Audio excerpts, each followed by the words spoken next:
the stage.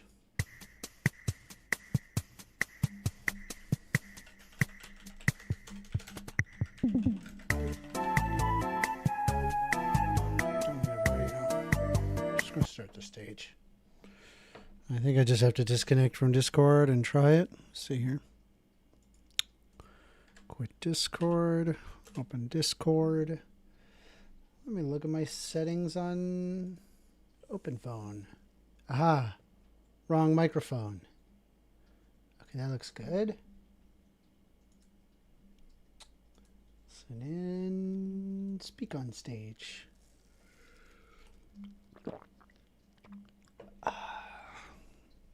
Okay. Bobro says first. Hello. Make sure that this is all working. Sorry. Screen share, entire screen, this thing. All right. I think I'm good. Wait, is it sharing? Is it doing the thing? Do the thing. I'll just let people know that I'm streaming live.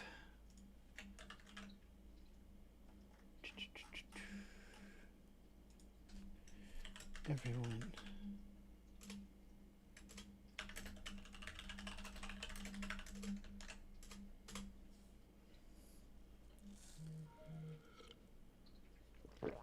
Okay.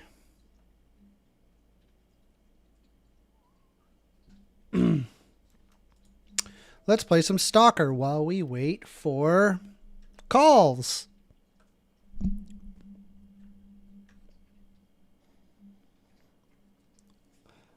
AWOL says, sup, bro. Hello, AWOL. Welcome. Welcome. I don't know why I'm sounding like Yogi Bear right now. Hey, AWOL. Oh, man. This freaking... this is a crap level. This is crap. I don't like doing this.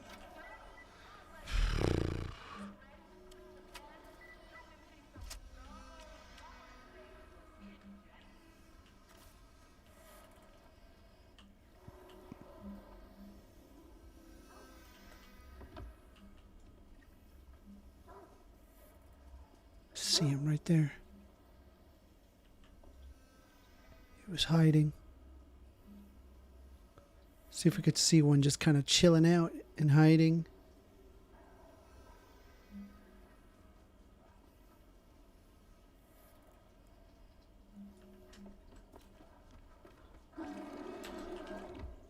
It's right there.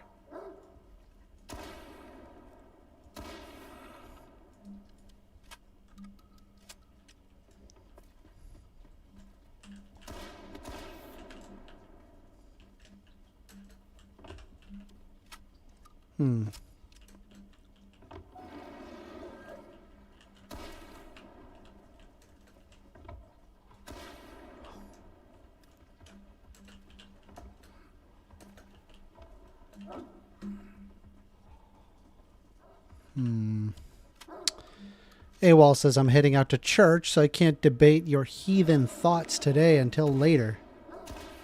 Brutal.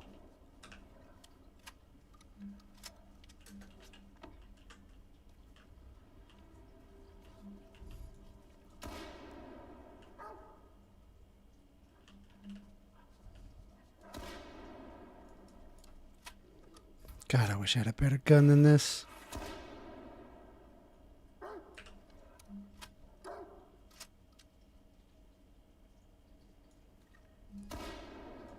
Ah, that's right. I have some coffee.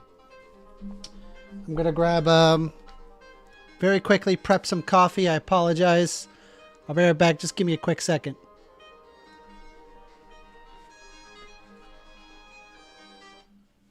Coffee.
You know, it's wild. The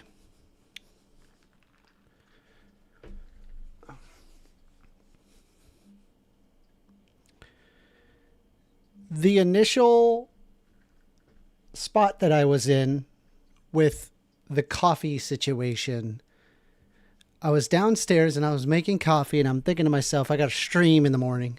I'm going to stream. So I'm going to set everything up and then I'll get my coffee right after. It's usually ready in about 15 minutes. I'm like, am I going to forget the coffee? Nah, I'm not going to forget the coffee. I'm not going to forget the coffee. And then I'm like, are you sure? You're kind of going to be in like a game and you're probably just going to, it's going to completely leave your mind until you smell burning coffee smell. So then I was like, all right, self, you win. I will put in a alarm for 15 minutes so I know that coffee is ready. And I'm really glad I did that too, because I totally would have forgotten.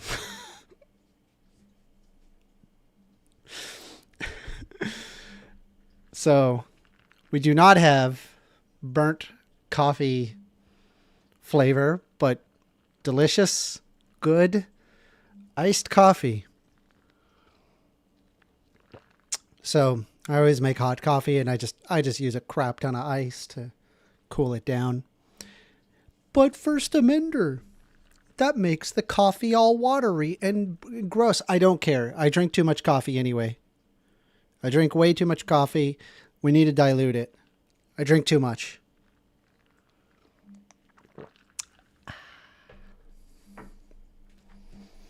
All right. Let's see here. Adam Grant says, what are we debating? Trans women being men? Well, I think that trans women are women. But if you want to have a conversation, I'll hear you out.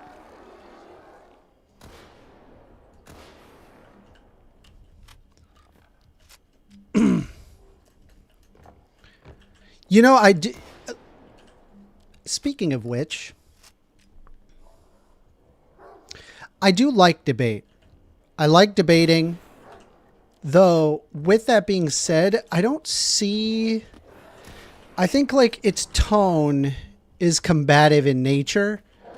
And as a result, we don't learn anything from one another. Does that make any sense? Hopefully that makes some sense. I don't know where the enemy is. I don't know where it is. First, why do you hate conspiracy theories? I think it pushes away from things that are like real. Like, and to be fair, like it's mostly like entertainment. A lot of the time there's a reason why it's a conspiracy theory instead of just like well-established fact, is because there's gaps in the well-established fact. If there really is a conspiracy, it should be able to be corroborated with a good deal of evidence. So I have a concern with that. Freddy the Platypus says, woke liberals waste 80% of their salary on overpriced coffees. Facts. So this coffee is not even name brand coffee. I don't even buy like stuff like Maxwell House because it's too expensive. I also don't like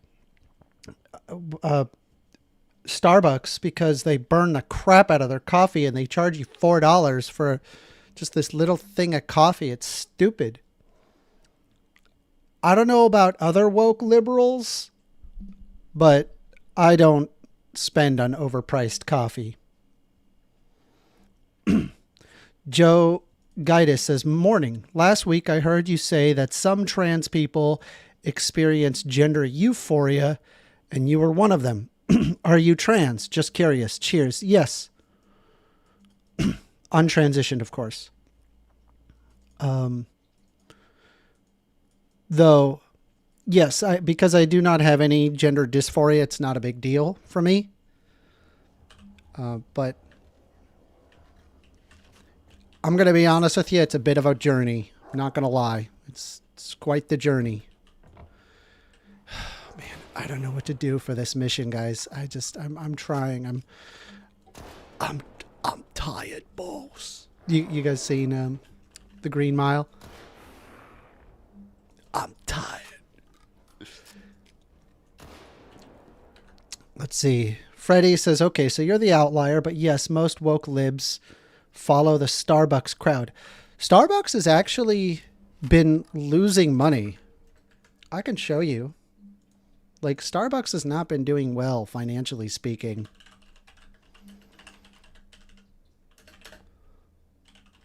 Let me see if I can pull it up.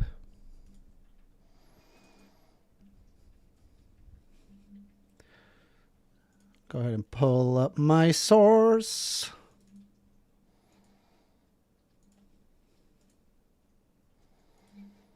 Starbucks says turnaround is on track, but quarterly earnings and sales fall short. Starbucks sales are on the upswing again, but the company reporting its first quarterly sales increase in more than a year of a January-March period. But the coffee giant said Tuesday that its turnaround effort is far from complete, and its fiscal second quarter also saw lagging store traffic and lower than expected earnings. Some of the investments we're making now will take some time to create material returns, and some elements of our plan will move faster than others, Starbucks chairman CEO Brian Niccol said in a video message to employees. We have a lot of work ahead, but we're right on track and moving quickly. The Seattle coffee giant said Tuesday that its quarterly revenue rose up 2% to $8.76 billion in the January-March period. That was short of Wall Street's expectation of $8.83 billion, according to analysts polled by FactSet. I mean, there's more to this, but you get the idea. Here's the thing that I have an issue with Starbucks. So, for starters, Starbucks is like an expensive coffee that you can buy, but at the same time, there's like local coffee shops that, to be honest, do it better.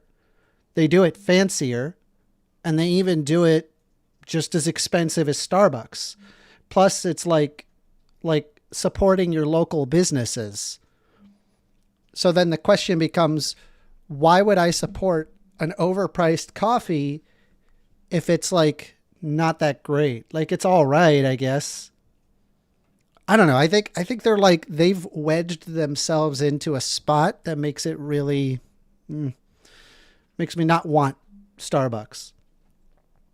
AWOL says, Bobro, I know that you won't believe me, but I actually respect First for trying to talk to people. I just want to open up his viewpoint a little bit. If you feel that there's a viewpoint that I need to consider, feel free to call in. The phone number is open, 202-998-5218. You can call in and we can have a discussion. Whisky Eyes says, Starbucks is the McDonald's of coffee. They won the marketing game by attacking hipster-esque Mac laptop vibe to their product. They did. But as time has gone on, I think that has worn off a bit. Like, have you been to a Starbucks recently? It's not like super fancy anymore. Like, you go there and you're just like, okay, been there, done that.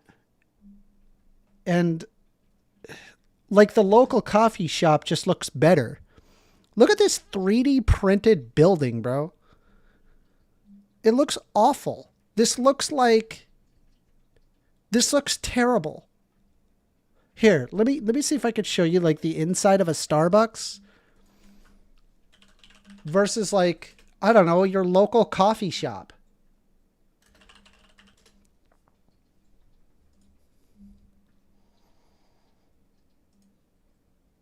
Yeah, so this is classic inside of a Starbucks look. And then I'm going to show you inside of a coffee shop.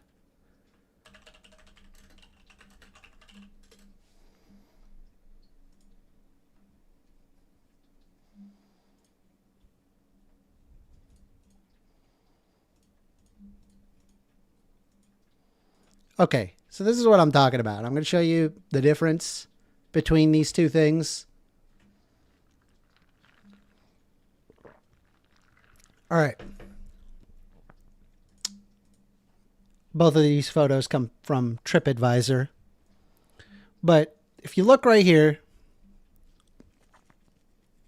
this is your classic coffee shop. You know?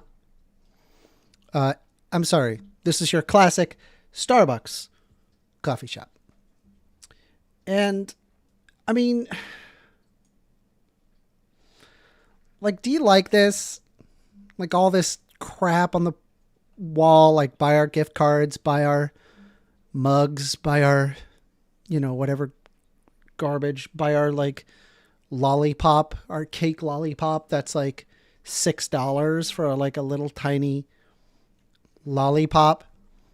Here's, like, your basket of, like, breads and stuff. And it's, like, it's very corporate, you know, very corporate design. Meanwhile, your local coffee shop, like, and then you know what? I swear the barista's always cute. They're always cute. Hi, what can I get you? I'm like, I love this place. Not only that, it smells better too. Smell the difference between a Starbucks and just the local coffee shop. Because, like, the Starbucks, they're, like, grinding their beans, like, with, like, a mass quick processing thing. Whereas, like, the local coffee shop, they're just getting by. AWOL says, First Amender, is Destiny the most extreme person as far as calling out for violence on the left? Does Destiny call out for violence on the left? I don't watch Destiny. Whisky Eyes says, is it weird that as a MAGA rep, I like Destiny and understand what he is saying, but don't actually think he's calling for violence? Yeah, I'm not aware of anybody on the left calling out for violence. I mean, that unironically, like, that idea has been made up by the right.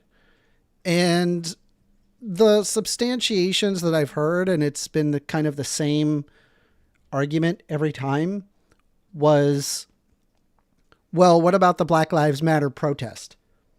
And I said, great. I was pushing back against that as well. I don't think that we should be destroying property to address police problems that exist regarding marginalized communities. You know? That's where I'm at with it. All right, I'm ripping my hair out at this whole thing here. This spot in this game sucks.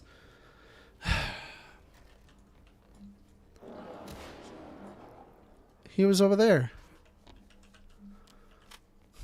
How can I tell which one is the real one?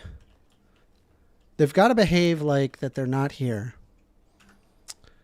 Yes, Pepper. Look. Okay, fine. We got kitty cat cam.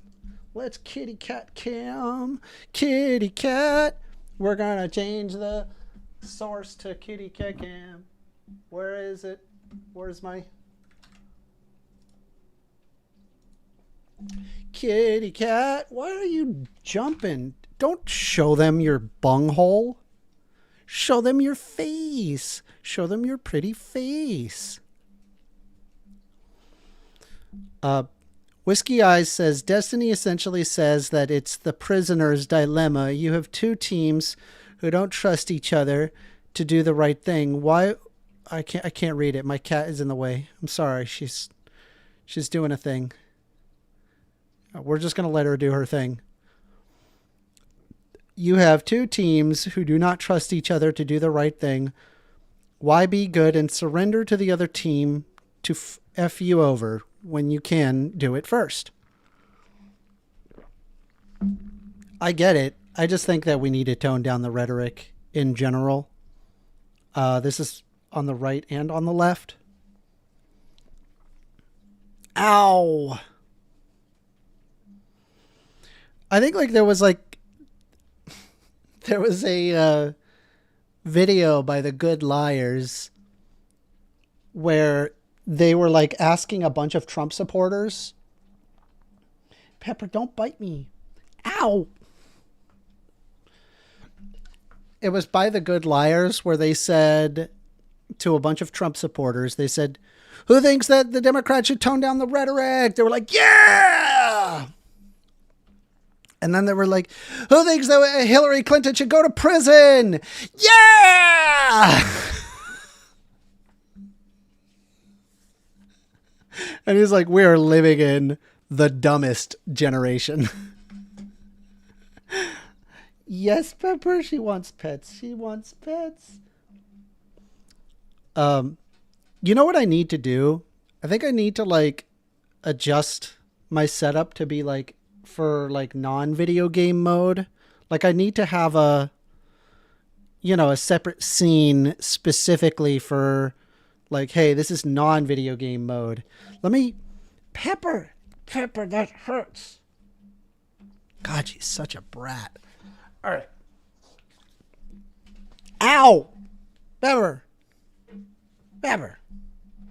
Ow! You gotta not know. Bubbies. Okay, fine. She just wants pets.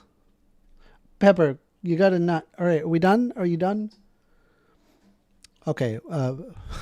Sorry. Whisky Eyes says, I don't think Trump is the person to tone the language down. Even if he tries, people who don't like it won't believe him anyway. There's toxicity there that stops us from being better. Trump is the perfect person for us to hold onto the worst versions of ourselves, our righteous anger or indignation. Pepper, you are... Psst. Away. Okay.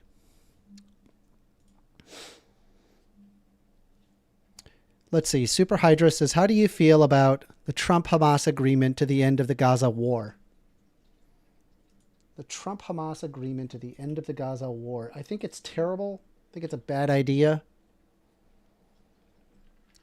We are taking calls, by the way. 202-988-5218. If you want to call in. Let's have a discussion. If there's something that you disagree with on the woke liberal perspective, I'll hear you out. I'm feeling, though, that I'm going to try to approach you with not a combative tone, but just simply having a conversation. I think that might be more interesting. We're going to see how it goes. Oh my God, this frickin' game, dude. This frickin' game. That's him. That was him.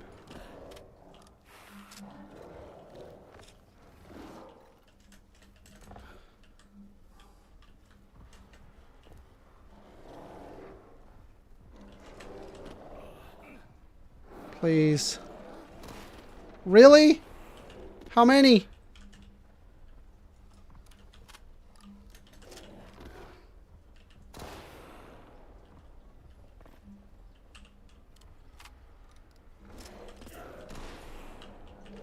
That wasn't him. Yeah, I have no health. I'm dead. We're just gonna... Aha! You're on the line with First Amender. Hey, brother. Who am I talking to? Is this AWOL? I'm sorry. Sorry, I had to adjust my volume there. Yeah. I would recommend to mute the stream for now. And I did. I noticed that from last time that there's a little bit of lag time. Mm-hmm. And what is your name? Well, you know me as Nobody. Nobody? Do you All right, remember Nobody. me? Your name strikes is familiar to me. Yeah, spelled with a K. I'm the one who has an alien crop circle as their the profile photo. Let me see if I can find you on my... I'm on X. Yes, I think I remember you. You were talking about the Federal Reserve, correct? Yep. All right, I remember you. Well, All right. this time I wanted to give you a break. I don't want to talk about the Federal Reserve or economic enslavement the way I spoke before. Mm-hmm. This time I kind of wanted to just speak to you on your level, and then I don't mean that as an insult. I just I'm very curious because I think that you're not stupid. I think that you're an intelligent person. I'm wondering what makes you choose a side in the left versus right paradigm lie. Specifically a side? Well, you label yourself a liberal, Yes. correct? Yes. So liberal can mean a couple of different things. It can mean that you're a leftist, that you take the left side in politics. But liberal usually meant, in history, it meant that you were more libertarian. Mm-hmm. So, being an intelligent person, what makes you call yourself a liberal? Well, so there's what people think liberalism is, and then there is what liberalism actually is. Right. And I want to share what it actually is as opposed to what people think it is, where What do you think? it should make more sense to you when you break it down this way. And you'll find that a lot more people are liberal than people give themselves credit for. Even I think socialists are fundamentally liberal when you break down what their positions are. So liberalism is a political and moral philosophy that is based on the rights of individual liberty, consent of the governed, political equality, the right to private property, and equality before the law. Liberals espouse various and sometimes conflicting views depending on their understanding of these principles, but generally support private property, market economies, individual rights, which include civil rights and human rights, liberal democracy, secularism, rule of law, economic and political freedom, freedom of speech, freedom of the press, freedom of assembly, and freedom of religion. Liberalism is frequently cited as the dominant ideology of modern history. So would you consider libertarianism or liberalism? I believe that you described libertarianism just now, but that's neither here nor there. Would you describe it as a Western value? Libertarianism? I've seen libertarianism sprout itself in all sorts of different cultures, not just in Western values, but if you're asking, like, where did libertarianism comes from? It would have come from, largely, it would have actually have started with the Koch brothers. Really? The Koch fucking brothers? Mm-hmm. Oh my God. Really? Okay. Yeah, the Libertarian Party was started by the Koch brothers. Oh, Jesus Christ. That is nothing but propaganda. Okay. Well, why don't I go ahead and pull this up? You can pull it up all you want to. There's plenty of words that can be written. That doesn't make them true. Give me a moment. Yeah, you can pull up whatever the hell you want to. But the Koch brothers, are you fucking kidding me? I believe libertarianism was started with Thomas Jefferson. Well, that would have been just like a classical liberal, but I'm referring to the Libertarian Party. But if you look right here... No. Listen, I don't care about the Libertarian Party. I care about what libertarian is. Okay. I mean, if you're asking, like, where did liberal values come from, I would tell you it's John Locke. If you're asking specifically the Libertarian Party, I would tell you it's the Koch brothers. When you say liberal, you have to understand that the left in America is not liberal. They, you, We are liberal. hang on, I'm sorry. There's a plane flying overhead, and it's pretty loud. Just give me a minute. I'm sorry about that. Anyway, I could make an argument that Charlie Kirk is more liberal than liberals, quote unquote, these days. Okay.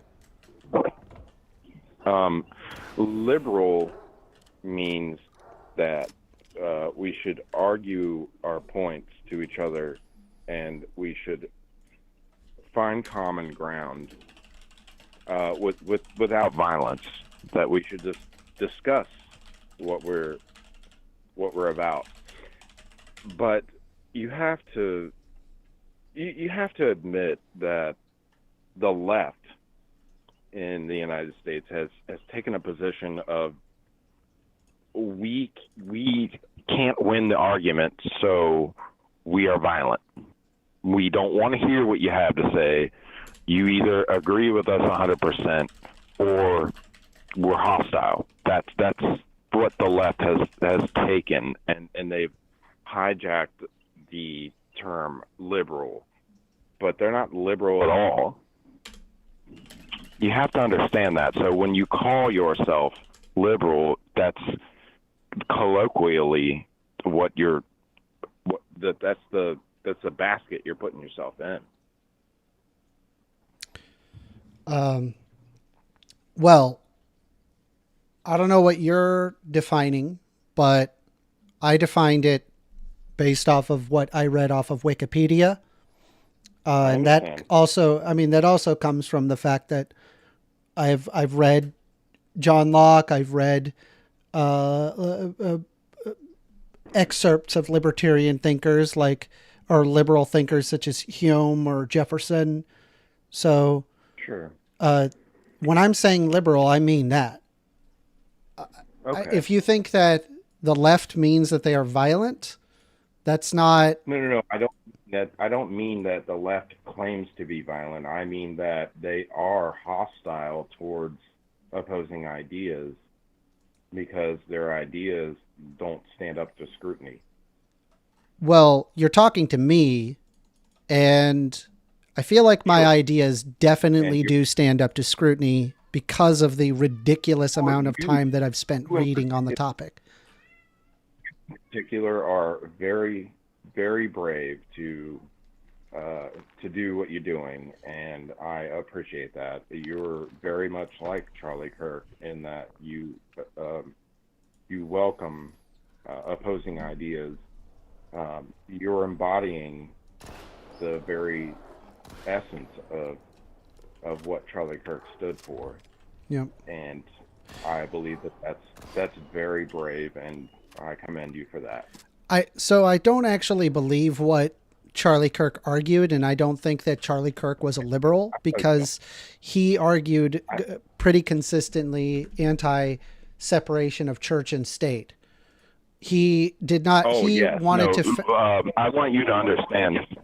I want you to understand that I'm on your side there. I would have argued against what he wanted to.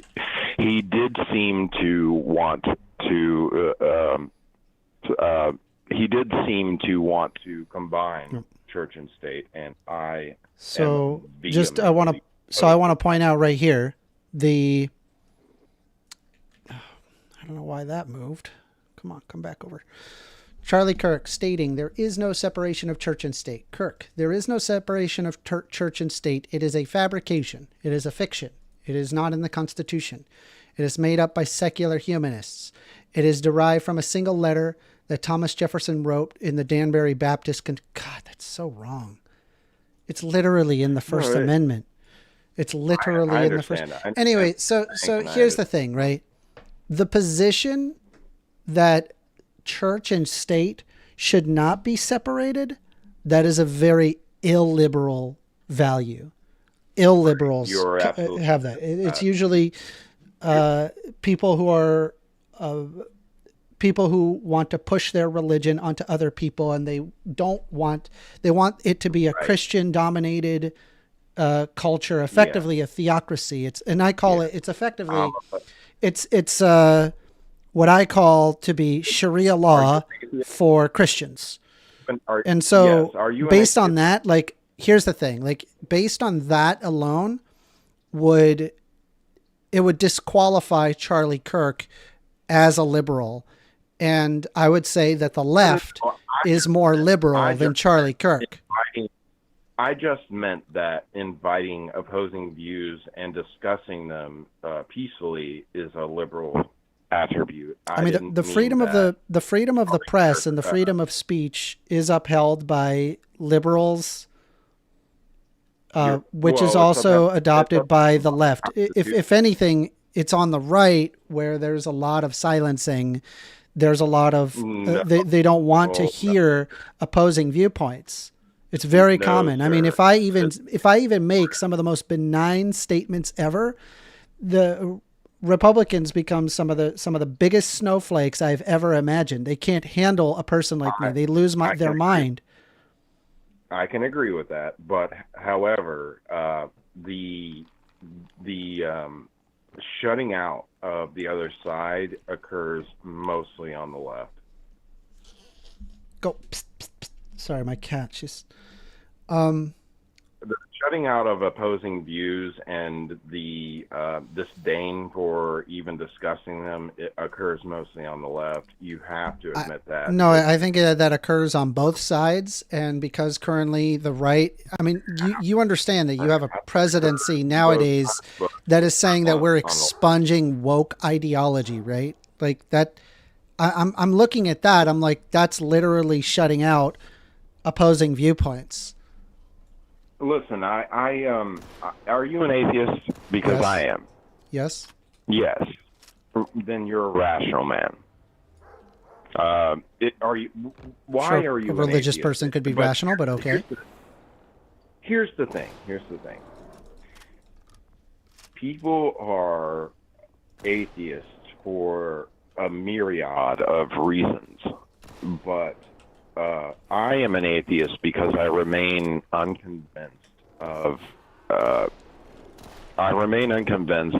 the fantastical, magical, establishments that religions, profess. Like they say, Jesus walked on water and turned water into wine, and that he's the son of some god that no one's ever proven, and I just remain unconvinced of fantastical views like that. What's your point? Because we were talking about what's liberal versus not liberal. Right. So you have to understand when people like Charlie Kirk say that America is a Christian nation, I don't believe that they are saying that America should be a theocracy under Christianity. I believe that they mean that Christianity is what led to this new birth of freedom. I get that that's their argument. I couldn't disagree with that argument more. And you can, for example, look at the fact that the United States was founded effectively against Christianity, and at the time, what would have been considered, Puritans and Protestants that were far more fervent in their ideology than even today. Yeah. And you can look at, for example, the Treaty of Tripoli. Where you can see directly from and signed by the Congress at the time, shortly after the founding of the United States, where it states, and I'll go ahead and provide the Wikipedia for it. It's called the Treaty of Tripoli, where it says, you do any of that. it's for the audience. The treaty is You're right. often cited for discussions regarding the role of the religion of the United States in government due to a clause in Article 11 of the English language translation that was ratified by the Senate and signed by the President, which states, "The government of the United States of America is not, in any sense, founded on the Christian religion." However, modern translations of the official treaty confirm that there is no such phrase exists in the Arabic text. But you can see that this is the Treaty of Peace and Friendship that was signed effective into law June 10th of 1797. So the idea that the founding fathers founded the United States on the basis of the Christian religion, that's false. And then the second thing is that... You're correct there. Yeah.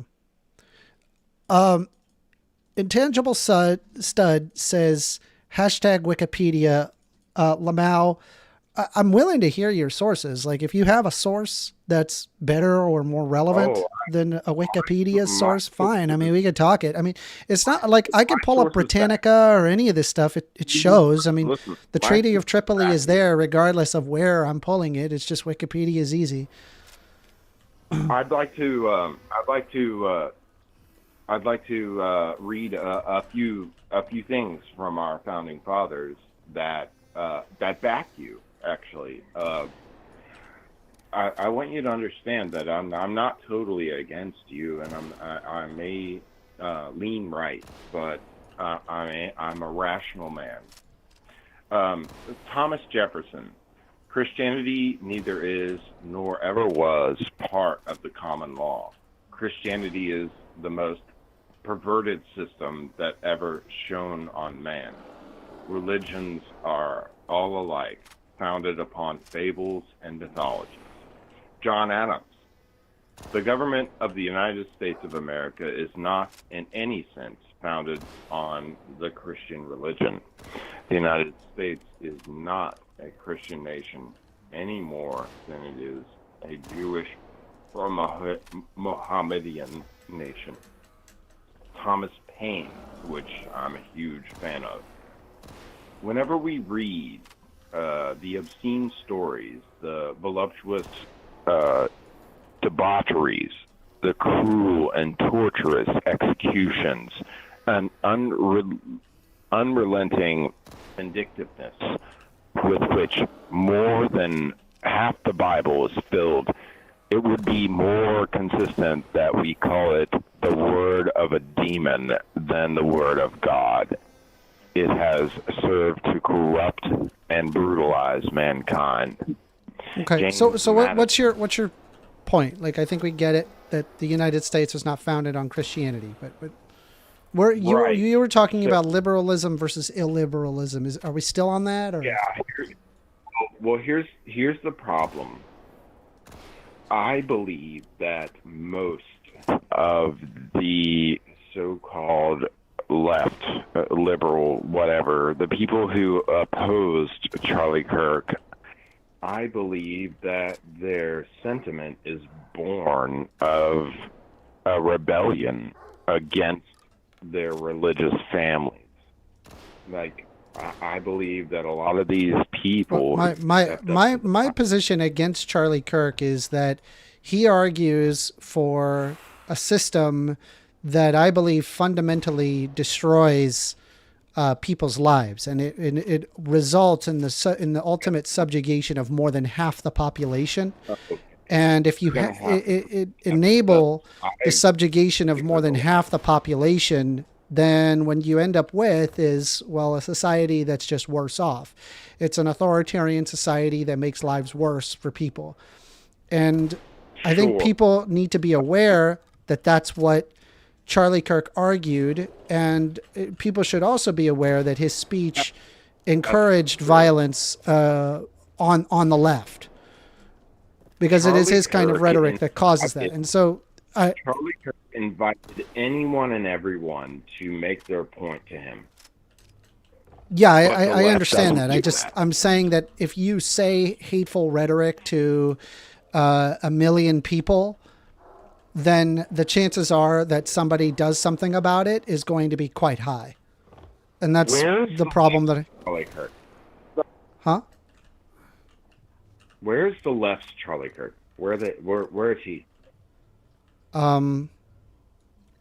Like, I don't know, like Hassan, I Has guess. not I don't produced know. I don't a really like have like a particular person that it's like, okay.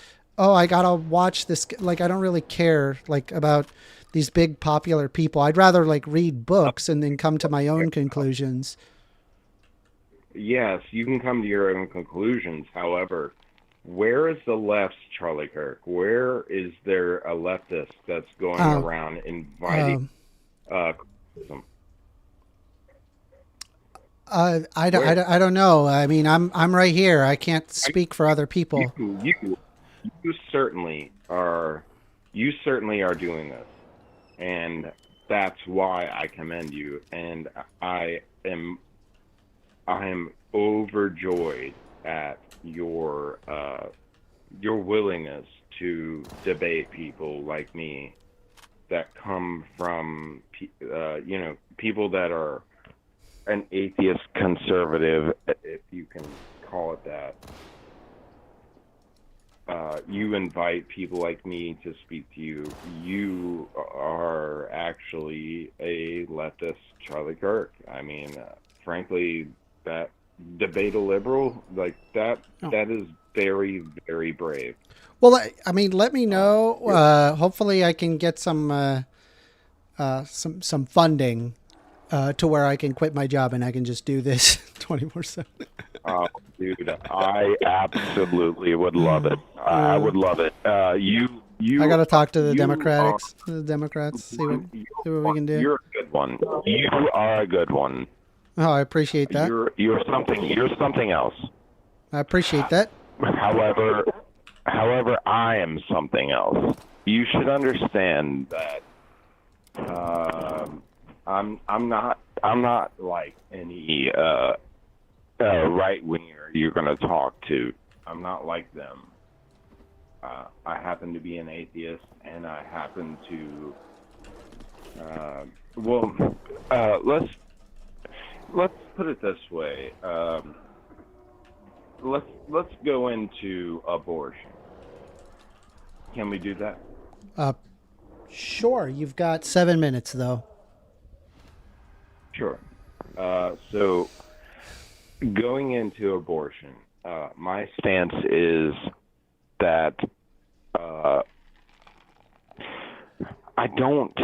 I agree with Charlie Kirk in principle that abortion should not be happening. I agree. However, in practice, I disagree because in practice, we have to, a lot of the time, right wingers don't admit the situation we're in, the situation that has been thrust upon us. They don't acknowledge that. They just go brute force on their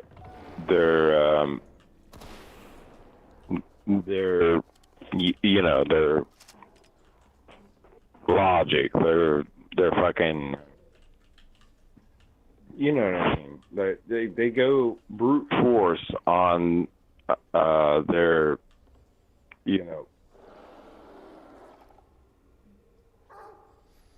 their disposition, shall we say. I don't know what you mean. Okay, so I agree with Charlie Kirk in principle. Abortion should not be happening. But in practice, I disagree. In practice, the state of things,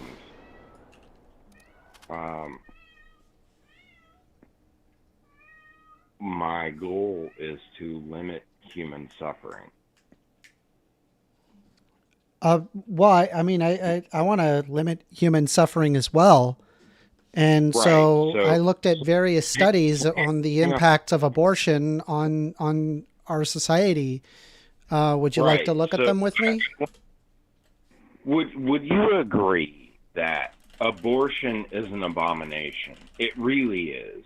Regardless if you're religious or not, abortion is an abomination, and it should not be happening.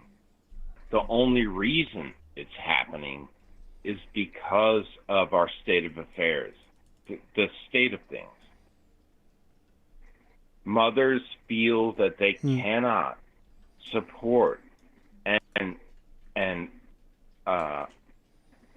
make a life for their baby. So so they can if they can choose when they have a baby.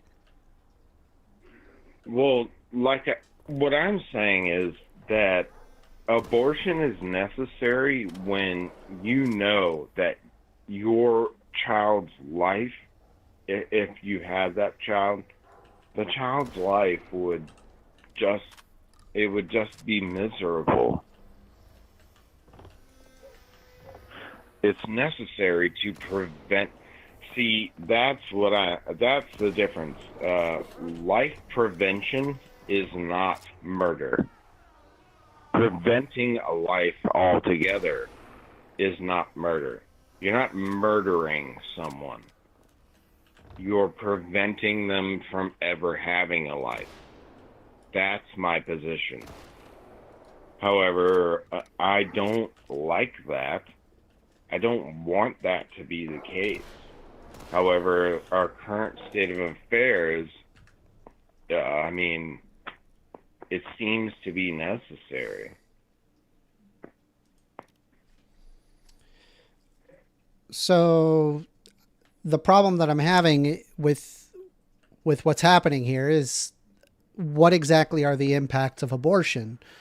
There are several metrics that are shown to reduce when people have access to abortion.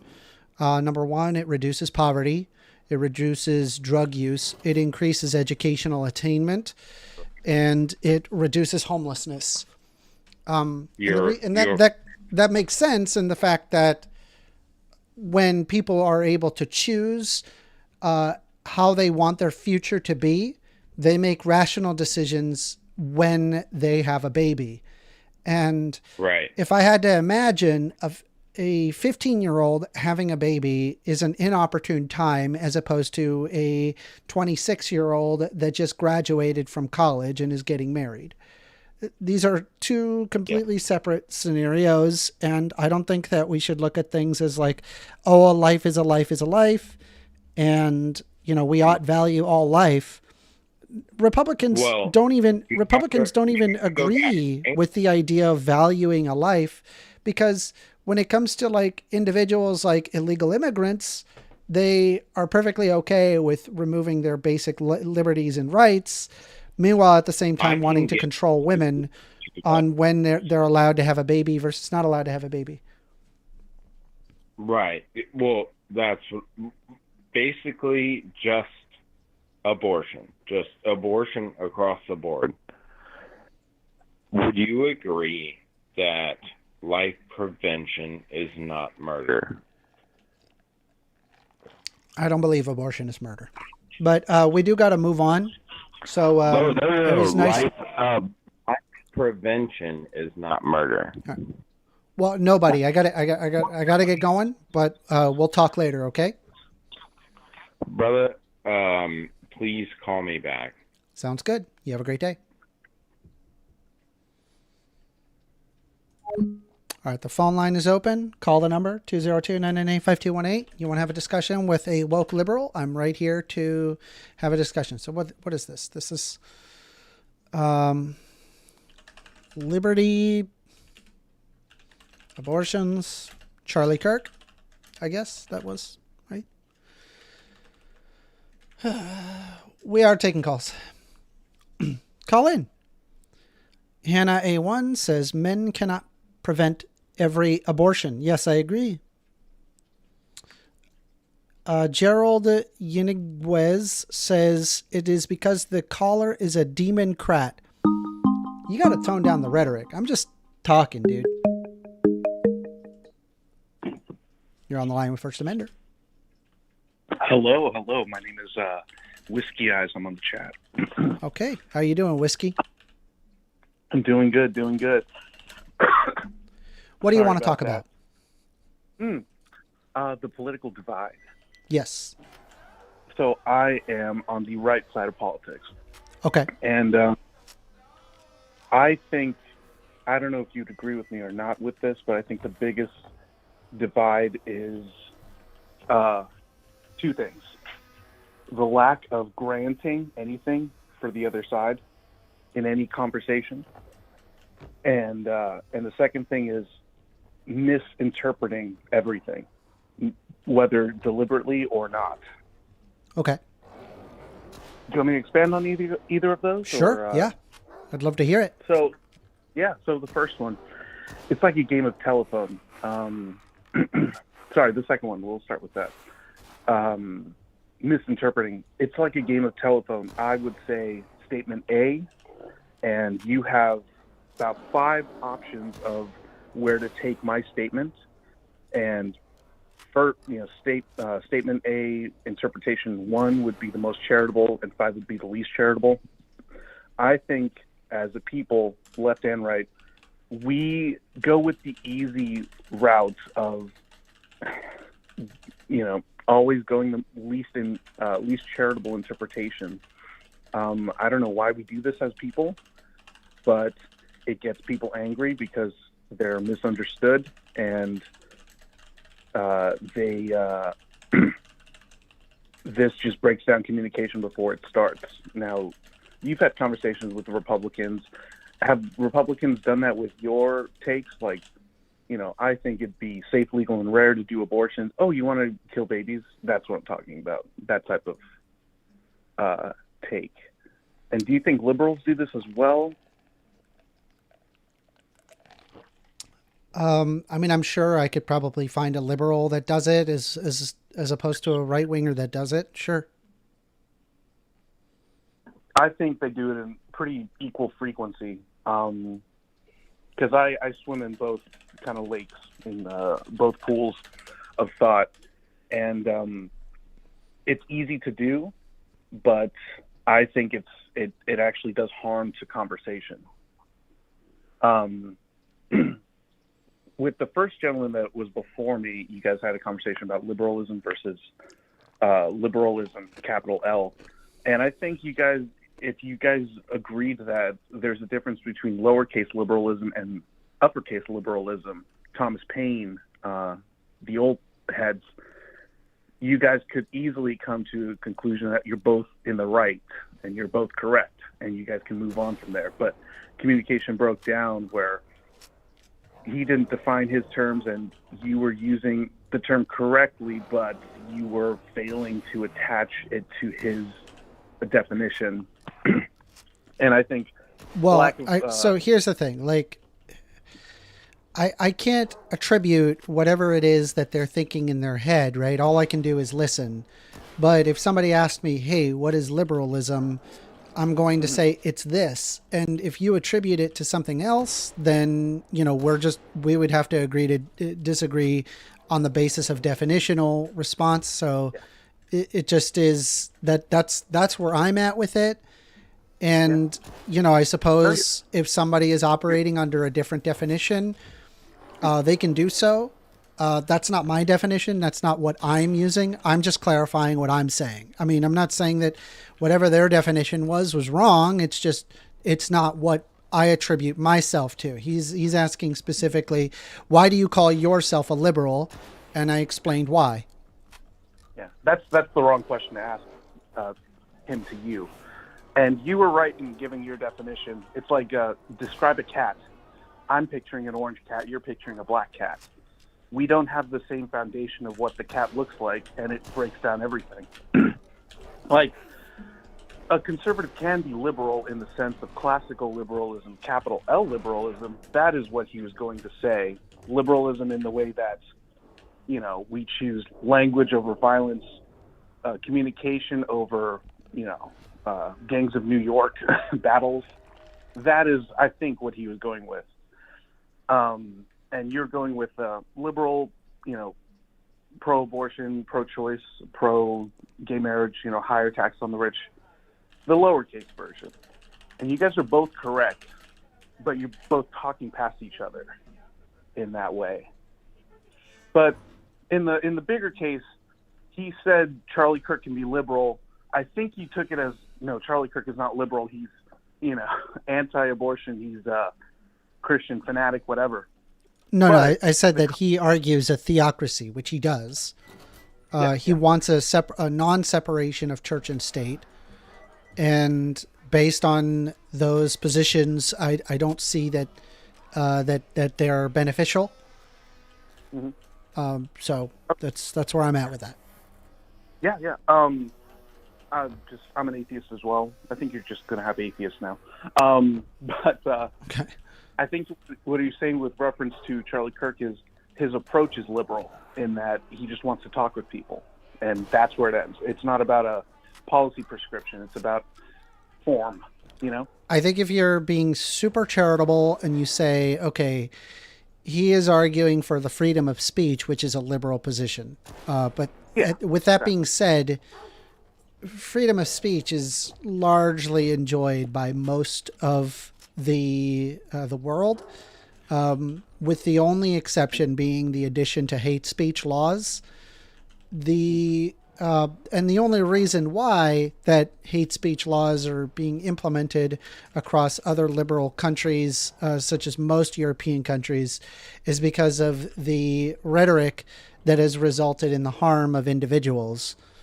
I mean, you've probably heard of the idea that your rights stop where your fist meets my nose, right? Yeah, swing my arms as aggressively as I can until it touches you. Exactly. And so the problem is that there's like a form of what's called stochastic terrorism. Do you know what that is? I do. Yeah. That's a tricky one. Here's the thing, though. Like, there's a lot of countries that 100% give jail time for things like that. That's why you don't actually see a lot of stochastic terrorism that's coming from most European countries, because it does fill that position. But I hate doing this. Let me see if I can find a definition of it. Yeah, in that way, I'm going to fill up airtime while you're looking that up. Yeah. It's. I mean, politics, you'll agree, is the art, the imprecise art of making everything better for everybody. It's you're gonna overshoot and you're gonna cause harm one direction, trying to solve a problem for another thing. And I think the stochastic terrorism, the definitions, it's going to be tough because you got, you could be UK and say something mean about a certain religion, and that person will meet some, legal ends that are, not deserved, in my opinion. You know what I find the most annoying is I'm trying to pull up okay, here we go. And just porn pops up. No, it AI pops up. It's very annoying. Yeah. By the way, I'm your first MAGA caller today. Are you? Yeah. Would you vote for Donald Trump a third time? Assuming that was even possible. But that's not possible. Yeah, no, I'm saying assuming it does happen, would you vote for him a third time based on everything that? His age is a problem. I think once you get a certain age and he's beginning to show it, you're going to get less of the actual guy. Let's assume he's 40. If he's 40? Yeah. And legal to do 3 terms, like a FR kind of thing? Yeah, do you see what he is doing to be a good thing? I'm about 50-50. I'm not a fan of the tariffs, how he's doing that. He's got to be more precise with that. What about him using the FCC to specifically silence critics? Oh, that was stupid. What about where he is sending a National Guard into Democratic cities, despite the state not wanting that? I think that's a more complicated thing.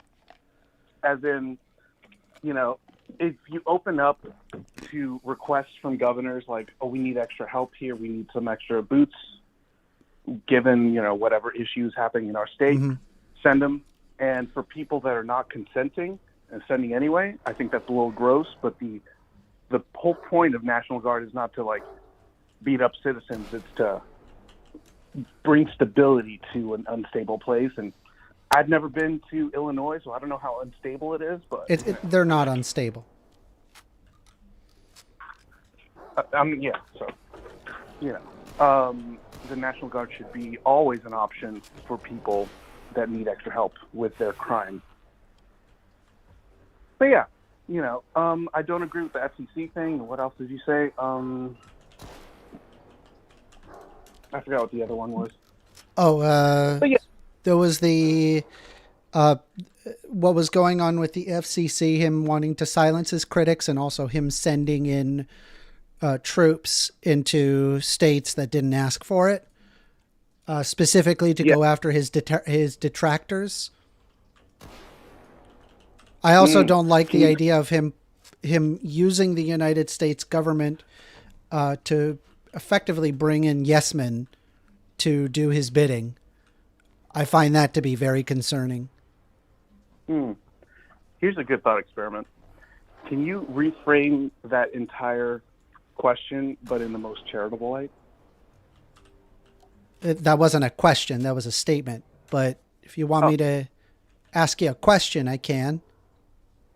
I mean, I thought it was like, would you support him? Yeah. Like, I guess, like my concern is like, I'm looking at everything that's what's happening, and there's so many Republicans that just look at me. They're like, "Oh, this is great." I'm like, "Dude, are you serious? Like, are you seeing what's happening? This is awful. This is a nightmare." And everyone's like, no, this is good. It's good that he's like, we have like racists and sexists and silence of opposition and, tariffs that's going to hurt every single American and dismantling the Department of Education and dismantling the Environmental Protection Agency and pretending that trans people don't exist. And I'm just like, oh my God. I mean, it's like they're doing the opposite of what's good in the world.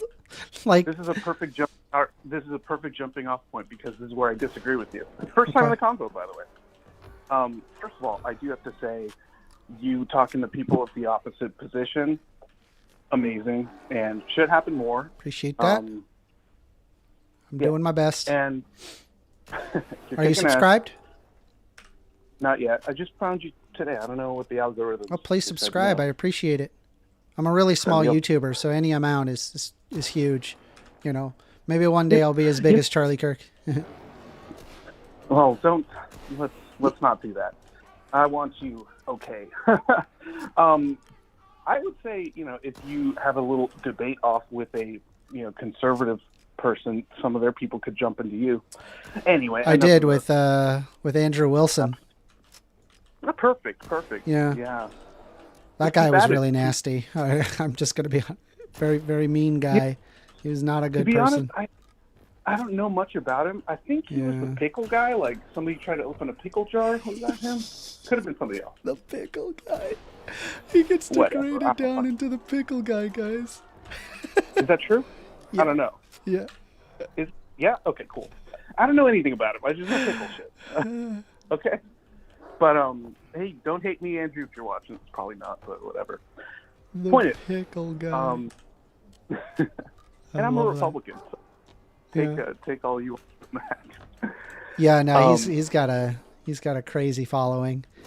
Very, very sycophantic followers, I must say. Yeah, it's weird. Like this whole, you're on screen and people deify you. You know, it's weird.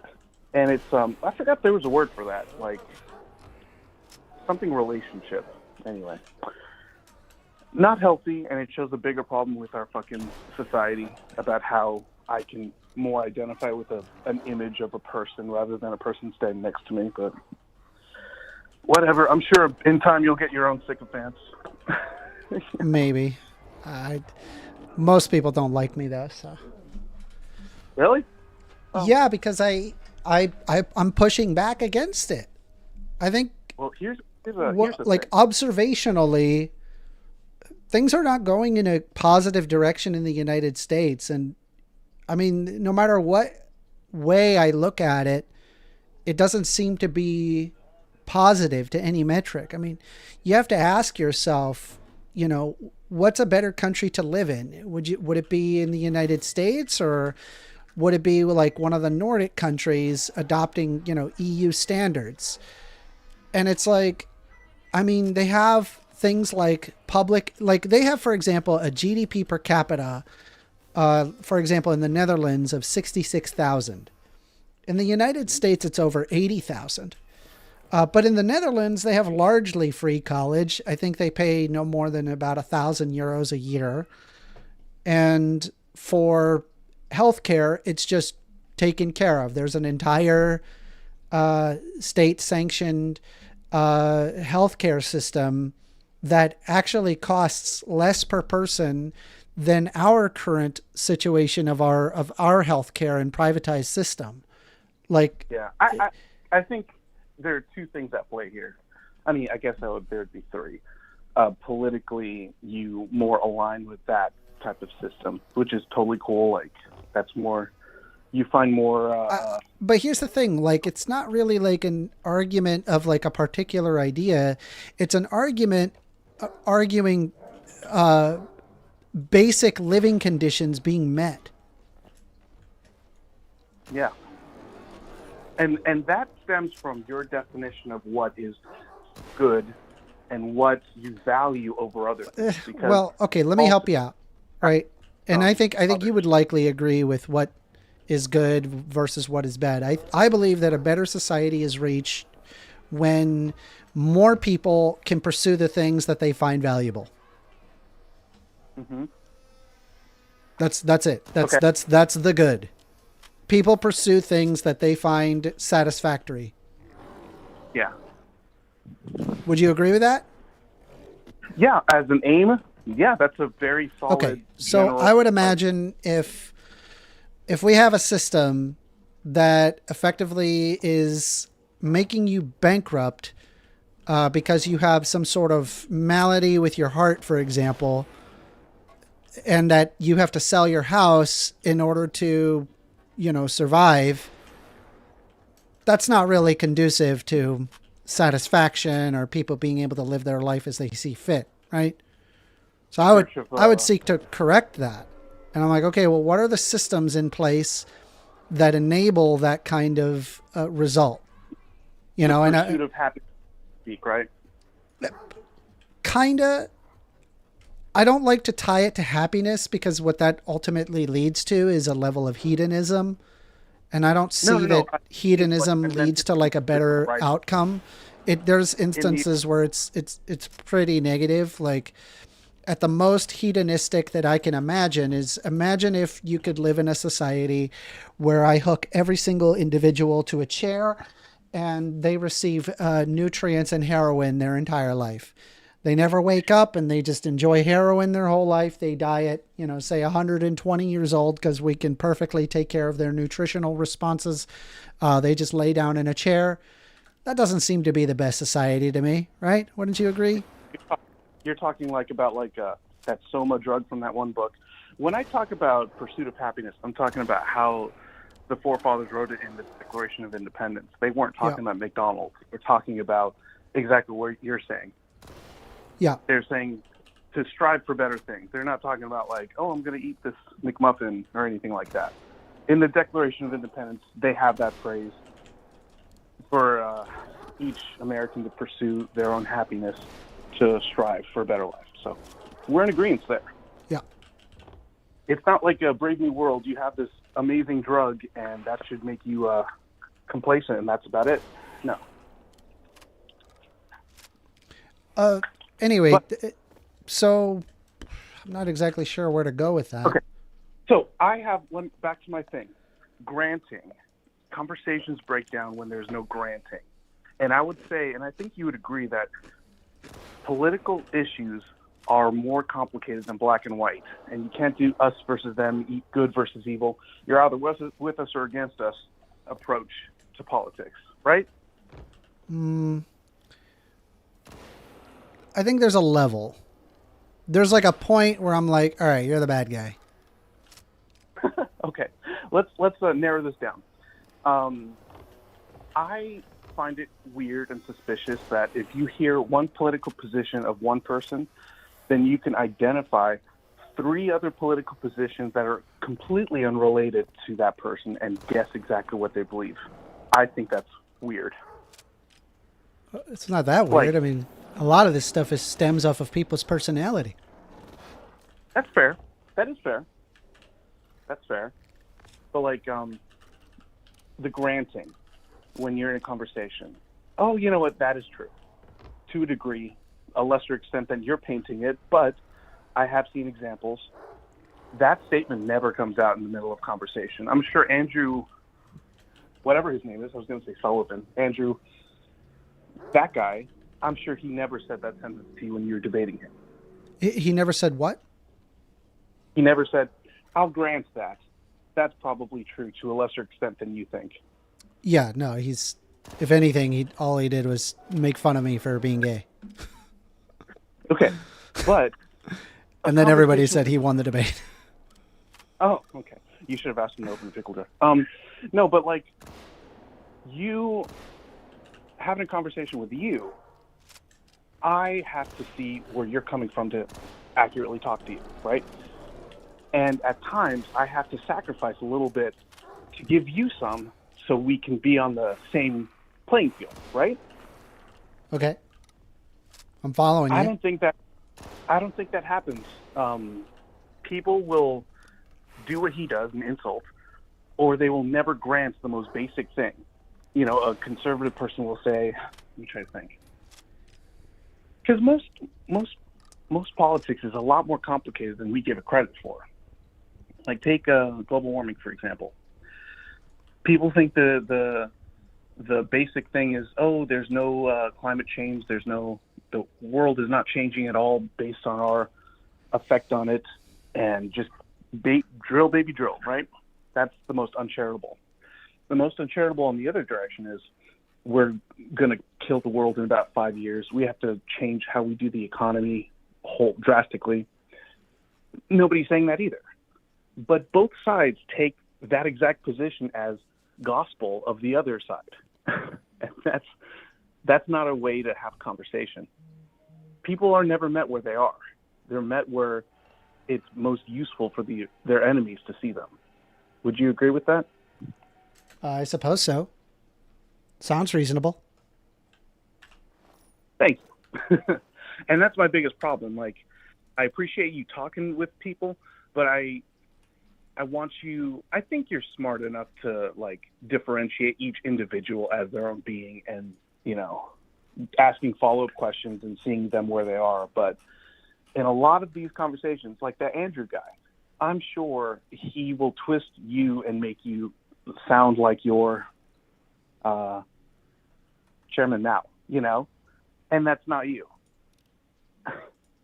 And so that is not how you have conversations. And even if you're having conversation with the other side, if that's the level of conversation, you might as well not even be talking to the other side. I don't know how much help that Andrew guy is doing to the cause of talking to depolarization, but I'm sure he doesn't help. Yeah, no, he's not depolarizing anything. If anything, he's polarizing further. And that's what I'm afraid of. And I think everybody doesn't like that, but I don't think people are willing to put the work in to actively move away from that way of thinking. Mm-hmm. You know, you have somebody that says, I like Charlie Kirk, because I do. And they'll think, oh, you want to stone gay people from the rooftops or whatever. Mm-hmm. That is not the takeaway point there. And so easily, why are we so easily interested in doing that to people we talk to? Wanting, like, inflammatory rhetoric? I mean... No. I say, for example, I like Charlie Kirk. Okay. And somebody would say, oh, that means you want gay people to burn in hell or whatever. Why do people do that? I'm still on inflammatory rhetoric. You're saying no? It's not inflammatory rhetoric? I mean, it is inflammatory rhetoric if I say it. If I say that I believe in that. But if I don't say that, say, for example, you say, I believe trans people should exist, and that's your statement. And then I say, oh, so you believe, I don't know, like, what's the stereotype? Whatever the worst interpretation of that is, right? You know, like, oh, you want people to have sex with children, or whatever, you know? And you never said anything like that. Why do I have the compunction to do that to you? I think that there's a lot of propaganda that exists out there that is not like academic literature or relevant, and people act as if that is the reality, and then they just kind of dig their heels in on the basis of that thing that is just designed for inflammatory rhetoric, as opposed to looking at things empirically. Fair. I like that answer. I gotta go, but I appreciate talking with you. You're clever, and thanks for giving me the, thanks for not calling me Nazi, man. Okay, no problem. Bye-bye. That was Whisky Eyes. Everybody.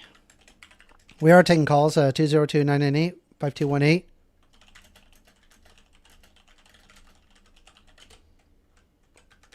I want to hear what you have to say.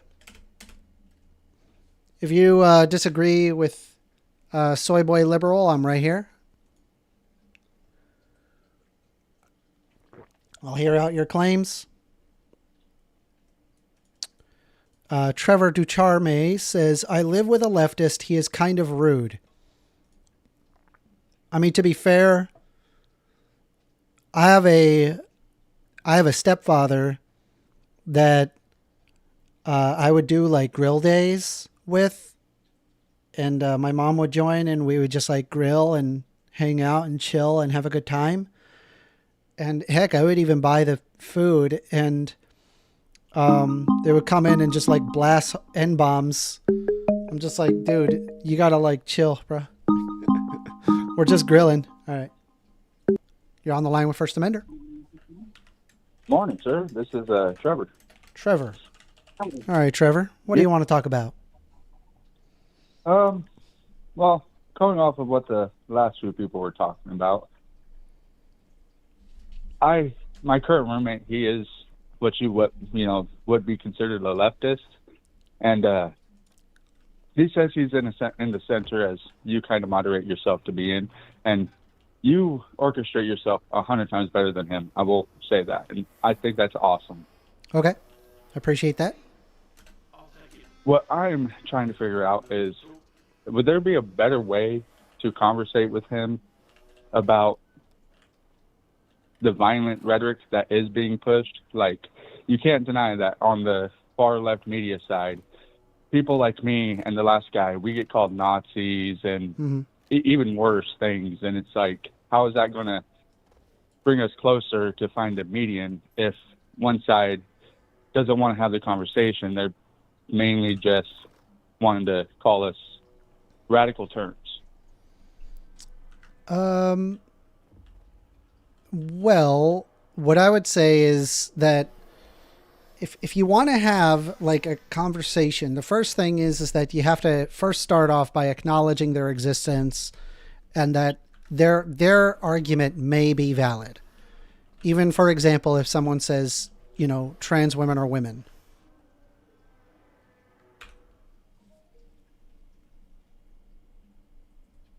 I guess. But that goes into the line of, like, okay, multiple split personality disorder. Like, can we both agree that, somebody that honestly believes that they have multiple personalities in their head is a disorder, right? Well, the literature shows that that's not even a thing.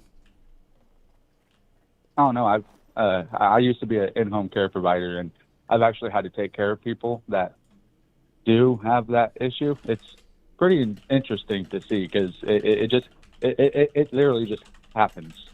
There's nothing on it. Like, I can't go into too much detail because of HIPAA and whatnot. Yeah. But so it's literally like a whole complete different person. Yeah. So you can actually, so the split personality disorder, that concept, that's an outdated concept. It's not a thing anymore. Same thing with multiple personality disorder. The modern diagnosis by the DSM-5 standards is dissociative identity disorder. There is an idea where a person's identity fragments in two or more distinct personality states or alters. So they changed the definition, but it's still the same concept, is it not? Well, it's like a different thing, right? It's not split personality of it in the sense of like being nice one moment and being mean the next. It's like it leads to like a misunderstanding of like it's like a Jekyll and Hyde situation when dissociative identity disorder is more complex and it's tied to like things like trauma and does that make sense? Well, yeah, I can agree with that, and Okay. That's kind of what I try to point out when he does want to bring up the transgender argument. Is I honestly believe that a lot of those people have been harmed in some way, some form, by another person or something else. Well, and that's where I'm my trans and I'm not. sympathy comes in, because I don't believe in empathy. Empathy, you can never, say you've walked in someone else's shoes, but you can have sympathy for what they've been through. Well, I'm trans and I've not been harmed.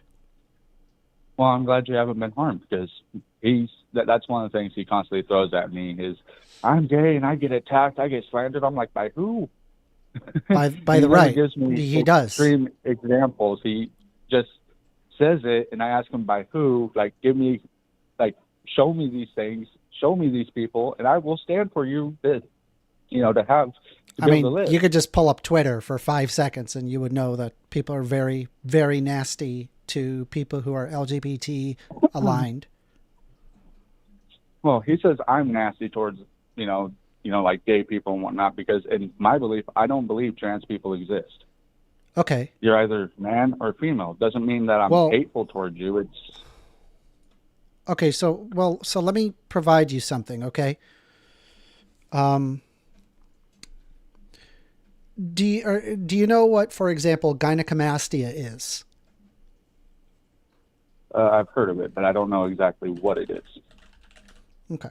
So gynecomastia is a condition where men develop enlarged breast tissue. This has nothing to do with being fat. It has to do with a hormonal condition.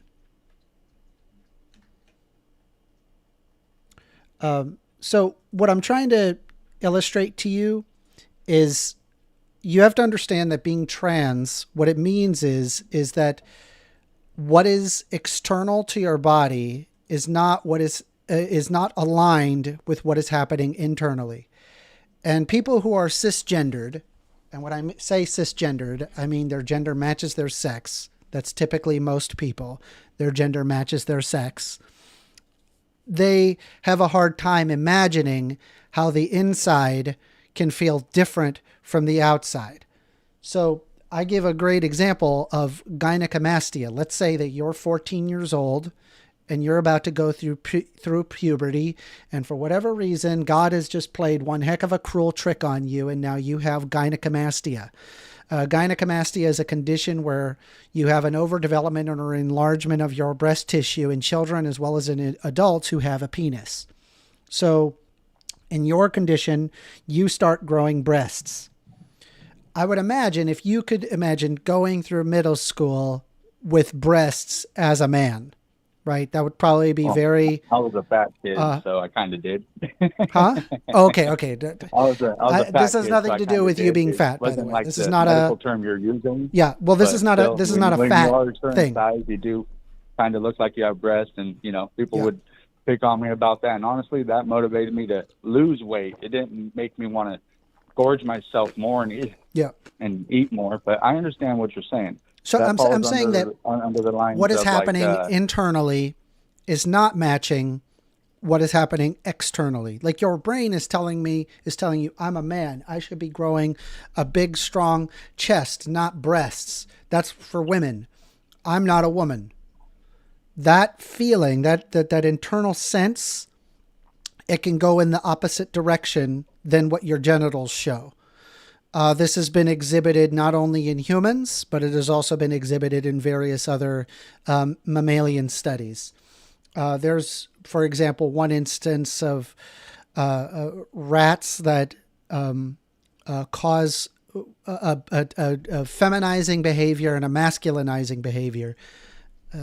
Among rats, there's a feminizing behavior is what is called lordosis.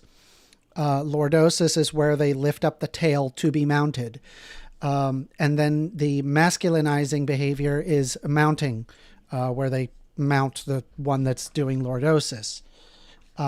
Depending on whether or not that they receive a specific type of hormones at an embryonic stage, results in lordosis behavior or mounting behavior, regardless of the external genitalia. This is also the fact among humans where they exhibit certain genetic conditions which causes someone to be more feminine or more masculine than what they are externally. There's also been measures regarding the brain itself being able to exhibit differences in the brain itself, like physical differences. I believe in the subcortical volumes of the brain, people who self-identify as trans have differences in their cortical brain volume surface area and in comparison to cisgendered counterparts. And this is prior to there being hormone replacement therapy. That is a really, really strong indicator that being trans has more to do biologically than it does with just self-affirmation. Does that make sense? No, I'm listening to what you're saying. But at the same time, you can also bring up medical, like vaccinations and whatnot, that have increased stuff like that as well. And instead of vaccines increase people becoming trans? I'm not saying trans, I'm saying like medical conditions. I don't know what you're saying. Okay, like hermaphrodites. That's always been a thing. Somebody born with both genitalia. Yes. Right? Yeah, hermaphroditic condition. Well, I mean, believe it or not, like that it was, like it's a mistake. Hermaphroditic. Well, it's not really like necessarily a mistake. It's just a difference that happens to somebody at an embryonic stage. We refer to it as a mistake because of the way that people develop normally. But take, for example, if you have a genetic condition like blue eyes is atypical, number one.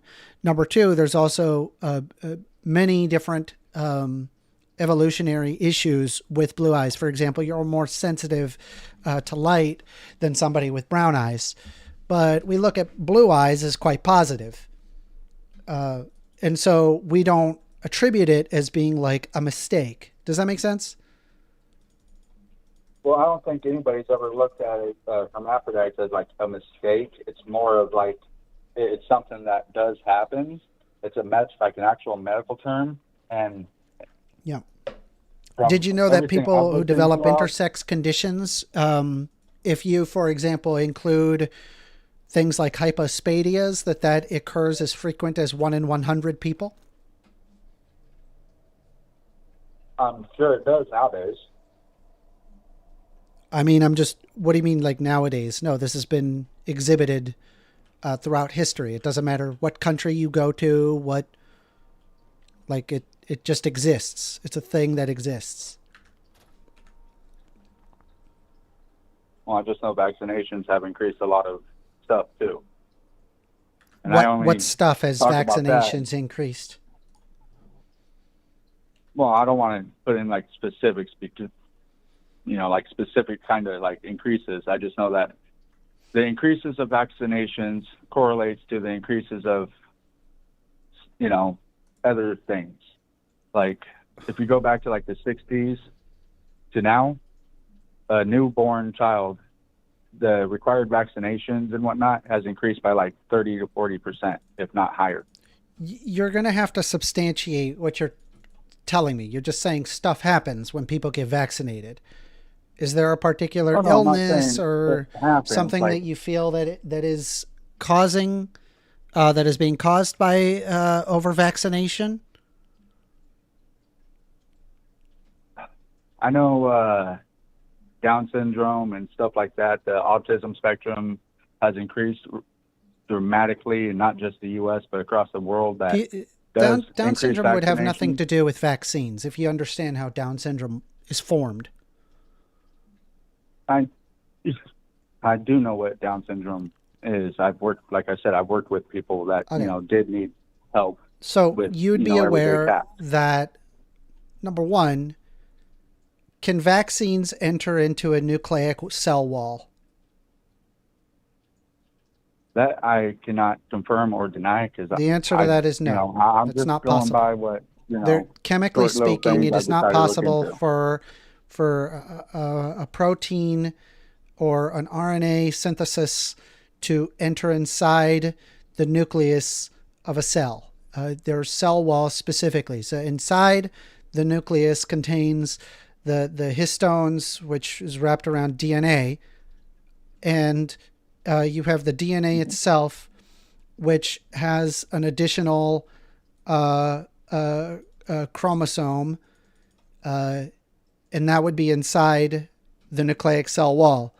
This occurs because of a splitting that happens of the egg, and it's just simply a genetic anomaly. Actually, it doesn't even have anything to do with genetics. It's just the splitting process, which results into that extra chromosome being formed. There would not be a vaccine that causes that. That's not possible.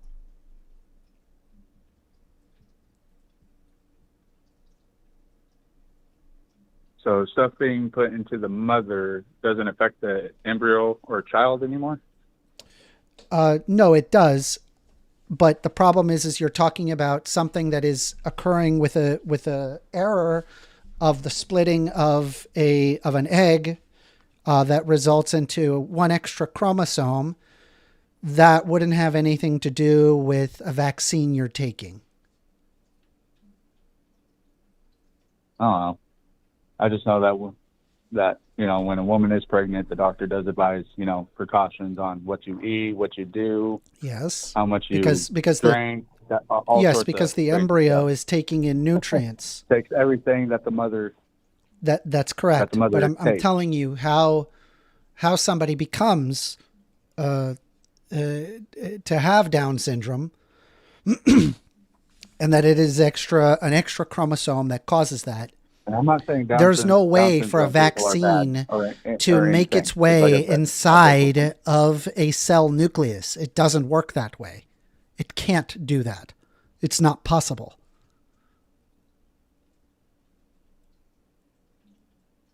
Okay. Like, think of it like this, right? I have a giant brick wall, and you're throwing eggs at the brick wall. Can the egg make it to the other side of that brick wall if you hit it hard enough? No, it's never going to do that. It's never, ever, no matter how hard you throw it, it's not going to happen. That's kind of how it's happening regarding this.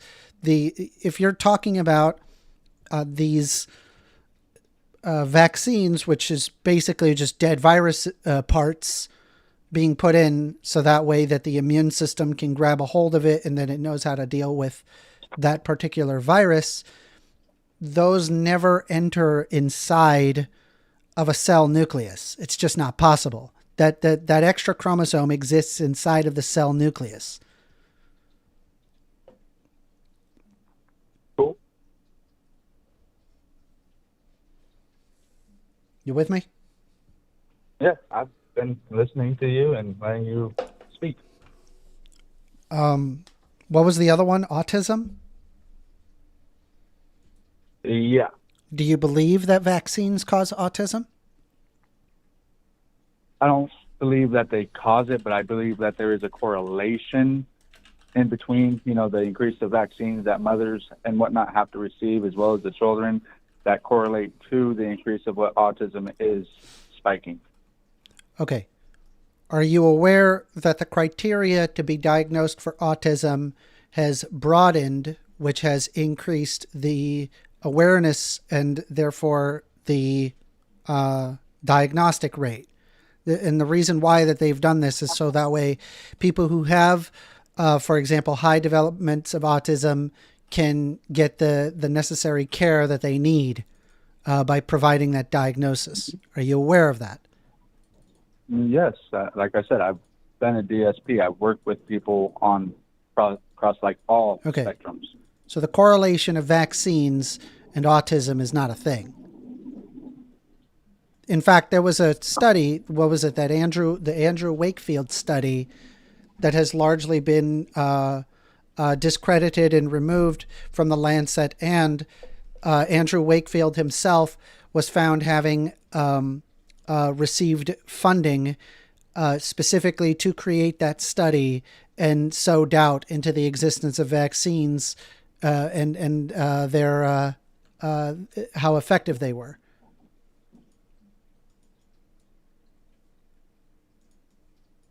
Okay. Another question that I do have is, what's your viewpoint on the forced vaccination back when COVID was going on, and the COVID people, never underwent forced vaccination. That never happened.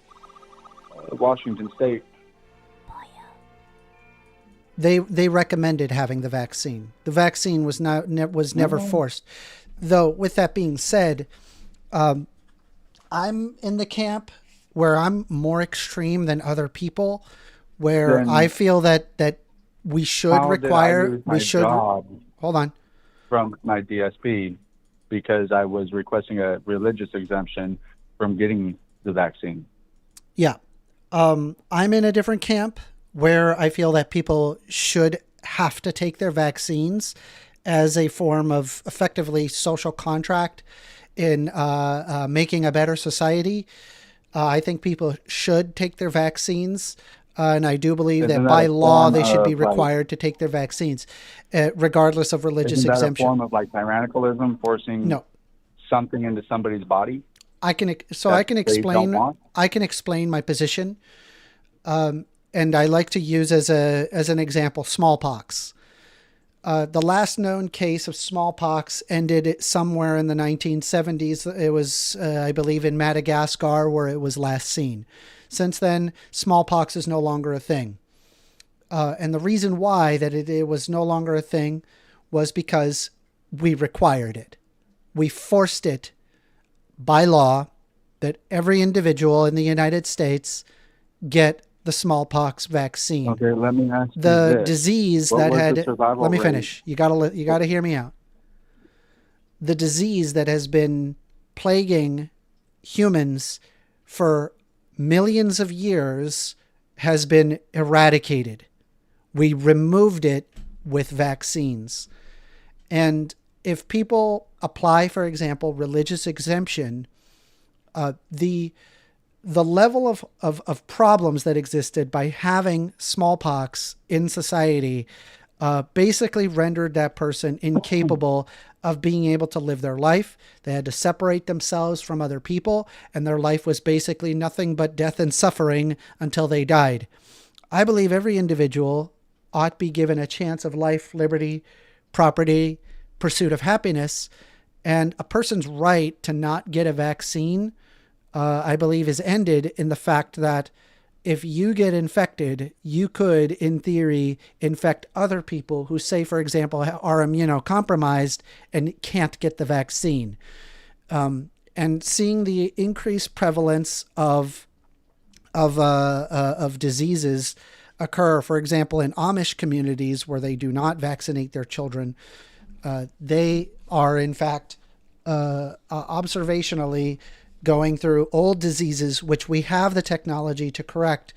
We just choose not to because of religious exemption. I don't believe in that. I think that vaccines ought to be required. All children, all people need to take their vaccines.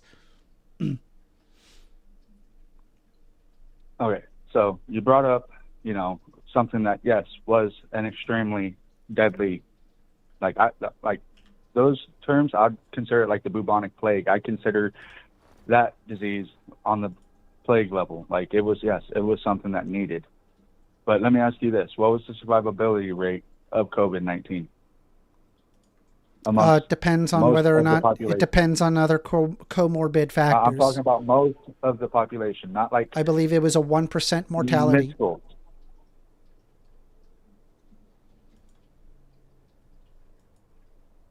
Because I only know one person that got it that actually caused like severe issues. And it only caused the severe issues after she received both doses of the vaccination. After she received the second dose of the COVID-19 vax, within a week, she had a blood clot shoot to her brain, and she went complete critical. I've heard of that. I mean, I've had my 2 vaccines, and so did... She did catch COVID, and within like a week and a half, she was back to normal, functioning again. She was walking around, wanting to go on hikes, wanting to go do stuff. And this was one of the clients that I worked with. I can't go into like extreme specifics because of HIPAA, but I truly do believe that because of the forced vaccinations, it did end her life. There was once again, I'm telling you, there was never a forced vaccination for the COVID vaccine. That never happened. I don't know. When a company is telling their clients, you either get the vaccination or you're homeless, that's kind of coercion. Wouldn't you agree? Are you saying that jobs are coercive? To a degree, yes. And during that situation... Are you a socialist? Yes. Am I a socialist? Yeah. No. Well, it sounds very socialist. I consider myself more of a conservative. Okay, so no, I don't believe jobs are coercive.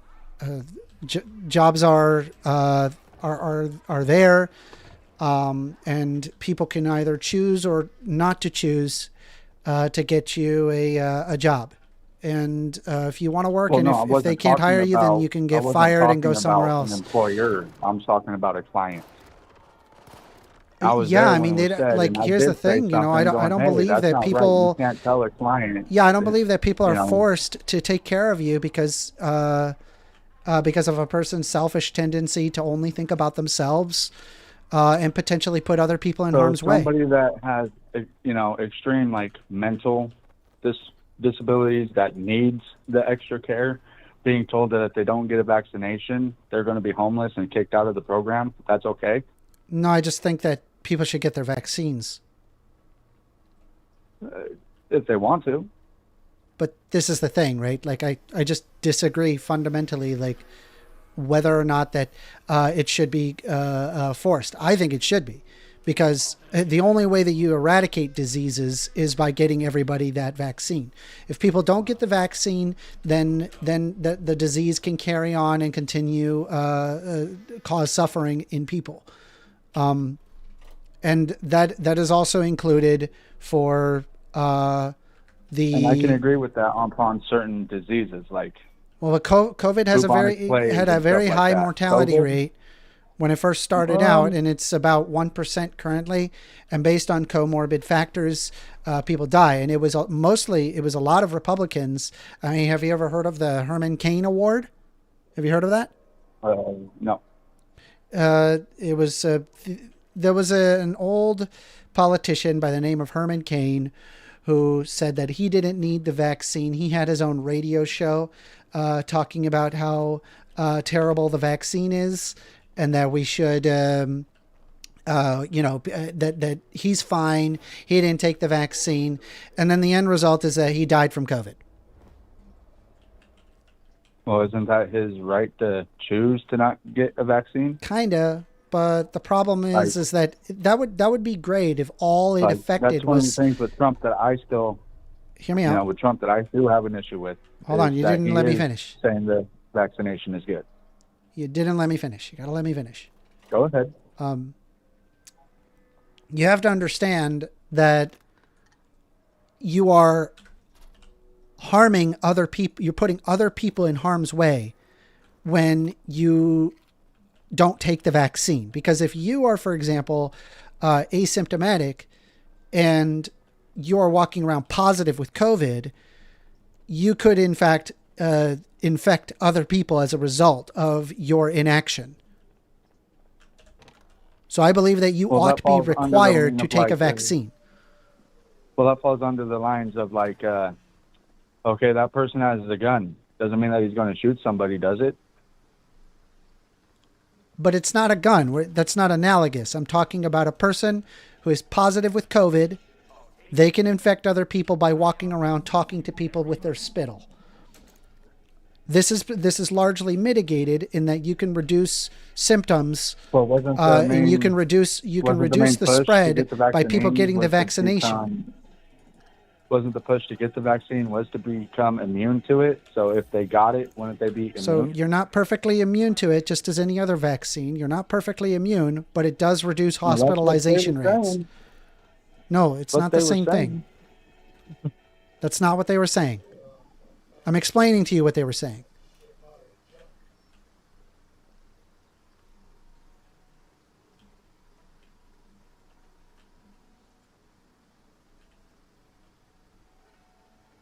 I don't know. Everything I heard was you get the vaccine or you lose your job. You can't go food shopping. You can't I mean, do nothing. it depends on what job lose you're working, everything. but that's entirely up to the business owner, But during the not to the government. That COVID, wasn't something that the government argued, suggested. They told people to take the The Washington vaccine. state government did it. It was a Washington state enforced mandate. I'm not aware of And that, then but the I'll pull that up. Let's see.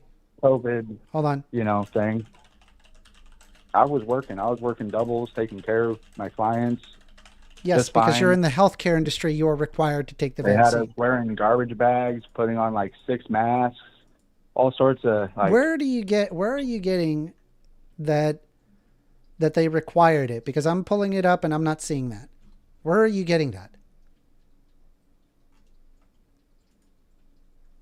It was back in 2020 area, Washington State. The employers were basically pushed under a mandate to take the COVID-19 vaccination or offer a religious exemption. And some people were denied religious exemptions under that. Yeah. Others were given it, but depending on where you were politically, you were denied. I was one of the ones that got denied by my own supervisor because I started asking questions about, okay, why do we have to wear 6 masks? How come I have to put on a garbage bag just to come into the work? So what I'm saying, seeing here is that in 2021, Governor Inslee issued a directive that K through 12 public and private school employees had to be fully vaccinated or get a medical and religious exemption on October 18th of 2021. This is on the OSPI website. The requirement did not extend to students. Washington did not require that students be vaccinated for COVID to attend school. Again, OSPI.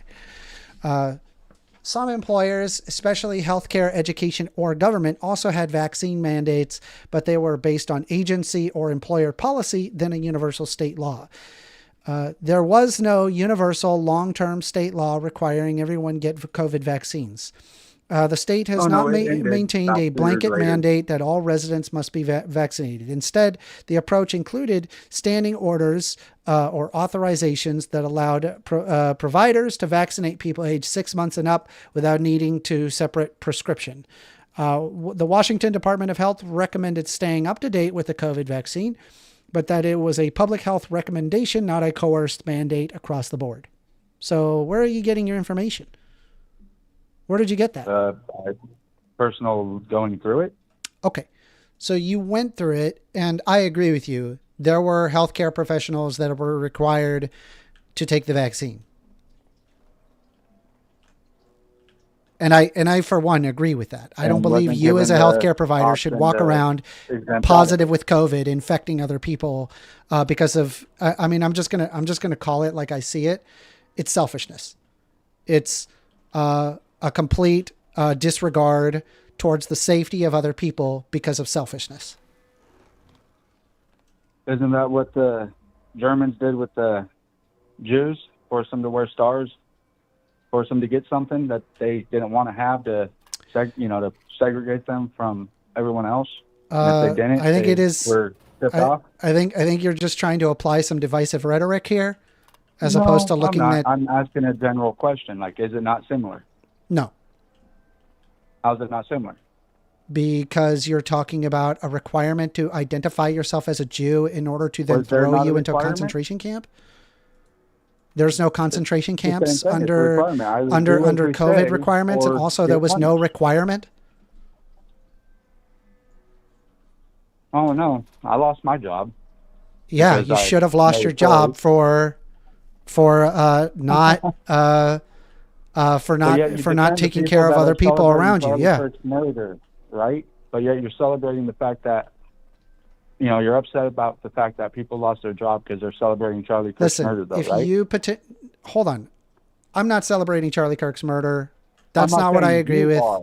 I don't never believe in said that. you did. I don't believe in hurting people, and neither have I agree with seen that. any authoritative body on the left arguing for the celebration of Charlie Kirk's murder. There's also the fact that I think the only people that were openly, celebrating Charlie Kirk's murder was like individuals on TikTok that literally have no following anyway.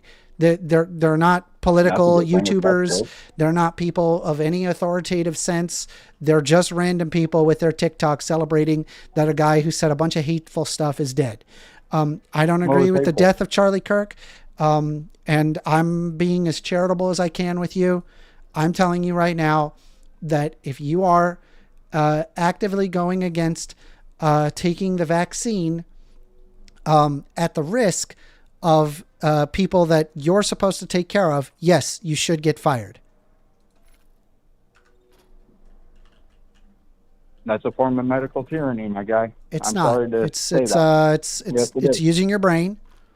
The brain that I'm using It's a form of is medical is that if you're walking around a hospital and potentially infecting people because you're positive with COVID because you didn't take a vaccine, then you're endangering other people. Last time I checked, your Hippocratic oath, provided you're a healthcare provider, your Hippocratic oath forces you to not harm other people. If you're not getting a vaccine, that ultimately increases your possibility of spreading that illness. That's going to be really, really bad for you. I wasn't harming nobody.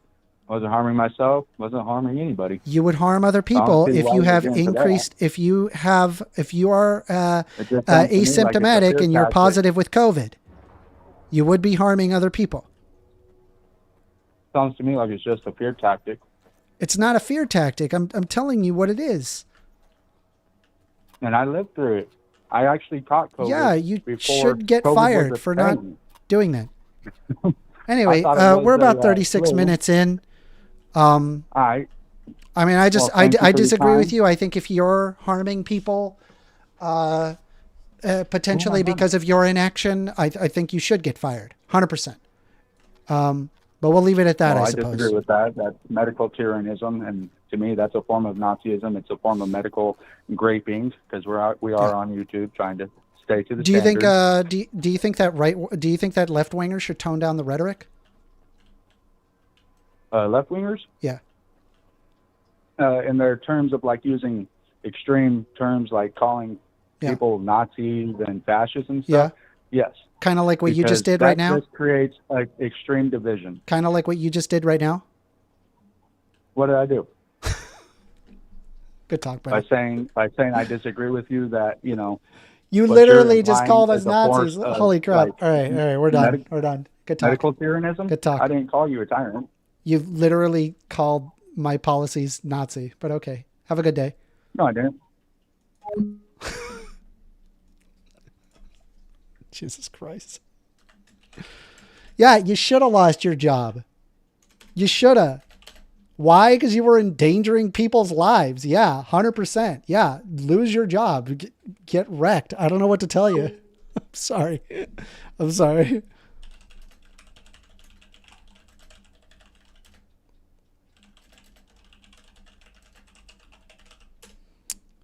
Michael Jordan, 2025, says, I can't listen to this guy. He just doesn't get it. Too bad. He seems smart, just dumb on understanding. He's a girl with too many feelings. What? You're on the line with First Amender. Hey, how's it going? Saw Hello. your stream. How's it going? What's your name? My name is Nick. You call me Nick. All right, Nick. What do you want to talk about?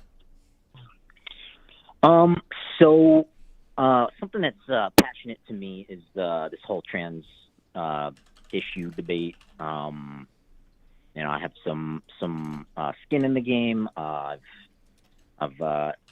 seen it kind of evolve over the past decade or so, kind of into the mainstream. But before I kind of get into that, I'm kind of curious about you. I don't think I've come across your channel before, and I was listening to the last conversation, and so I'm just kind of curious how you would identify yourself politically. For example, on the last caller, when you were asking, that last caller, was he a socialist? It seemed like you might be more of like a free market type guy. So I'm just kind of curious on how you identify yourself politically. I'm a capitalist. However, I believe in heavy social safety nets in order to kind of rein in the excess of capitalism. I think that I do believe that we should implement a policy that prevents anybody from being a billionaire. That as soon as you reach a net worth beyond $999 million, $999,999, basically, as soon as you reach the $1 billion mark, you have to liquidate some of your assets and give them away, whether that be through your sons or through the government slush fund. So be it. I just think that there's a lot of parts of society where things have gotten far worse for the low to middle class, and it's been eroded away. A lot of the wealth has kind of just consolidated at the top, which is honestly, it's a feature of capitalism that happens as a result of, what is it? I believe it's, I always mess up on this term, but basically it becomes more efficient the bigger you make it. Do you know what I'm talking about?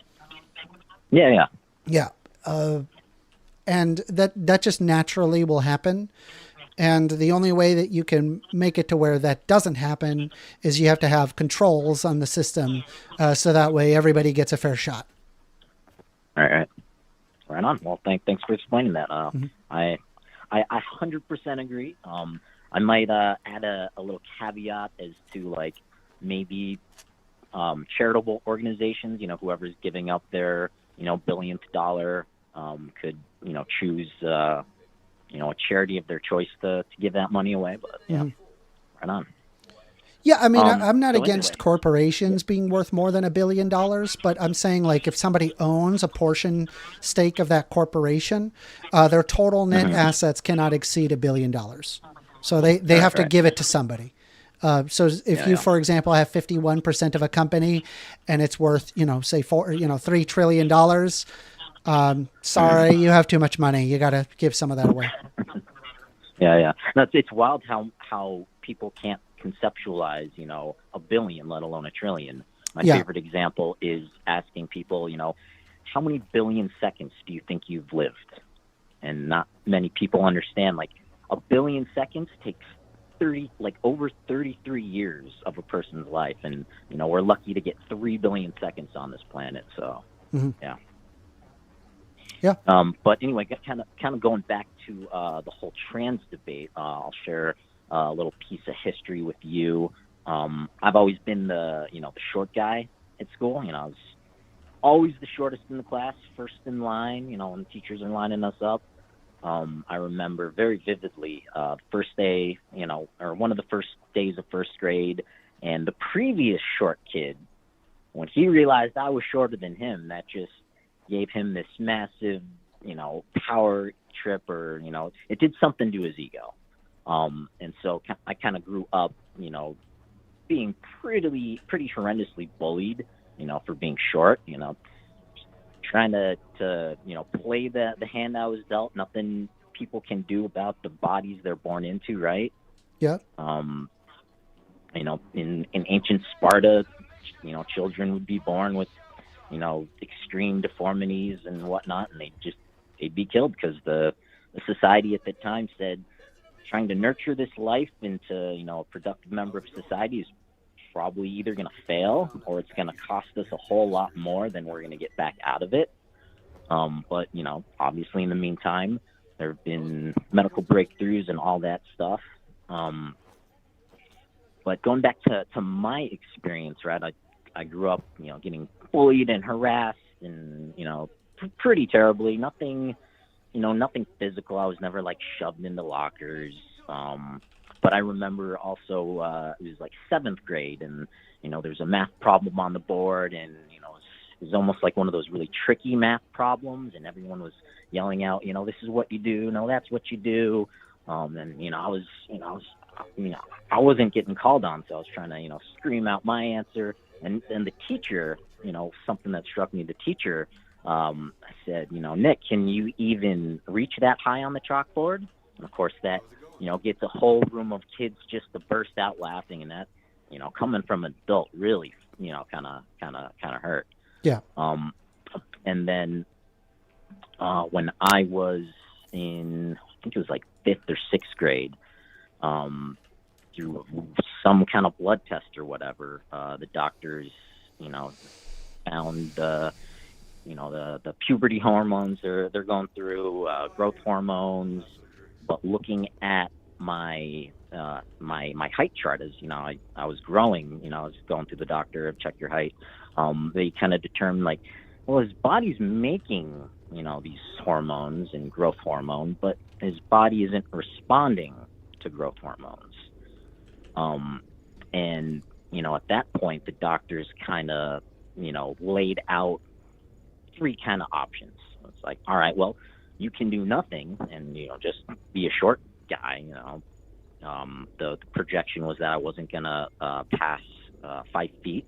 If I'm not mistaken, I think that would qualify me to be categorized as a little person or a midget legally for disabilities and whatnot. Option number 2 was they could break my legs, my tibia fibia, or maybe it was my femur. I forget which legs they were going to break. They're like, we could break your legs, separate out the bones, metal pins and whatnot, and the bones would grow longer in that section. Mm-hmm. That didn't sound right. That sounded kind of awful. I'd broken my nose a few years ago, so broken bones are no fun. And it's going to be a long recovery process. I think they could have they wanted to do both at the same time, so I wasn't going to be walking. And then the third option was, all right, we can give you artificial growth hormone, see if your body responds to it, and then at the same time give you puberty blockers. Okay. And so I'm having this this conversation with the doctor, with my parents, and door 1 really didn't seem, looking back, it didn't seem like an option, or it didn't seem as equal. It seemed like, well, your life's going to be so much better if you just are a few inches taller. And looking back, I really regret that decision. Okay. It's in kind of looking back. So I feel wait, that when you decided, are you saying that you received growth hormones and you regret that decision that you received the growth hormones? Not the growth hormones itself, but in combination with the puberty blockers. Okay, so why do you regret the decision of puberty blockers? I feel that there have been some unwanted, that might not be the word, but some side effects. That, Were the side effects of puberty blockers communicated to you? No. I mean, I was, 11 So years you're telling old me or that so. the doctor never communicated that? I mean, generally, it was kind of just like, oh well, your puberty is going to be delayed until you come off these blockers. This was also back in, let's see, like early 2000s. So what are the right, negative? What are 2001. the negative implications? What happened when you took hormone blockers? It wasn't necessarily like in the moment, but like one side effect is that I don't grow pubic hair on the left side of my body. All right. Okay. Really weird, right? My right, under my right arm, hair. Under my left arm, might be like 5 or 6 strands of hair. Same thing, in my genital area, right? And so, right, not a big deal, not a super big deal. I should shave the right side of my body and make it match, but otherwise, it's not symmetrical, I guess. Okay. So that's like. But how do you know that was caused by the hormone blockers then? Fair point. I know. There's kind of no way to tell that one way or the other. But so kind of my internal response looking back at that now, right? Like if I could go back in time, I might tell myself, hey, there's nothing wrong with being a short guy, right? There's nothing wrong with being shorter than other people. I should let you know, right, that I don't think hormone blockers cause half of your body to not grow hair. I just can't explain it in any other way. I have read a lot of documentation regarding hormone blockers. I have never heard of a side effect being that you won't grow hair on half of your body. Never heard of that. Mm-hmm. You're the first person to ever tell me that. Out of all of the medical journals and reading that I have done, I've never heard of that. If I had to guess, I don't believe that your hormone blockers are the cause of that. I think that you just are a genetic anomaly in the sense where half of your body doesn't grow hair. It wouldn't have mattered if you took hormone blockers or not. Yeah, that very, very possible. I can't argue against that point. All right. I don't think you could say one way or the other that it wasn't. For example, right? Now, it's kind of important. Were you trying to those blockers? Let me ask you this. Were you trying to reference this in regards to trans people, where trans people are taking hormone blockers? Well, yeah, kind of. So it kind of goes back to, right, like I'm pretty libertarian. Like, you want to go out and do heroin or cocaine or, fentanyl, I think you should have the freedom to do that. I don't think you should have the freedom to do heroin, cocaine, or fentanyl. But okay. Yeah. I just think, as a child, I didn't quite understand the implications of, Well, I would look at things in terms of mitigative harm. What causes harm? Can it be mitigated? Is the alternative better than not that? Mm-hmm. Yeah. I just kind of looking back, I wish, especially, coming from adults like my parents, a doctor, like that, not doing anything was just as viable, and I really feel like I suppose so, but if I had to guess, you probably, it sounded like you didn't like being short. How tall are you now? True. 5'4". Huh? 5'4"? 5 foot. How would you feel if you were 5 foot? Well, honestly, I wouldn't like it, right? There are certain. Well, I can't even imagine the anguish that it would be. Like I should have listened. Like, if you never took the drugs, like any of them, how would you feel? Do you think that that you would have felt that you would have made a mistake and wouldn't have been worse than how you feel right now regarding the taking of hormone blockers? No, I think I would have come to accept this is the hand that God dealt me. If I could go back in time, there's something I would suggest instead of not doing anything. If someone why not just if someone has, for example, and I brought up earlier, gynecomastia, male growing breasts where they should not be growing breasts for puberty, I don't think a good argument would be, well, that's how God made me, and I'm just going to live my life as a man with breasts my whole life. You think that that's appropriate? Well, so let me throw this at you. So then, I don't think there would be anything wrong with that, right? They, hopefully, in today's society, they would be more accepting, right? We have. I'm telling you right now, they're we not. have men who they're not accepting. True. Especially in middle school. Have you talked to a middle schooler? In certain in certain communities. Yeah, for sure. I would not suffer my worst enemy that fate. Right, but my pushback to that is there are men, or not men, sorry. There are males who are intentionally getting breast implants to present more feminine. Correct? Yes. So if it's okay for those people, to decide that, make their choice that that's how they want to live, I think that in a healthy society, in an idealized society, if a person doesn't want to prevent their male breast tissue from developing, they should be able to do that. But I don't think they should be pushed into that direction because society won't accept it. Right? Listen, a doctor in my is idealized world, everyone's kind of accepted the way that they want to live their lives. So a doctor is just going to give you options. That's all they're going to provide you. You can decide whether or not that you're going to take it. And I believe that it requires informed consent of not only the child, but as well as the parent involvement. Mm-hmm. I believe in that. And that would include, for example, trans youth that again, it requires informed consent. This is why they provide hormone blockers for children, so that way they can come to an informed consent as to whether or not they want hormone replacement therapy, which is separate from hormone blockers.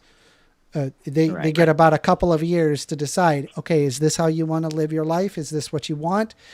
And if they come to the informed consent of what happens when you take hormone replacement therapy, then that's where you're at. I mean, fundamentally, I agree. I just, from my own lived experience, I don't think children of a certain age are cognitively able to make the best decision. And I agree. That's why you apply hormone blockers, so that way when they get older, they can come to an informed decision. That's why hormone blockers are applied. It provides a couple of years of time to decide. And with potential side effects. That's correct. As, you have to discuss that with your general doctor. I think that if you have, for example, a severe form of gender dysphoria, and you're going through puberty, your body is turning into something that you do not want it to be. That's extremely problematic, and for sure you apply hormone blockers in a situation like that. Right. But so my pushback is just kind of that even with parents being involved, there are there are pressures. Maybe society has convinced the parents that having a short kid is unacceptable, or having pick your poison. It sounds like you should probably ask the kid how they feel. To put on the shoulders. I would imagine you probably didn't like all of the anguish of being super short, right? And that you at least got the care you needed. Yeah. Right. As opposed to having a law that says no hormone blockers for short kids forever, and you're just going to be short because that's the way that God intended you. Seems kind of like. I just feel that people should be kind of,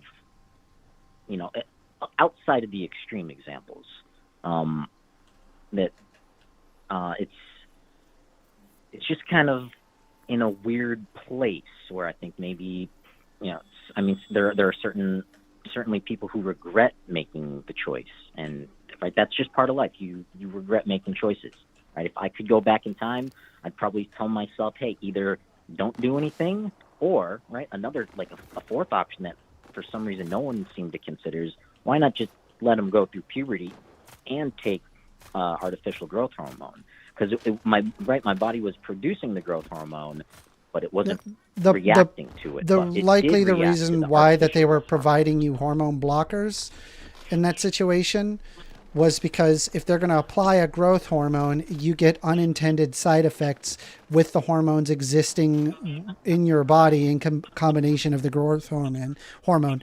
It would have been a non-zero chance that you could have adapted into feminizing results if your body was a specific way. So to remove that, they would apply hormone blockers to prevent that from happening. Because the intent is not to feminize you, right? The intent is to allow you to grow. Right. That last part is definitely true. From my recollection, it was like, oh, we're going to delay puberty so that your body can essentially catch up. It's like, yes. Oh, you're falling behind on the growth chart. Like, we're going to give your body an opportunity to catch up. But that's me in a time machine. I can't change that. So that's kind of like my experience. I think we kind of agree on that. I just feel that, it's a real tough burden to lay on the shoulders of a child. And essentially, I feel like this is why it's not laid on the shoulders of a child. This is laid on the shoulders of the parent, the doctor, and the child consenting. Right. I think all three of these need to be there, and it needs to be an informed consent, including on behalf of the child. Mm-hmm. I just feel that my parents and the doctor were kind of essentially validating my bullies, saying like, "Oh, there's something wrong with being short." All right, and if there was an environment in the sense of you getting bullied because you're too short, they're trying to help you, not validate the bully. They're acknowledging the problem and saying, okay, what can we do to fix the problem? I don't know. Are you familiar with the comic Brad Williams? He's a little person. The comic? No. Okay. I think I've heard of him before. I think I've seen him. Yeah, I'm sure you might recognize him if you saw a clip. But he has a great story, right? His parents are not little people, and so his dad knew that he was going to get bullied, and he tells a great heartwarming story. Like, his dad bullied him so that he would go to school and have thick skin, and when people made fun of him, he'd just be able to hit them back, not physically, but with like a hard hitting joke, like in some ways inappropriate, but less inappropriate than a child bullying another child because they're a little person, right? I mean, I see what you're saying. Right, I think that, hey, we have care, and we just give people that option if they want that care. Yeah. I mean, I think having options are good. I think I would hope that as society gets more, accepting of people and their differences, right? It's a hard ask. There's all sorts of evolutionary reasons why people behave that way towards people who look different. But I think maybe like there's too many options, or there are good options that aren't being, highlighted as being other good viable options. Yeah. Okay. Did you have anything else for me, buddy? Well, another aspect of this is the whole language thing. I remember, 2015 having a heated debate with my sister-in-law, right? That, sex and gender are different. Gender is a social construct, all those talking points. 10 years ago, it was, well, man and women are completely different than male, female. But now 10 years later, as, some people like me were willing to, consider that argument and, all right, let's see how this plays out. Now it seems 10 years later, we have people, using, contradictory language like trans male, right? I transitioned to be male. Like that can't happen. These are used interchangeably. That's normal. Male, female, man, woman, those are used interchangeably, just in colloquial speech. But so when I say, when I say trans man, I'm referring to born female and is transitioned to male, and then a trans female is just going to be born male, transitioned female. So that's where I really, that's where I really have a problem with how the language is used, because, right, I agree, colloquially it is used that way, especially more so, before, this became kind of the mainstream. And, right, in 2015, right, that was, to me, a very foreign kind of concept. It's just, well, sex and gender, as opposed to them being different. And so when I got so much pushback for not accepting the difference between sex and gender, I was really struck with how passionately my sister-in-law was, arguing that point, and that made me reflect, like, all right, language. Do you not believe that sex and gender are different? I would say that today I'm more open to that idea than I was, 10, 20 years ago. But my pushback is that that they are being used interchangeably, right? So, 10 years ago, hearing the argument, they're different. Sex and gender are different for, whatever argument you want to use. And so, like, okay, my immediate reaction was to, no, that doesn't make sense.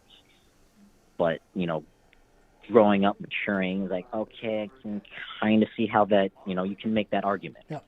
But you have to be consistent. If the argument is that man is different than male, or it can be, you can't be conflating the languages. Yeah, so it's just all it is gender is predicated on an internal sense of your sex. That's what it is. All of the social constructs, all of those extra, that's just extra. I'm talking about the basis of gender. It's an internal sense of your sex. And the internal sense of your sex may or may not match with what is happening externally. That's what that is. And we're able to exhibit differences in hormones, differences in portions of the brain and the shape of the portions of the brain, such as the subcortical volumes. We can empirically show that there are trans people where they have this exact criteria. So I know for a fact that gender is different from sex. That internal sense of your sex being different can be different or severed from what your body is externally. Right. My pushback to that would be, I just think there's different types of males and different types of females, and they're right. Like there's females who want to dress up like Barbie and do beauty pageants. There's females who want to shave their head. There's males who want to dress up in dresses and skirts and stuff. Like I had a roommate in college who loved wearing his kilt. Right? Nothing wrong with that. No one's gonna, no one said anything about it. The kilt has nothing to do with the skirt. It's I would argue more feminine presenting. It's not. It's certainly not a the kilt norm from in America. Man, the Scots would kill you for that. I'm talking that. about particularly in America, right? This is the society I grew up in. I didn't grow up in Scotland, right? Oh my goodness. Yeah, that's an example of how cultures and societies differ, right? In Scotland, there's nothing wrong with wearing a kilt, but in certain places in America, right, you're going to get bullied and harassed, right, for wearing a kilt. Especially if it's not necessarily in traditional, plaid Scottish type patterns, right? I see what you're saying, but I mean, I just disagree with it. But anyway, it's fine. Yeah. So I just kind of, right. I'm accepting of people who want to make decisions that they want to make, but I have a problem with the inconsistency in the language. Where, right, 10 years ago I was hearing like man is different than male, woman is different than female. Yep. And now it's inconsistent where you have trans male or trans female as opposed to trans man, trans woman. Yep. I really just wish kind of people would be comfortable being a feminine presenting man and not, necessarily wanting or needing to label themselves as a, trans woman. I just, I get that society isn't there. I'm kind of an idealist. Well, I mean, considering the fact that we can observe the existence of trans people in multiple different cultures. For example, you have in India, there exists hijras, which has been around for thousands of years.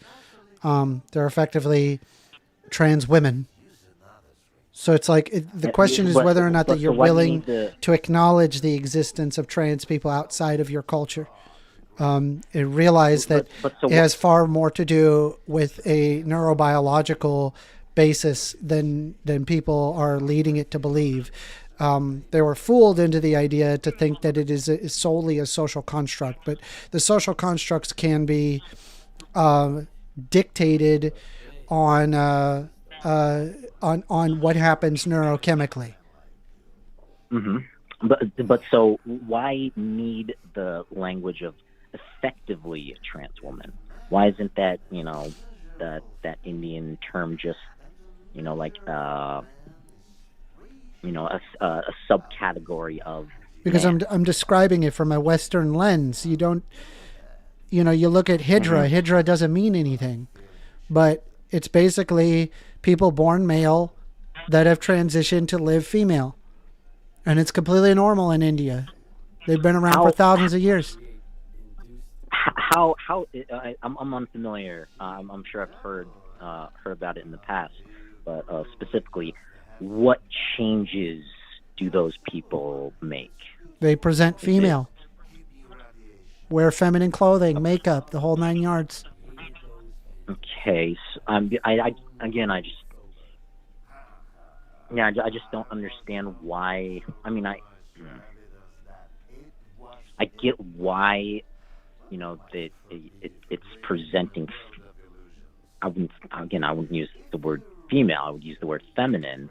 Presenting more feminine, but and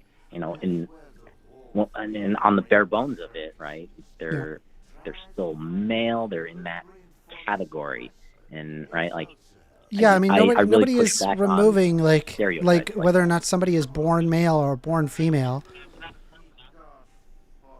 But here, I'll just to close it up, I'm going to go ahead and provide you the hijra in South Asia. Here you could see is hijras are transgender, intersex, or eunuch people who live in communities that follow kinship system known as a guru chela system. They're also known as Aravani or Aruvani, and in Pakistan, Khawaja or Sira. Hijra is officially recognized as a third gender throughout countries of the Indian subcontinent, being considered neither completely male nor female. Hidra's identities originates in ancient Hinduism and evolving during the Delhi Sultanate in the Mughal Empire of 1526 to 1707. Mm-hmm.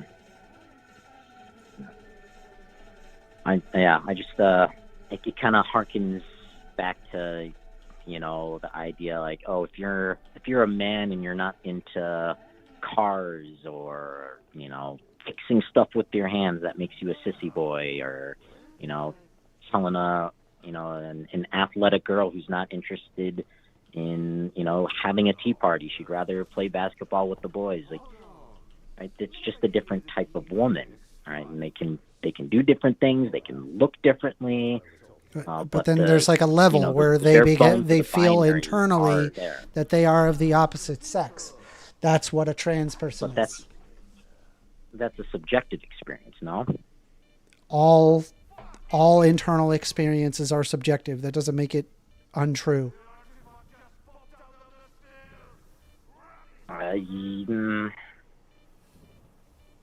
But if my subjective experience differs than that, right, objectively, right, you can't draw if someone is trans and you are not trans, the other person being trans doesn't remove your subjective experience of you not being trans. I would argue that it's not right. If someone feels that they're trans and someone else, right, doesn't believe in that concept of them being trans, right, either subjective opinion doesn't change the objective your subjective experience. The objective. Here's the thing: the objective fact is there are hormones that dictate that. There are internal features of the brain that dictate that, and so knowing that empirically exists, which then causes your internal feeling of your sex to be separate from what you are externally, that is that would mean that it is very objective in its interpretation. Now, the question is can I just I want to jump in real quick, because that really planted. We got to wrap it up though. You're 5 minutes past. Yeah. I got you. So if we, right, similar to how we can suppress puberty and regulate hormones, if we knew why people felt that way, and we could give them an option so that they wouldn't feel that way, would you support that? No. Why not? Because we've done that. It's called conversion therapy. It doesn't work. If anything, it leads to greater suicidal ideation. Not conversion therapy. I'm speaking. I'm saying that what you're talking about has been tried. It's called conversion therapy. It was very unsuccessful. In fact, it was extremely unethical, causing the death of multiple people as a result of that experimentation. So no, I would not want to do that. I just feel that that's not making a good. That's not considering the point in good faith. I'm not, talking about forcing anybody. I'm not saying you're arguing that. I'm saying that what you're describing is that. I mean, I guess we agree to disagree there. Okay, describe it, and then I'll walk you to how that. Actually, we do have to end it up.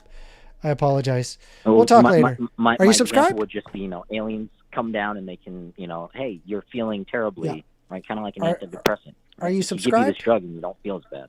I am not. Would you consider subscribing? Possibly. I'll have to listen to a little more of your arguments. I'm definitely in agreement kind of with your fiscal policy. I was a big fan of Andrew Yang. I'm not sure you would be, but all right. Yeah. Good talk. Have a good day, Nick. Thanks, sir. Adios. Phones are open. 202-998-5218.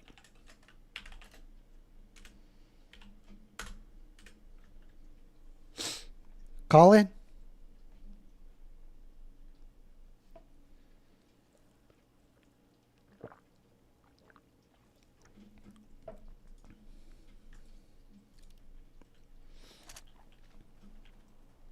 God, this game looks good. I love this. Which says, get this T slur hating piece of S off the phone. He is such a bigot.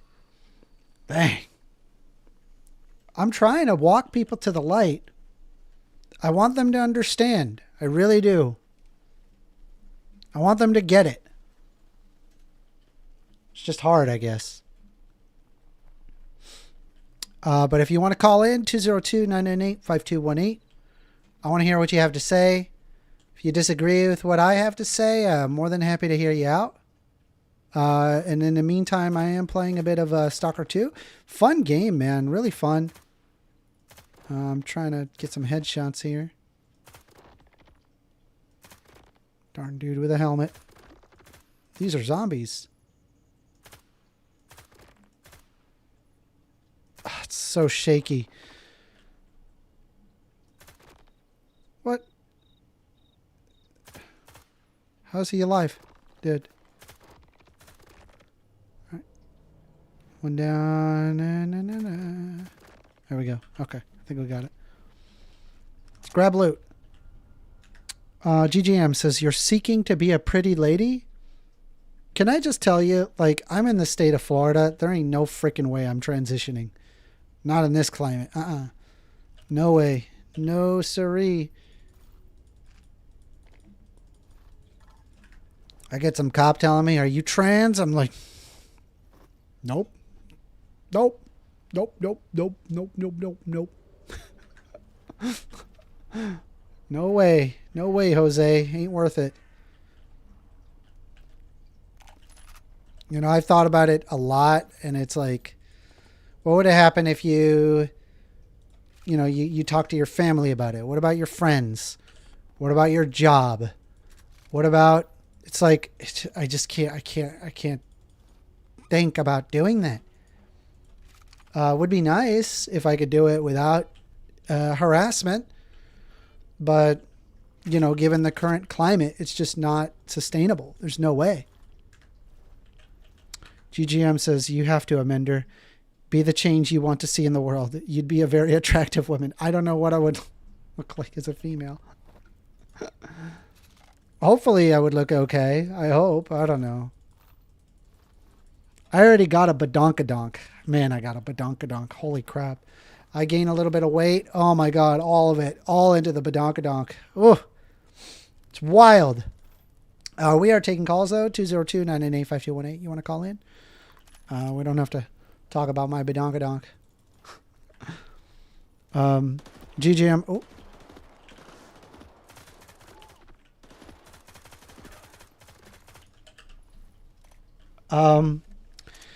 GGM says, I think a little lip filler, a wig, and a BBL would go along.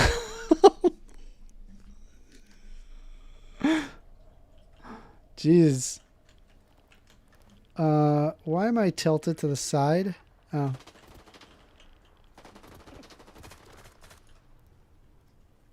These guys are popping out of the woodwork.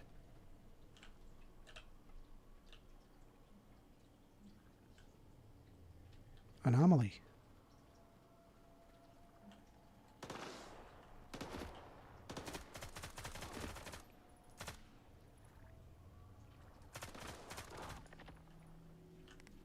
Oh, it's this thing.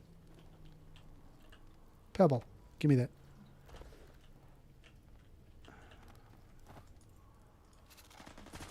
Yeah. This is an anomaly. We need to get out of this.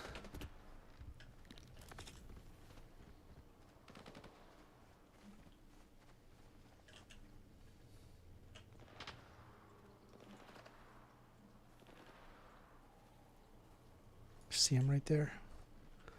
Though he's probably not real. They still have the capability to kill you. Let's see here. Nunya says, I called in, I spoke my piece and get called a tea hater. Hey, that's the comment. That wasn't me. I think if you look at some studies regarding trans individuals, you're going to find it's much more reasonable than you think. I always like to bring up the neurochemical study. I'm sorry, the neurobiological study. I'll pull it up for you right now.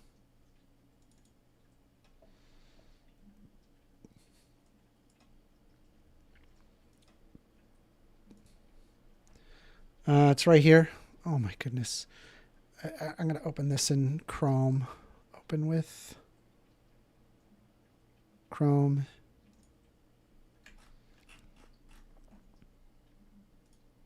So this is the neuroanatomy of the transgender identities, the mega-analytic findings from the Enigma Transgender Persons Working Group. And you can see right here, there is an abstract that basically talks about how that They did some MRI scans on people who are trans man, trans woman, cis man, and cis woman, and were able to find that there were portions of subcortical volumes of the brain that was physically different from that of cisgendered counterparts. And this is prior to HRT. AWOL says, I think that first would be insufferable if he actually transitioned. Jesus. As opposed to now where I'm not insufferable.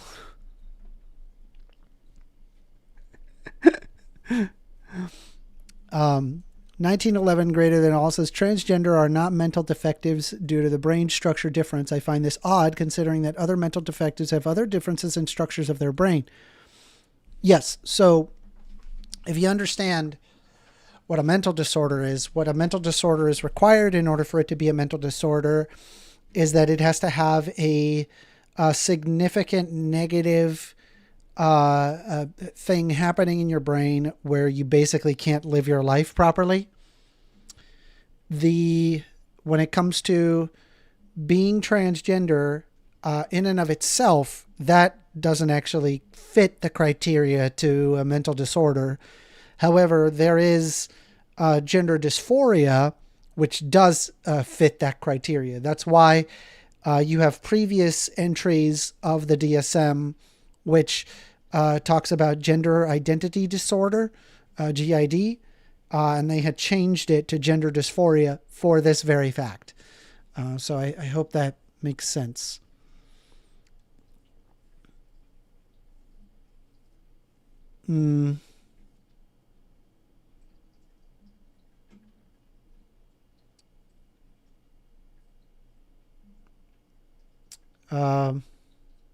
AWOL says, yeah, racism is always a good talk with him.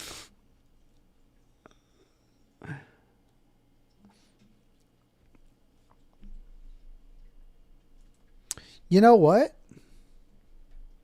It's 12 o'clock. It's time for food. I'm going to quickly grab some food. I'll be right back. Don't go anywhere, okay? I will be right back. I'm just going to heat up some food.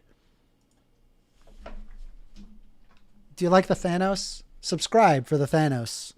The Thanos dancing and twerking for you.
All right.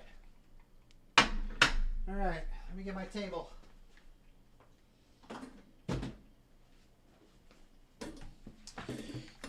You know what I should do is all right. You know what I should do is have a larger larger upscale to my face, right? But like with like the chat on the side. Like, I don't know. What do you guys think? Here, I'll tell you what. Let's copy this. See if we can put it on the chat. Can we make that bigger?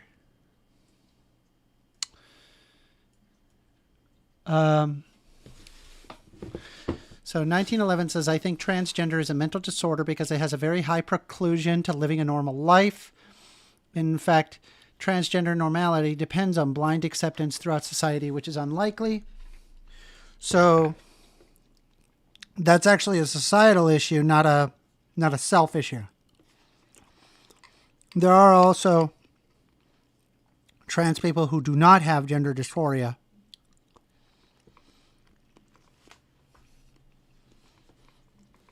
So it does not fill the criteria required. Let me quickly copy this. We're going to do copy or duplicate. We're going to call it self with chat. Let's see here. So we're going to... So this self one, we're just going to delete that. Remove the chat box. We're going to do the self with chat. Just make myself a little bit smaller, I guess. Oops. Sources. Is this my camera? Nope. Camera. See if we can...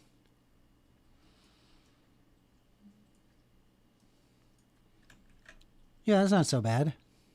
How's that?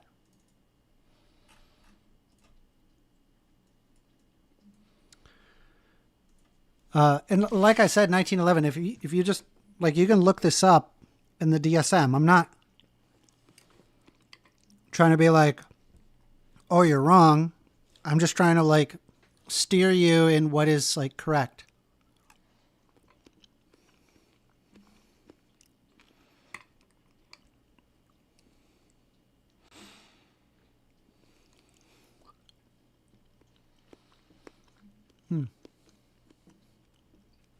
GGM says... First Amendment, there are men who like to dress up as women because it sexually arouses them.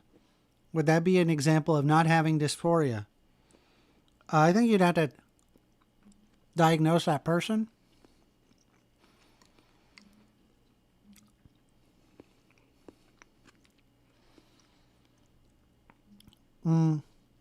Mario Trujillo says Andrew Wilson would destroy you in a debate. See, I don't like to look at things in terms of like destroyed versus not destroyed. I just like to learn from people.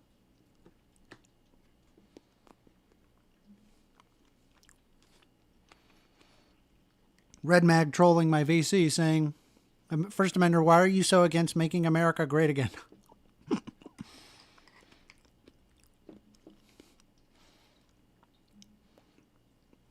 Catalyst says that's autogynephilia. That's also disproven on the basis of newer literature. Like I said, I mean, you can Google this stuff. I'm not making it up. I'm not like blowing smoke up your ass when I'm like just Google relevant research papers on this.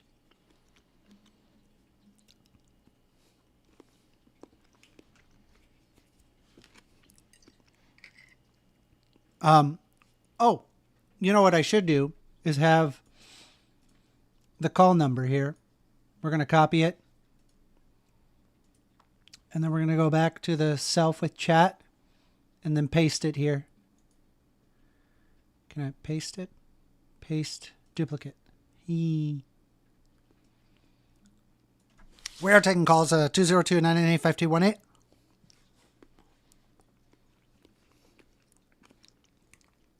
I'm just enjoying my food.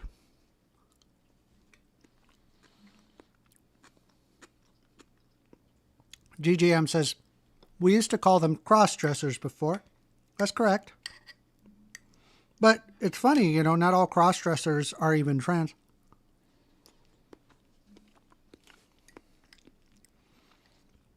Trans is a whole other thing.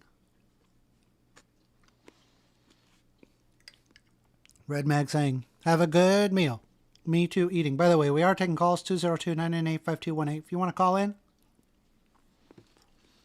I'll hear you out.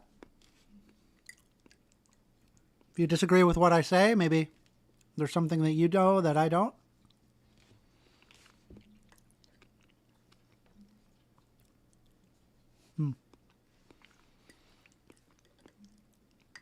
This potato salad is delicious, but I also feel like it's probably not the healthiest thing to eat.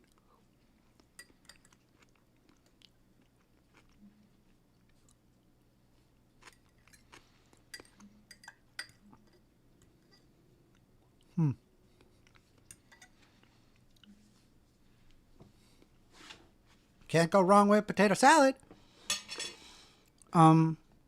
Text Jen says, First Amender, how firm are you on the idea that in order to be trans, you have to have gender dysphoria? I don't believe you have to have gender dysphoria to be trans. Not all trans people have gender dysphoria. Catmere591 says, Andrew Wilson would destroy him in a debate. Andrew already completely wiped the floor with this guy. Yeah, I mean, like I said, I don't really like to look at debates of like, oh, he won or he lost. I think that kind of like degrades the whole point of debate, is like to learn off of one another. I mean, I suppose in terms of rhetoric, he quote unquote beat me, but in terms of the facts, he's wrong. He didn't know he couldn't even understand my logic. I was trying to use his logic against himself. And I didn't catch it at the time, but I basically provided him a syllogism, which he required. He requested that I put it in a syllogism for him. And after I put it into a syllogism, he then changed it from man and woman to cat and dog, and then said that my argument was absurd on that basis. And I'm like, I mean, that was just a straw man into a false equivalency. But I didn't see it at the time. I probably watched that debate probably 3 or 4 times now. And every time it goes back to that.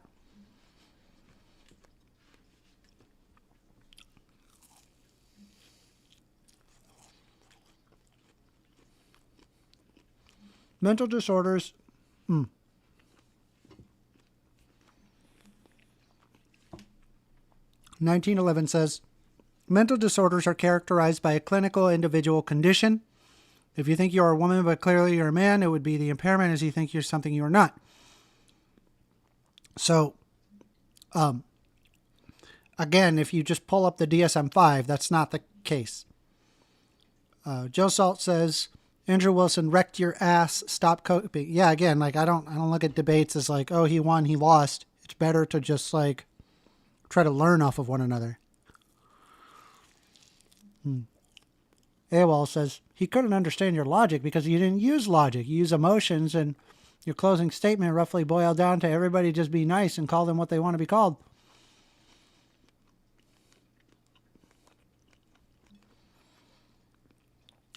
I literally did use logic by bringing up a syllogism. That would literally be logic. Like, formally, that would be logic. We are taking calls. 202-998-5218. Call in. I could talk to you while eating. I hope you don't mind. I grilled these, dude. I barbecued these wings. They're so freaking good. They're so tasty.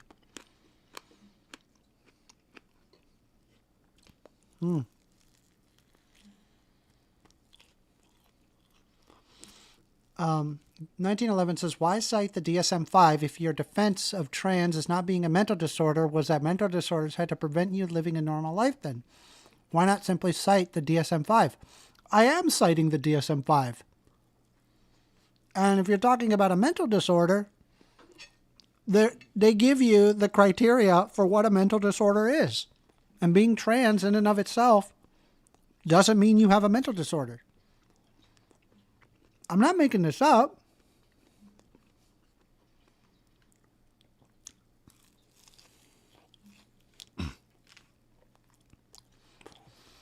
Old Ben saying, why not be nice and call them what they want to be called? Who really gives a fuck? I agree with you. Why not just leave them alone? Why treat them badly?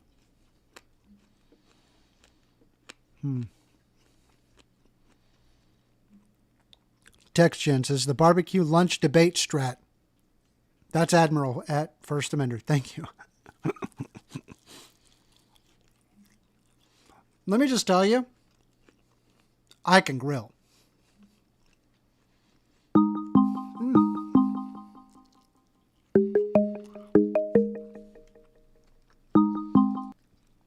You're on the line with First Amender. Good day, First Amender. Hold on. 05, 38. My hands are all messed up, so I'm typing slow. All right, take your time. 305, 38.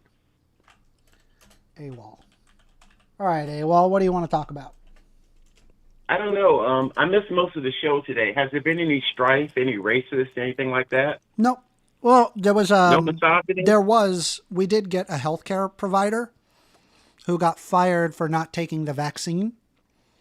And we had a disagreement in the sense that I feel that if you're endangering your patients by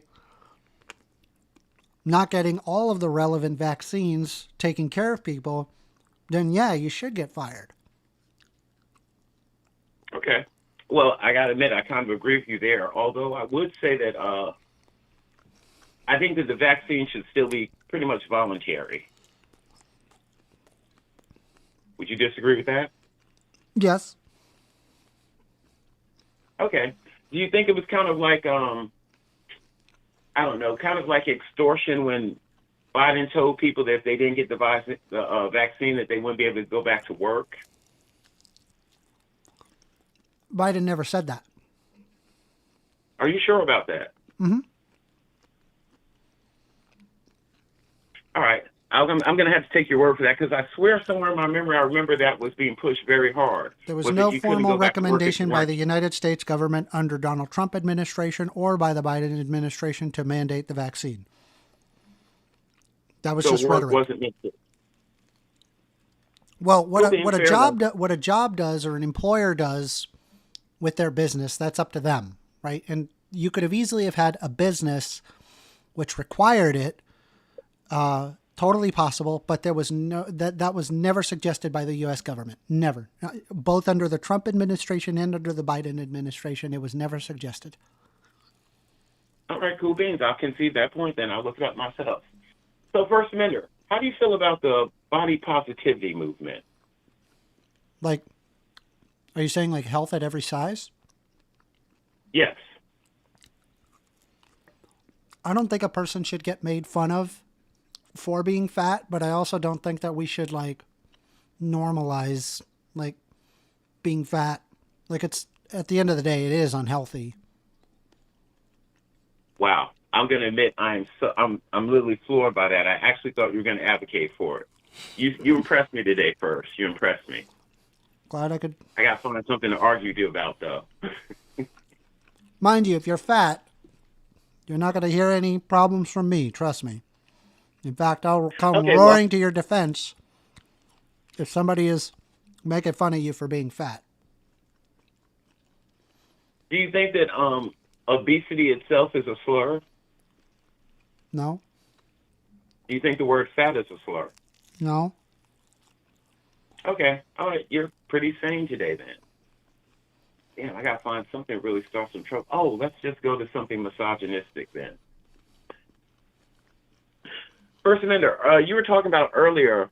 You said that you had rewatched a couple of the debates you had with Andrew. You said you watched it like 3 times. Mm-hmm. Did you watch that to make your own debating skills better?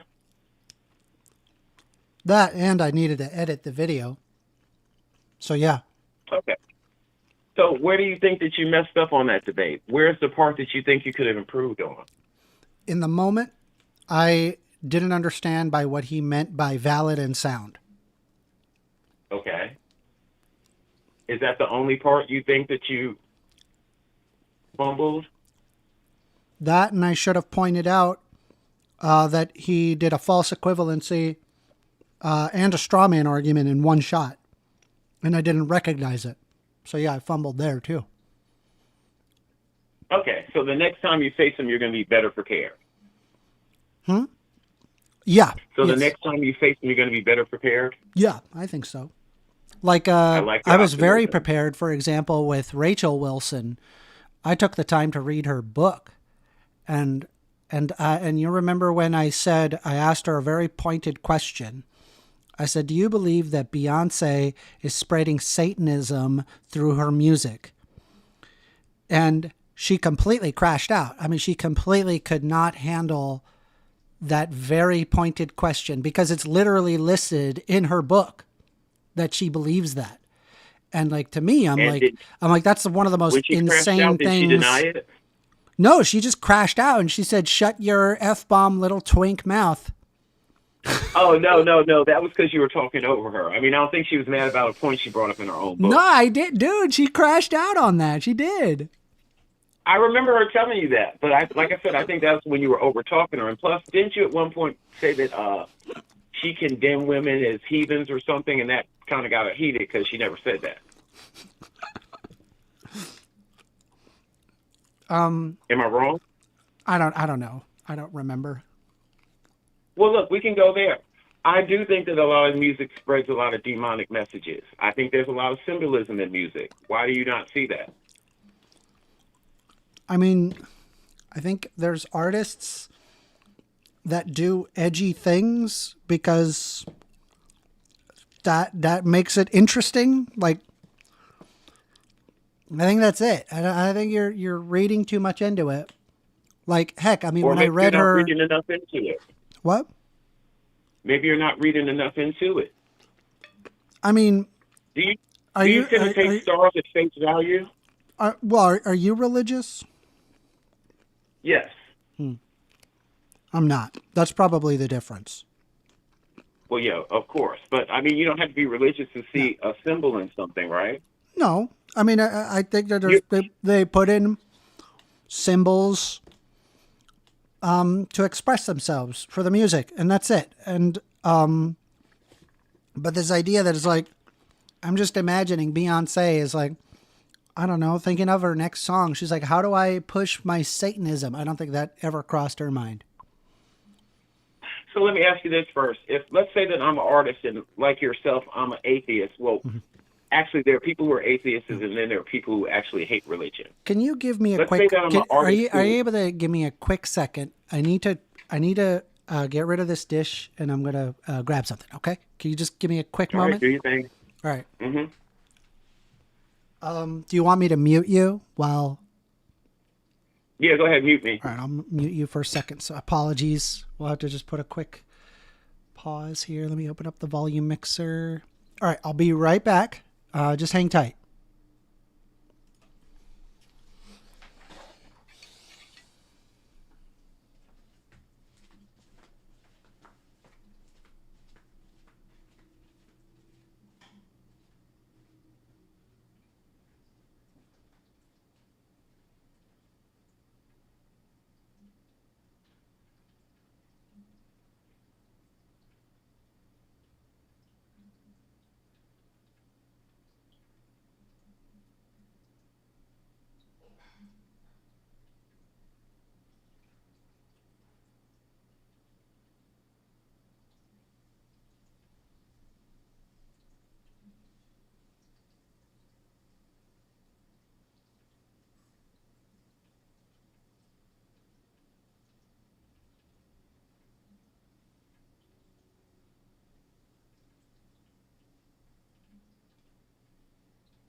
Okay. Appreciate that. Appreciate your patience. Let me unmute you. All right, AWOL, go ahead. All right. So if you're an atheist music artist and you put religious icons in your video, are you trying to make a point in some way? Maybe, maybe not. Well, all right. If you are atheist, and I know not all atheists are anti-religious, even if they don't believe, but you do admit that there are atheists who are anti-religion, correct? Yeah. All right. So if such a person did a music video that had a lot of religious undertones to it, do you think that they're supporting religion or trying to put it in a bad light? They're probably putting it in a bad light.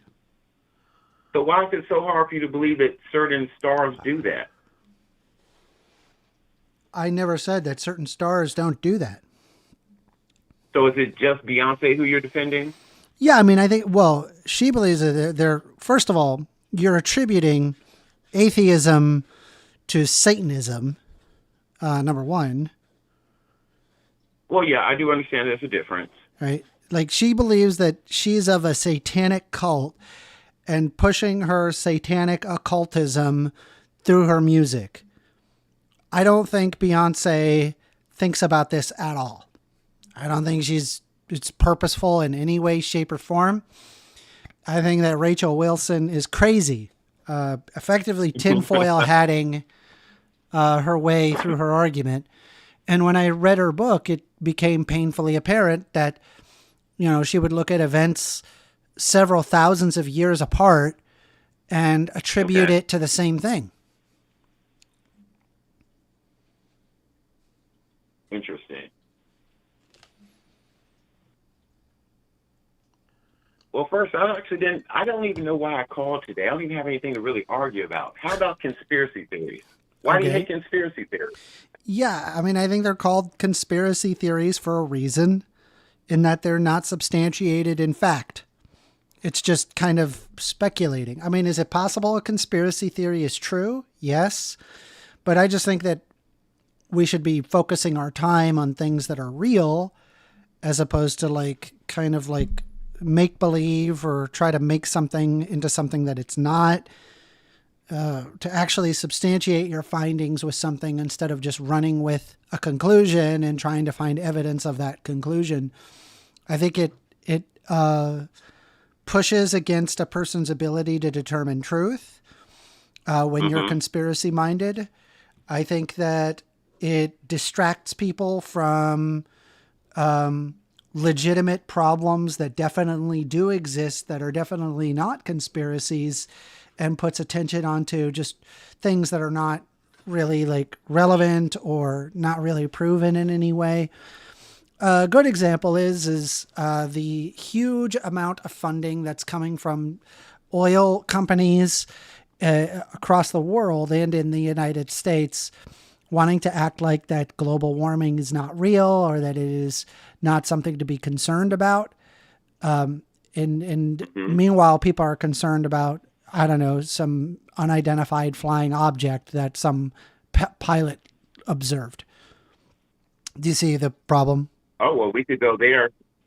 So I'm just going to take the assumption you don't believe in any of the alien stuff. So I believe that there are likely aliens out there in the universe. I just don't believe that. I don't believe that aliens exist here on Earth. I just think that there's the immense distances that exist between stars is too great. And I just think it's very unlikely that you're going to find something being able to make it here. Okay, so with all these government reports that they keep releasing recently, do you think that could be part of a conspiracy theory? Because if you don't believe that aliens are here on our planet or in our solar system, then you have to believe that the government is pushing that narrative for a reason. Well, I think that there are people that genuinely believe it through and through, and the government is willing to hear it out. So it's not a conspiracy theory. It's just the government being benevolent and listening to crazy people. Well, I just think that there are people that are, in the military, for example, that observe some things and they're like, okay, well, it's, we want to get some further investigation as to what these things are. Fair enough. I just think that like attributing like a realistic scenario, take for example, I mean, there was like one of those footage that was released. You could actually apply a little bit of trigonometry and the measurements. I actually did it myself on one of the objects. They were saying, look how fast it's going.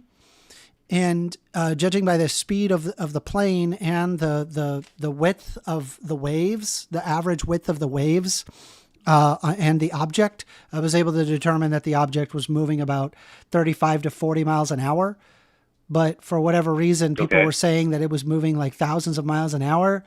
And like, it looks like it because you have a plane that's going this direction and then the object is going in this direction and you're just kind of looking at it. So the angle and the momentum makes it look like it's going fast.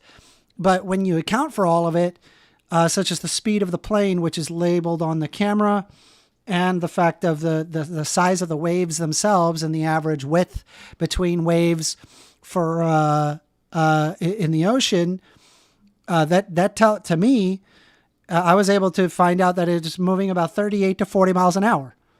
That was it. And people are like, right, look how fast it's going. Military? Yeah, it was and people are like, what is that? Wait, was this, and it's like, dude, it could totally be like a TikTok.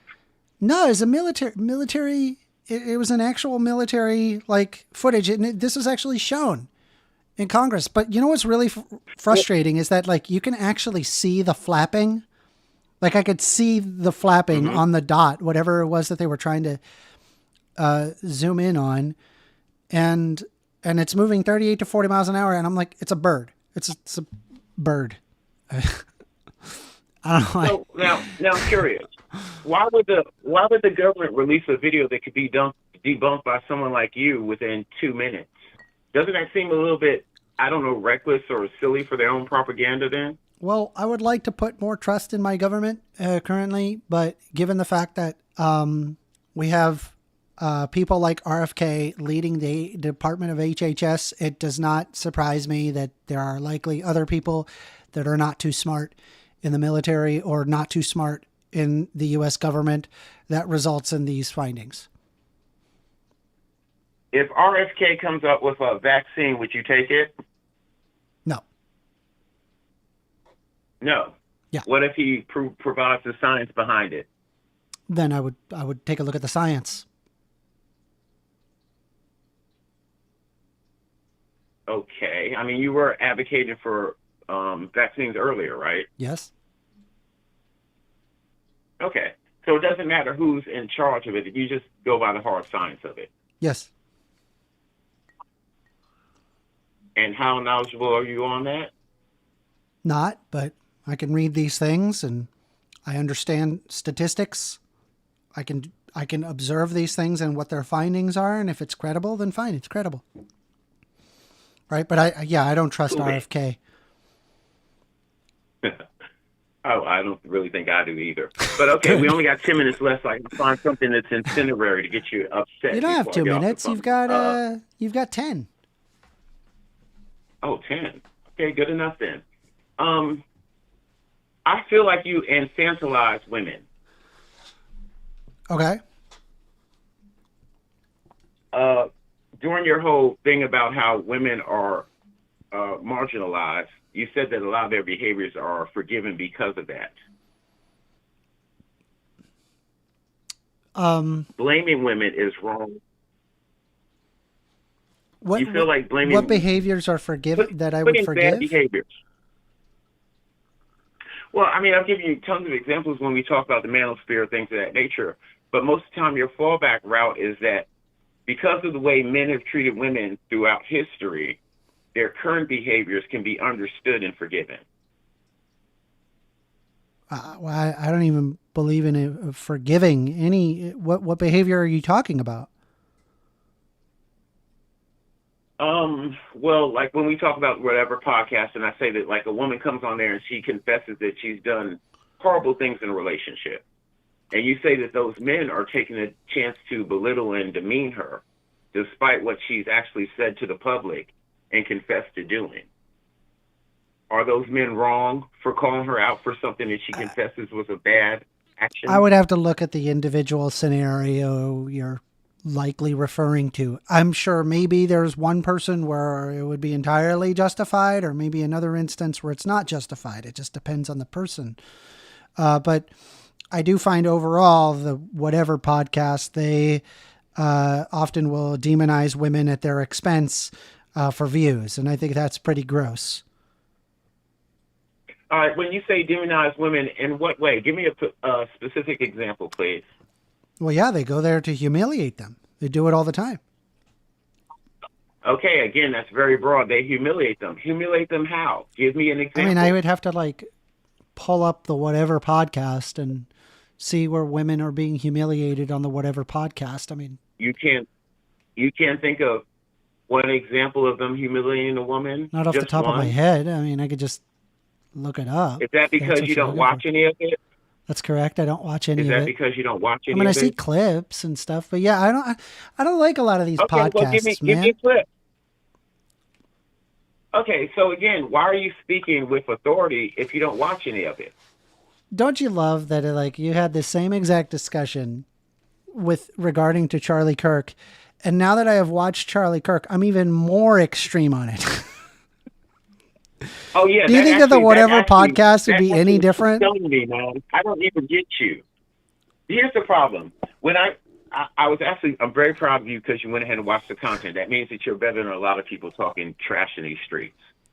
But at the same token, last time we talked, I asked you, was he rude or mean to any of the trans or gay individuals he talked to? And you said, yes, he was. And I asked you how, and you said, their existence. Because he didn't confirm their identity. Yeah. Yeah, he didn't confirm their existence. Wait, stop. If you put that aside, show me in any way during what you watched where he was rude to someone. Did he call anyone names? Did he insult them personally? He argues for policies to make life much worse for trans people. Stop. See, you're doing that BS questioning thing. What I'm asking you is, telling you what he does. I'm telling you what he does. He does that. Well, again, give me an example instead of being so broad. You saw him talk to gay people. He literally won't even acknowledge the existence of trans people. He says that they don't exist. That existence of trans people is a bait and switch. That's not a bait and switch. You won't acknowledge their He's saying a thing that's really transphobic. The title that you're giving them. Someone isn't giving you the title you want. That doesn't mean that they don't see you standing right there in front of them, though, correct? What? I could want to be the king of the world. That doesn't mean that you're not still talking to me. It's different from a person being trans. Transness exists at an endocrinological level. Right? The king of the world is that's not something that exhibits itself endocrinologically speaking. That's just like a social thing. Okay. Tell me Charlie Kirk being rude to someone aside from not affirming their identity. Calling someone a name. Telling someone they're an idiot. Anything along those lines. I don't know. In fact, in any of those interviews, was there anyone who ever... I'm sorry, what first? I would have to pore over all of the things that he's said. But yeah, he's said some pretty flagrantly horrible things about trans people. So. Several hours, not a couple, several. Okay, so if you watch several hours of someone who you consider to be hateful and a terrorist, basically, and you can't give a concrete example of them being rude or mean to someone, doesn't that kind of smash your own point of view? It's the dehumanizing language, man. It's dehumanizing language? Stop it, man. Yeah, dehumanizing. Like, seriously. Okay. First Amender. When you say people can go to their weird trad wife thing, you know how you say that a lot? Yeah, people can go be trad wife if they want. Go be a trad wife. It's okay. You normally say weird trad wife, but that's fine. No, I just think people have different criteria that they want to live their life, and I don't think there's anything wrong with that. If somebody is a trad wife, go be trad wife. Okay, you normally add weird in front of it, but my point is that Charlie Kirk, if I compare the two of you, right, I've heard you be far ruder, use far more foul language than Charlie Kirk ever has. It's true. I got to work on that. Yeah, so it's kind of weird for me to hear you say he's a terrorist, but you can tell people they're a piece of shit or F your God several times. And by the way, I think that saying F your God in a passionate, wigging out that you were doing, I think that might be considered kind of hate speech or sparking something. You think? Well, I think that a lot of people have their identity tied into their religion also, correct? Okay, maybe, sure. So, okay. So if I feel like religion is a very deep part of who I am, and you say, F my God, F my religion, isn't that equating to the same thing as me saying that I don't believe you're trans at all? No. Why not? Because one of them exhibits itself endocrinologically speaking, and the other one is just socially constructed. So social constructs can't have weight in the person's identity? Of course they do. Okay, so if the point is how much someone believes in their identity, and you're disproving, I'm sorry, not disproving, but you're denying that identity. Well, I just think that religion No, because I think that religion causes a lot of harm in society. I really do. I believe it does. I think trans ideologies cause some harm in society. I really do. Is the ideology found in the endocrine system? I didn't think so. What, for trans?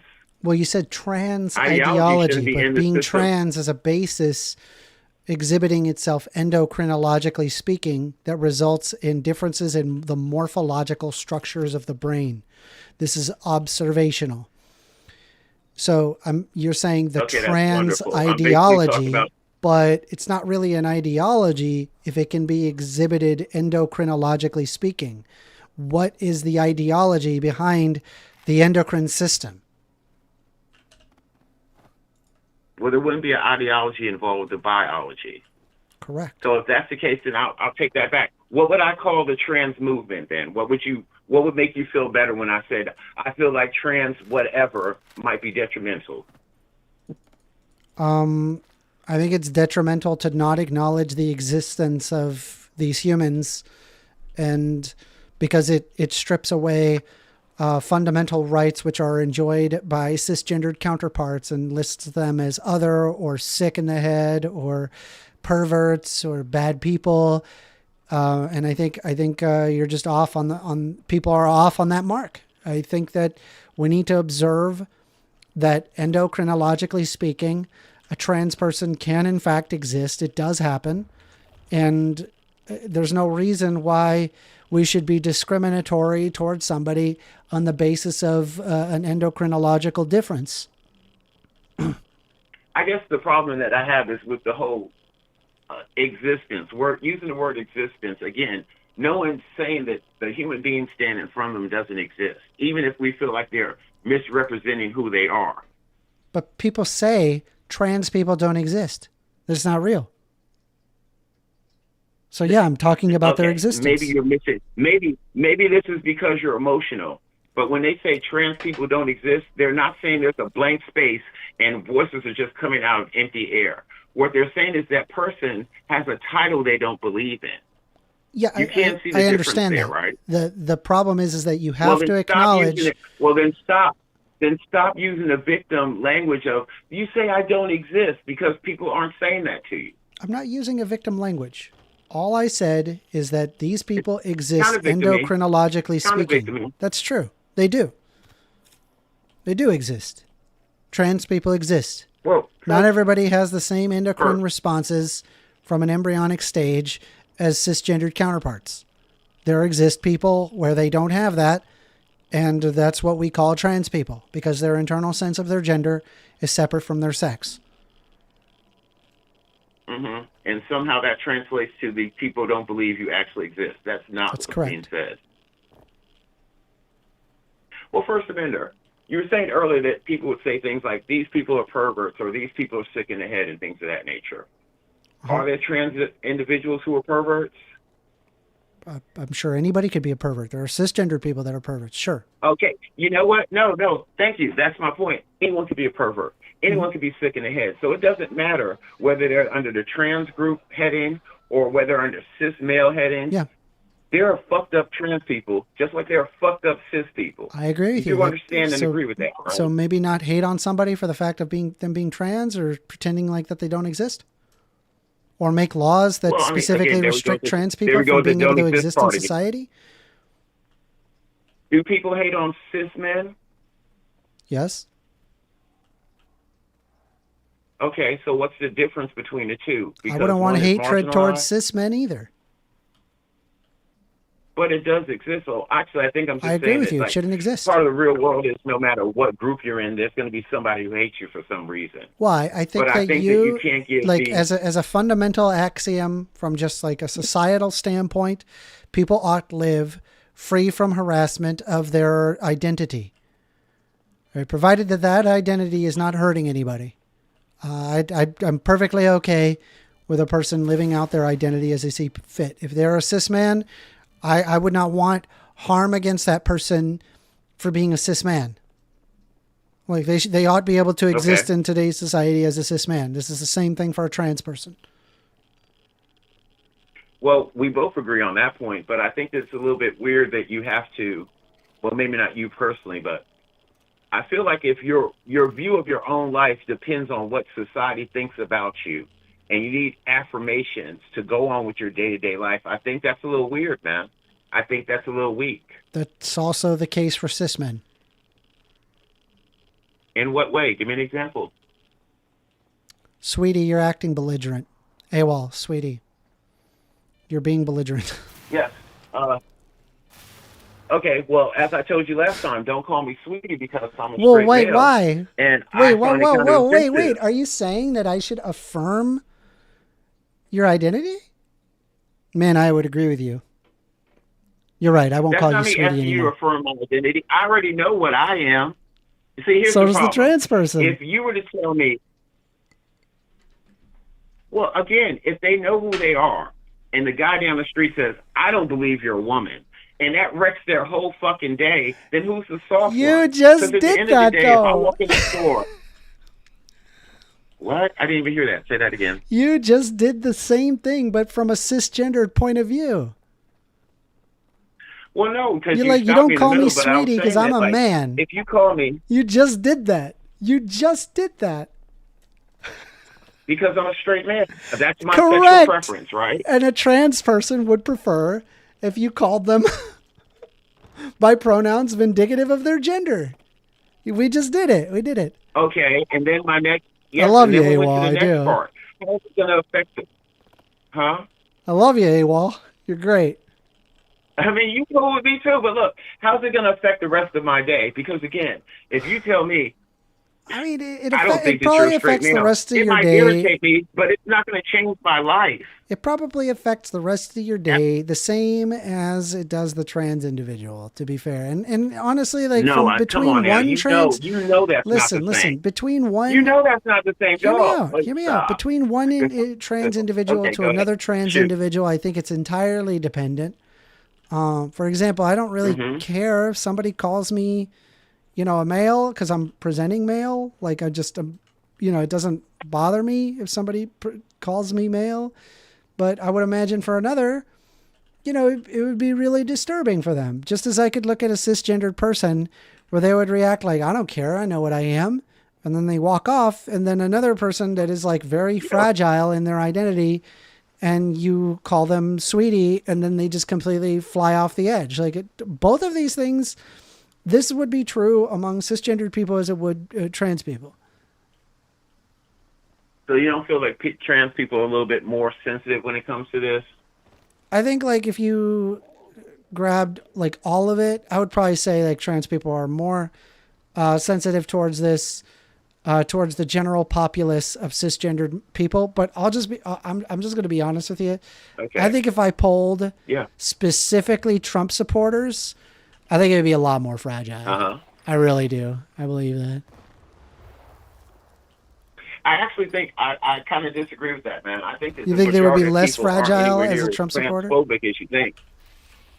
No, I just think most people are indifferent. I really believe that most people are indifferent, both to what you would consider racist, what you would consider phobic, and things of that nature. It wasn't until it felt like trans issues were being pushed on every level Yeah. that people got to a point where they were tired Well, of hearing about I it. just believe in acknowledging identity, right? Like I'm okay with people being not cisgendered, and that's okay. And I don't think like it behooves society to discriminate against these people, nor create laws restricting trans people that are typically enjoyed by cisgendered counterparts. Okay. All right. Well, one last thing first.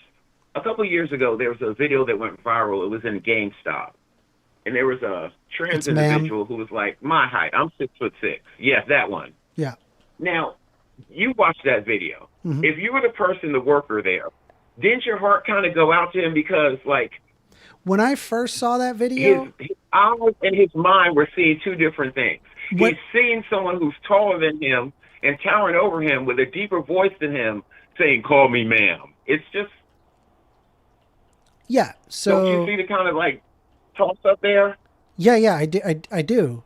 And my initial response was like, "Oh man, look at this ridiculous a man in a girl's dress." That's my initial response. But Okay. given the just sheer level of books that I've read regarding trans individuals, as well as like medically speaking, the existence of trans people, I sympathize far more with a trans individual than I did in the past. Even that particular individual? That's correct. Well, now I'm just trying to narrow this down. Doesn't it seem kind of strange that, like, I don't know what's going on in their particular mind. Not talking about their body chemistry. But if their voice is so much deeper than the person they're confronting and they're looming over them, normal reality is going to see what people see. And what they're going to see is it looks like a guy. I get it. It's just a non-passing with a trans wig on person. who's But screaming. let's be honest, though. Like if there was a trans person that did pass and, they said, "Sir," to them, then that would be a problem, right? You'd be like, well, why are they doing that? So I it would really agree just with you. comes down to I would like actually agree how with you there. well they pass. I agree with that. Like, what's her name? Blair White. If I saw Blair White from far away, I would think she was a woman. And if I was speaking to her in a conversation, I would address there's her tons as a of she. trans people that very much pass. I'll give you an example. I can't see it. Yeah, I know.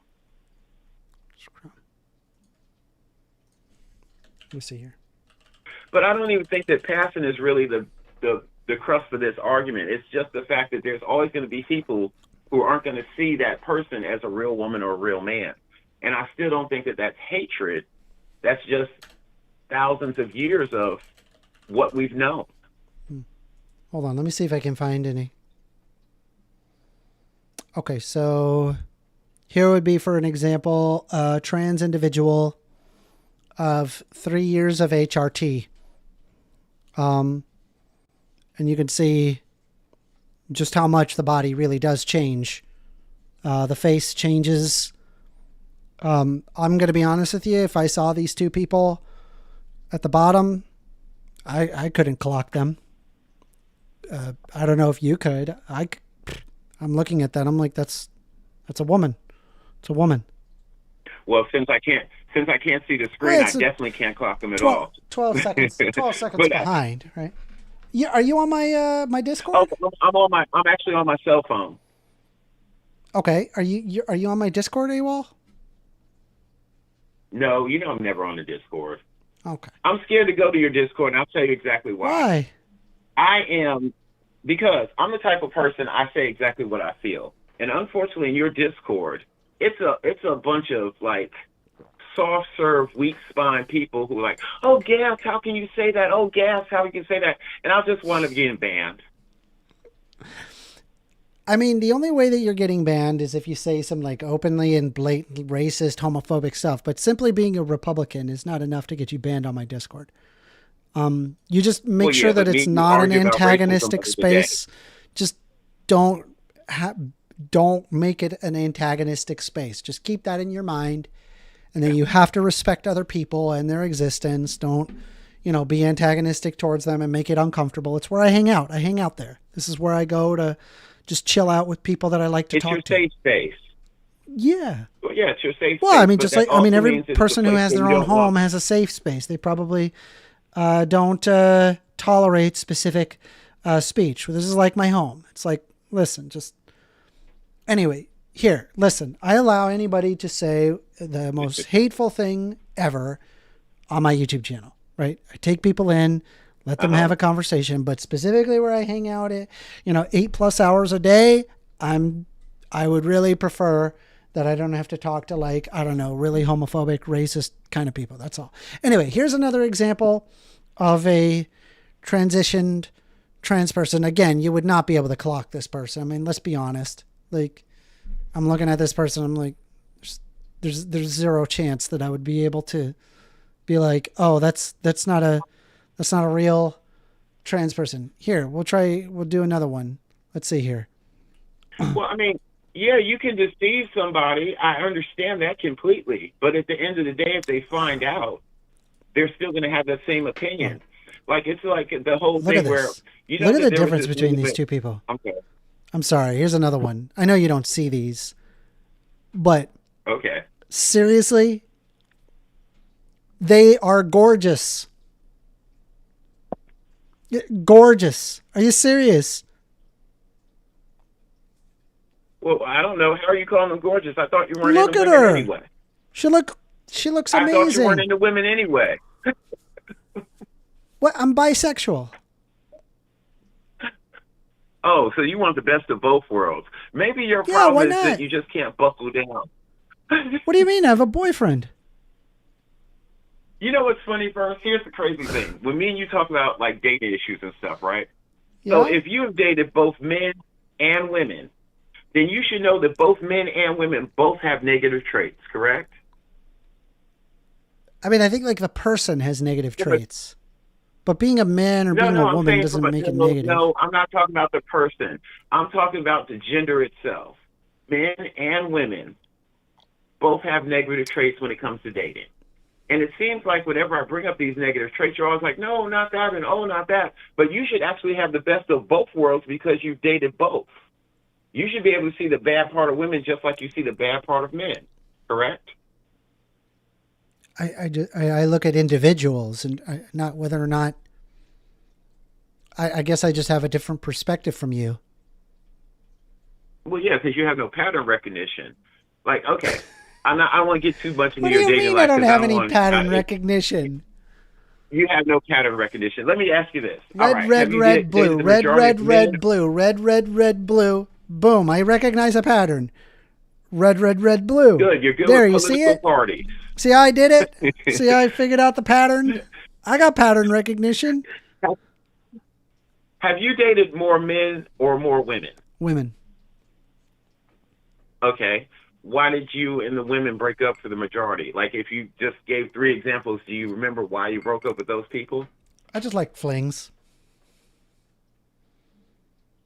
Oh, well, that would explain why you're with the whole reckless part of relationships and you don't give a shit about adultery and all that stuff. That's correct. But, so are you the one breaking up with these people? Bit of both. Oh, so actually you're the toxic one here. Well, let's be honest, right? I'm a very combative person, and that rubs people the wrong way. So I get it. Combative can. So, again, like, unironically, like if you want a long-term relationship, all you got to do is just agree more. Just try to compromise and agree more. Oh, my God, you simp. Yeah. You damn simp. Stop. No, I'm talking a long-term relationship. Okay. That's how it works. Ask anybody that's been in a 30-plus year long relationship. They'll tell you that. They'll tell you exactly that. You got to learn to compromise. Well, I do believe in compromise, but I don't believe in just, rolling over and showing your belly, because No, you have no, to no, have. no. You pick your fights. There has to be mutual There's respect certain fights in the where you relationship, just right? you can't win. You don't win these fights. It ain't worth it. You compromise. I do agree on that, but the way you're phrasing it is just kind of simpy as far as like the Oh my it's, God. they're right and I'm wrong. Well, first of all, right, it should be the other way around because I'm the woman here in this relationship. Okay, listen, I'm a power bottom. I only let you top because I'm letting you. Okay. Wow, too much information. Let me. Wow. Come on, that was funny. That's funny. You're ex-bully. You're toxic. You're That's dumping women funny. left and right. You probably hate women more than I do. No, I Wow, love dog. women. Women are Shut great. up. Your protection of women is actually setting them back a couple of years, man. No, I don't think so. I I'm think going. so, I'm because, going the like, when we Nordic talk about route. what- I'm going the Nordic way, and they got great rights over there. Have you seen what it's like? Have you been to Europe? It's really nice. No, I haven't. It's very nice. You got to go. You got to get out of the U.S. bubble. Unfortunately, I'm Man. here in the U.S., so I modify everything I do for living here. I'm just saying. But First Amendment, You got to get out. If women, You're in your 50s. You got some money to go out, right? somewhere in, because that involves bringing the whole family, and I've got a big family, so no, I don't have to look for that. That's fair. That's fair. I don't have to deal with that. So, like, I throw $3,000 or $4,000, and it's like, boom, there I am in another country. It's great. It's amazing. You know, bringing the whole family, that's difficult, for sure. So I sympathize with you there. Well, first, if you believe that women are equal to men, both mentally, I'll just say mentally. We'll say mentally. No, there's differences. I don't think. I think they're like in terms of how we ought treat them. We ought treat it equally. But obviously, there's differences between men and women. Like, no one is arguing whether or not that men and women are different. They are. Well, I'm just talking about on the debate table or the debate arena. If a woman comes to a debate and then you say that men are talking over her or men are, I don't know, embarrassing her or anything along those lines, aren't you kind of taking away the woman's agency? You're kind of saying that, like, oh, well, they're just women, so they can't really represent their views correctly, and we have to guard their feelings too. I didn't say they couldn't show up to those podcasts. I'm just saying the podcasts take advantage of the woman. They do. How? But it's like if I went to like an ultra feminist podcast and their entire thing was to humiliate men, and they got a lot of views just humiliating men. I would say the same thing. Okay, so if a man went on that podcast and he's ready to defend his male point of view against them, and they still talk shit to him, he put himself in that position, right? Yeah, but I would also say that that the women are taking advantage of that man. And they shouldn't. It's bad. It's bad what they're doing, right? They're doing it for views and for money, and it's gross. No, it's not. No, it's not. Yeah, it is. Because if you really want pushback against your point of view, the only way you're going to learn anything from the other side is if you have somebody pushing back against you. Well, I mean, you won't find any complaints on my end. You see me doing exactly that. Yeah, and again, that's why I respect you. But I'm just saying that, like, when we talk about these issues as far as women in the dating game and things like that, you always picture it as though there's like these tall, shadowy men who are yelling down at these poor women, and they're in the spotlight and they can't defend themselves. And I'm saying to you that they have been paid to be on the show. I look at it that way because it is that way. According to you. But anyway, they're getting paid to be on that show, and they're getting social media boosts too. And they came there to talk about their ideals, their thoughts, their feelings on the topic. Can you they're on an equal can ground. you do me a favor and get me like into contact with like George Soros or whatever, so I can actually like make this my job? That'd be great. I don't know if I could get in contact with him. I'd be doing other things myself. Be asking George Soros. All right, first, what time is it? How long have you been on? Wow, 50 minutes. Yeah, it's been a while. All right, we got to move on. I've enjoyed it. This wasn't Appreciate you, AWOL. Yeah, Thank this you. wasn't as annoying as we normally get. I appreciate you, man. Bye-bye. Later.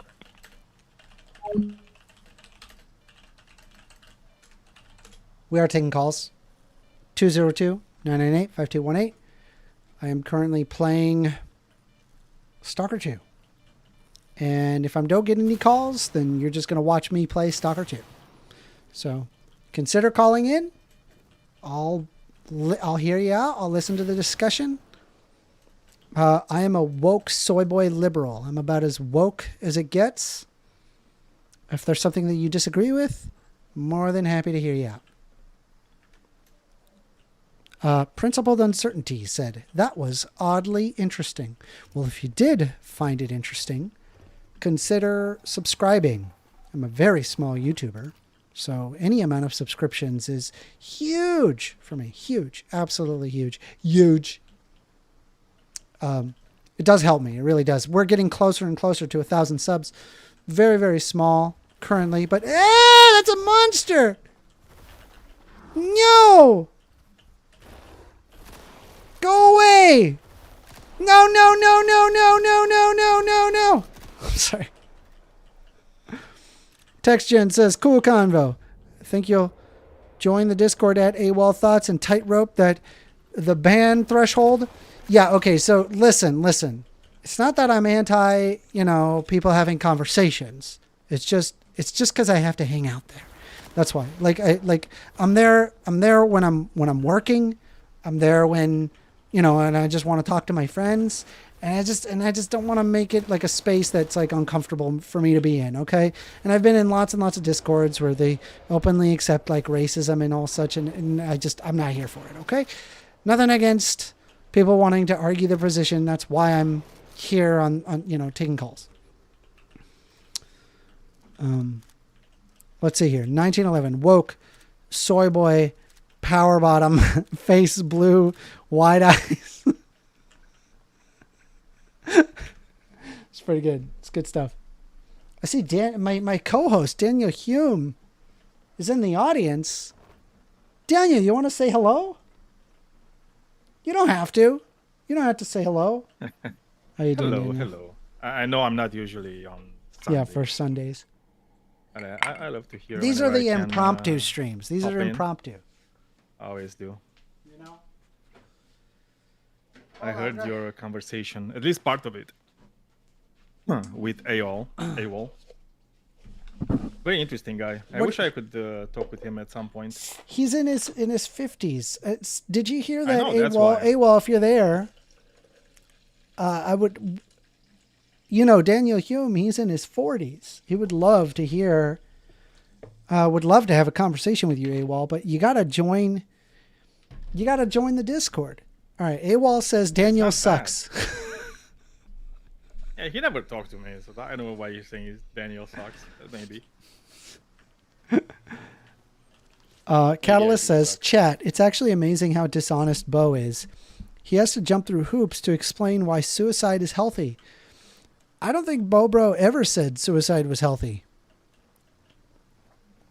That sounds like a very odd thing for a... Yeah, Bobro would not say that.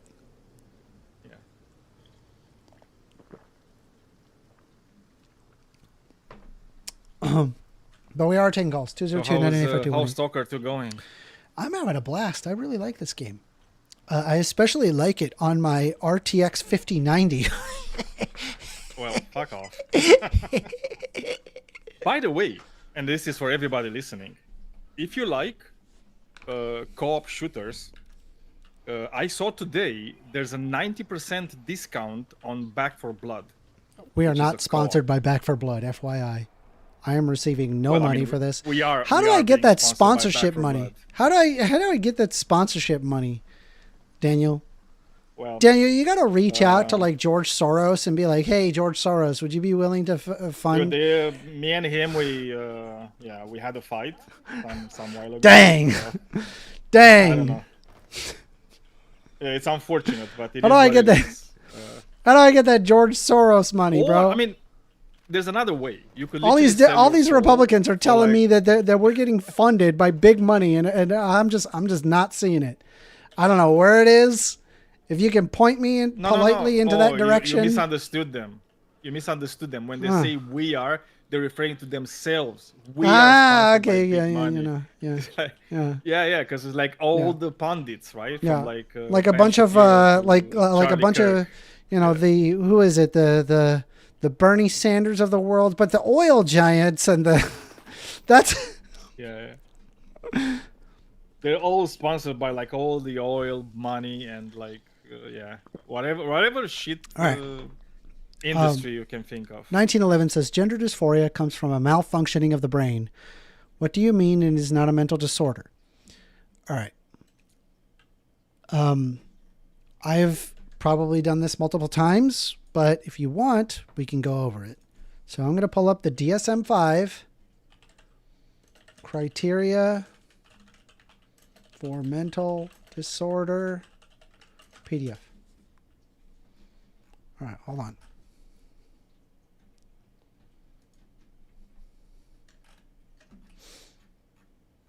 Give me a moment.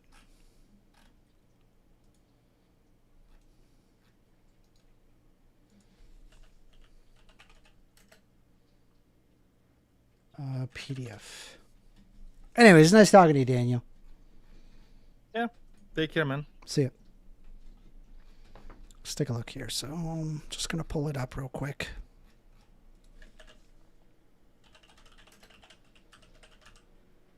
Hang tight. I'm going to find it.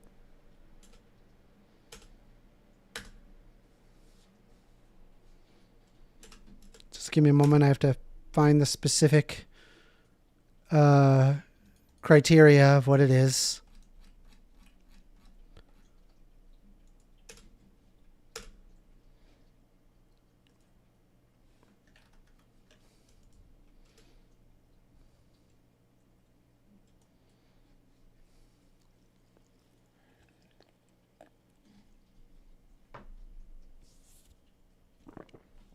Give me a moment. I'll do the homework for you.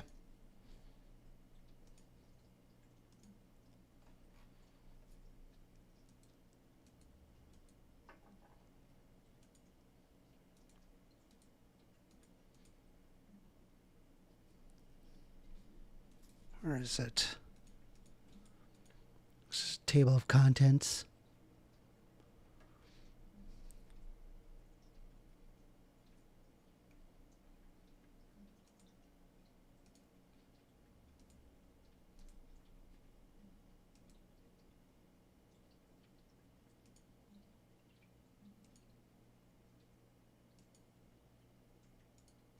Just give me a second. I'll find it.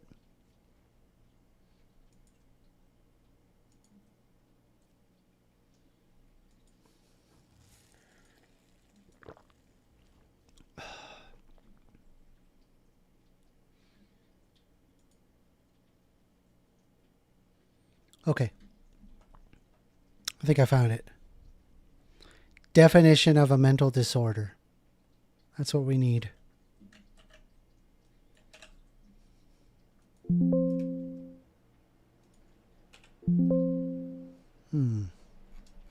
Just scroll down. Find the definition of a mental disorder.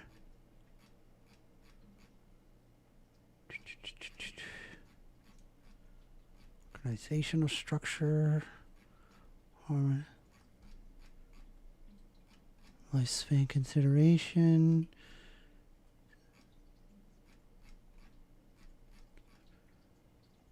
definition of a mental. All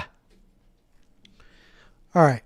So I'm just going to read the entire thing, right? Because the only way that you're going to understand it is if we just go through it, okay? So the definition of a mental disorder. Let me just make sure everybody can see that. Yep, here we go. Each disorder identified in Section 2 of the manual, excluding those chapters entitled Medication-Induced Movement Disorders and Other Adverse Effects of Medication, Other Conditions that may be focused on clinical attention, must meet the definition of a mental disorder. Although no definition capture all aspects of all disorders in the range contained in the DSM-5, the following elements are required.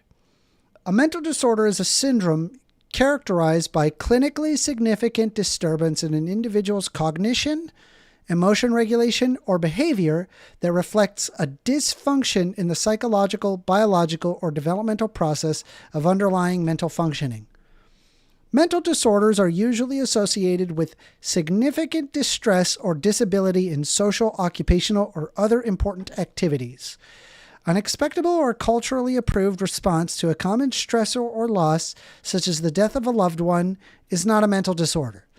Socially deviant behavior, such as political, religious, or sexual, and conflicts that are primarily between individual and society, are not mental disorders unless the deviance or conflict results from a dysfunction in the individual as described above. Okay? So this is the DSM-5 criteria. Okay, this is the latest DSM-5. There it is. Okay? So when it comes to being trans, that in and of itself is not indicate a mental disorder. There are, however, people who possess gender dysphoria, which that trait of trans individuals is the mental disorder. This is the DSM-5 Diagnostic Criteria Manual for Mental Disorders. This is how mental disorders are defined. This is how both psychologists, psychiatrists, all throughout the world reference what mental disorders are.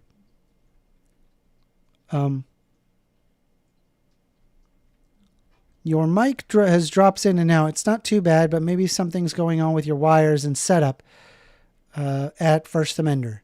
Maybe.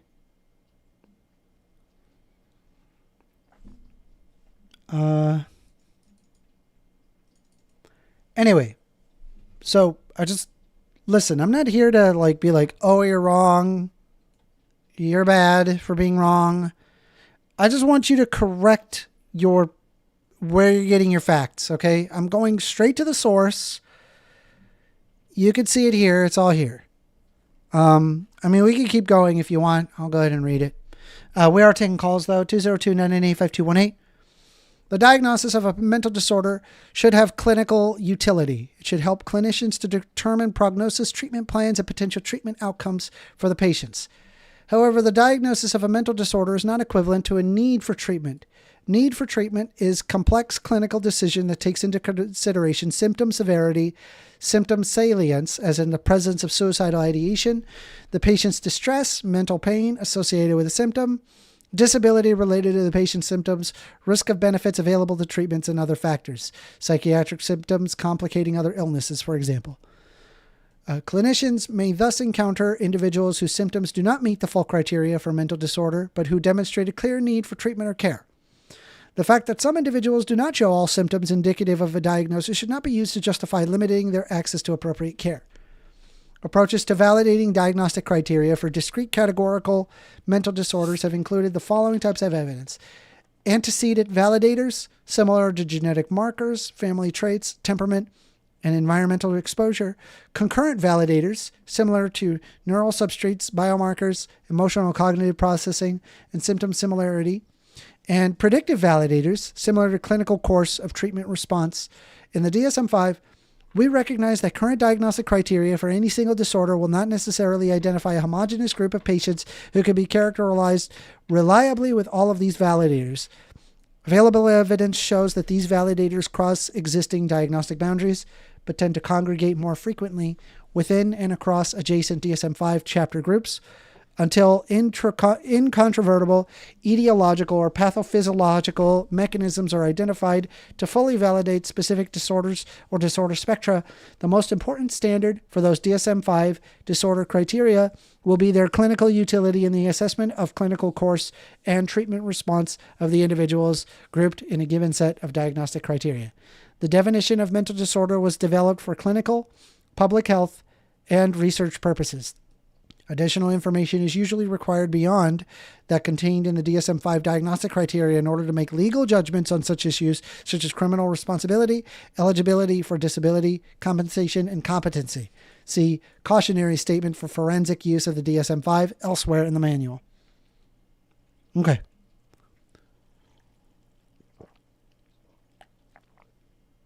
I hope it makes sense. Okay? I'm not doing this to be like, oh, you're wrong, I'm right, blah, blah, blah. I just want you to look at the facts of the matter and then come to your conclusion from there.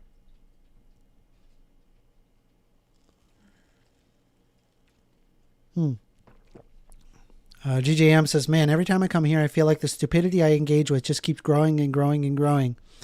Dang. That sounded stupid to you? I should pull up any right-wing podcast and grift and see like what exactly do they have to say. I'm sitting here giving you the diagnostic criteria manual of the DSM-5, and I don't know, what are you providing? I think I'm supposed to... What is this quest? Return to Mongoose. Okay. All right, let's go to Mongoose. What's up, Mongoose? Can we talk this? You. The radiation emitted by it usually takes a while. I'm really sorry about it. You could have told. I'll send the page to your PDA. Hey, that's my partners. Weird Ting calls 202-998-5218 if you want to call in. Let's do it. Catalyst says, man, it's easy to put you in a logic trap. I'm assuming he's talking to Bobro.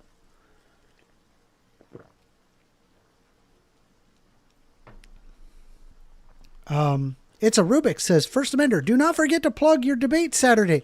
Bro, Rubik's, I love you. I love you. I really do. And the answer is that, yes, I would like to plug it, but here's the problem. The problem is I don't know until it gets closer and closer to that date. There have been so many occasions in modern day debate specifically where like the day of it just changes. And so I try not to tell anybody anything until it's like, all right, last minute, here's the info. You know, if I see that like everybody is still on like the day before, it's times like that I plug it. So this coming Thursday, you'll hear me talk about it. It's just right now, I can't say for certain, but currently what we have scheduled is there is a Saturday morning, 8:30 a.m. Eastern Standard Time debate happening. There's going to be Fight the Flat Earth there, who's going to be on my side, and I believe I think it's like Christianity versus secular humanism. I could be wrong. I got to look at my notes. I will have that. I will have everything prepared during that time. But just FYI, take it with a grain of salt, because, dude, it's so often that people just cancel. I will be there. Don't worry about me. Don't worry about me. I will know, hey, this is happening tomorrow. I will be there, okay? It's just, I don't know what everybody else will be feeling. Discovery Hub says, First Amender, I have $120 for a new monitor. Do you have any recommendations? Yes, save your money. Save your money till you can get a better monitor. I don't know. I like low MS. I like high FPS. That's what I like. Or I'm sorry, high resolution. But there's so many people, they like that, like, what is it? If you want, what's it called? Why am I blanking on it? Not LED. OLED. Yeah, if you want like OLED, it's really fancy. I almost wanted OLED for this game in particular, because god dang, this game looks good, and god dang, it's dark sometimes. Text Chan says, at First Amender, what are your thoughts on the political temperature arguments going on with the whole Charlie Kirk aftermath? Right versus left accusing each other who's responsible for the temp change. Yeah, I mean, I don't like it. I would like us to tone down the rhetoric, and I myself consider myself a total pacifist, meaning that I want to exhaust every single option prior to violence. Like, violence is only an option under all other options have been exhausted, and there's no other way around it. And even then, it's like you would only enact violence so long as it's even remotely necessary, because as soon as another option comes on, the option is don't do the violence, to just stop the violence immediately. It's a Rubik says, I'm getting ready to have Fight the Flat Earth crash with me the week before the debate con. Cool. Bobro says, because even adults LARP. Some do medieval LARPing, some sci-fi LARPing. I'm assuming the conversation happening between Bobro and GJM.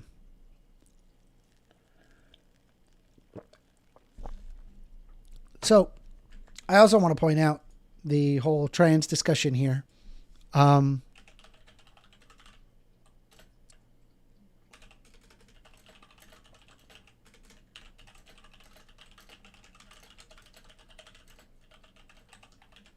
So here, so you can actually pull up psychiatry.org to pull up this information, but I'll go ahead and provide it right here.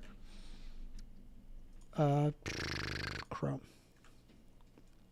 Okay, so there's a question that was presented here from psychiatry.org. Is there a general age that people realize that they are transgender or experience gender dysphoria? Can it happen late in life? So here we go. Not all transgender people suffer from gender dysphoria, and that distinction is important to keep in mind. Gender dysphoria and or coming out as transgender can occur at any age. The DSM-5-TR distinguishes between gender dysphoria in childhood for those who experience gender dysphoria before puberty. The diagnosis of gender dysphoria in adolescents and adults can occur at any age. For those who experience gender dysphoria later in life, they often report having secretly hidden their gender dysphoric feelings from others when they were younger. All right, so just FYI, right? This is psychiatry.org. Like, I'm not like grabbing this from some BS. This is literally the American Psychiatric Association website. So I hope that helps. I hope that, I don't know, puts people into reality world as opposed to the make-believe world that a lot of Republicans push you towards. They're pushing you into hating one another over things that shouldn't really be controversial. We are still taking calls. The phone number is 202-998-5218.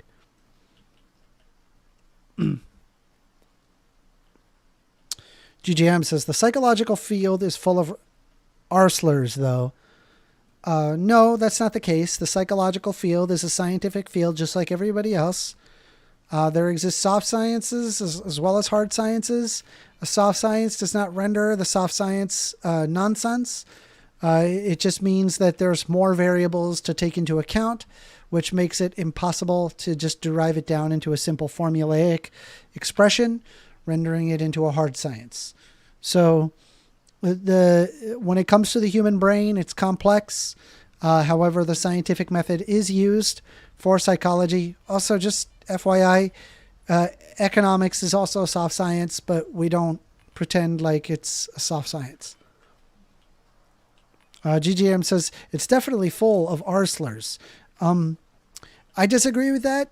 There's a lot of, I would imagine if I was sitting there talking to a guy like Sigmund Freud, that guy would be easily into the level of like hyper genius, and he's the founder of psychology as we know it. There's also the fact that it's also linked to people's to drugs, and when you can apply like a specific psychiatric drug. I would imagine that there would exist people who have, say, PTSD, who need a psychiatrist, and in which case they apply drugs and the DSM diagnostic criteria manual to come to deliberations, and they are specifically trained on that. I don't think any of those people that I've just mentioned are slurs. If anything, they're likely smarter than the average population.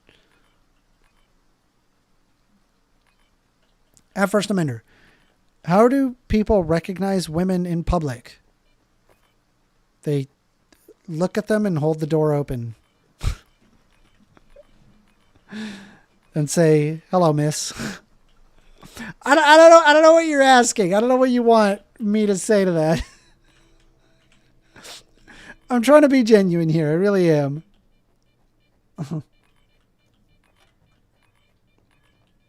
Where is this item? I need it. I want it. I want it. Give me the item. I want the money. The money is mine. How do we... Ow. It's in that building. It's in the building.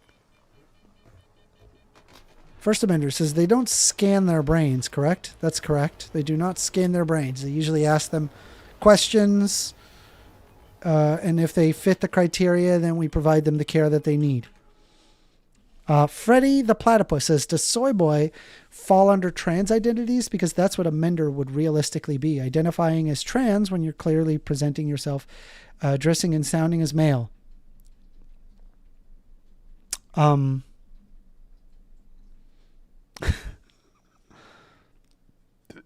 I'm definitely not as masculine as other men.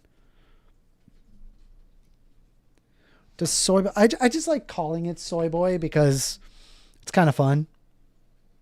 And it drives right-wingers crazy to call myself a soy boy.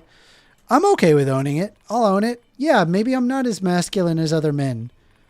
What's the big deal? Why do people get up in arms just because there's a man that's not, like, I don't know, like 6'5" and like super jacked? Like, I've been going to the gym for 4 years. I have hardly anything to show of it. I'm but a baby.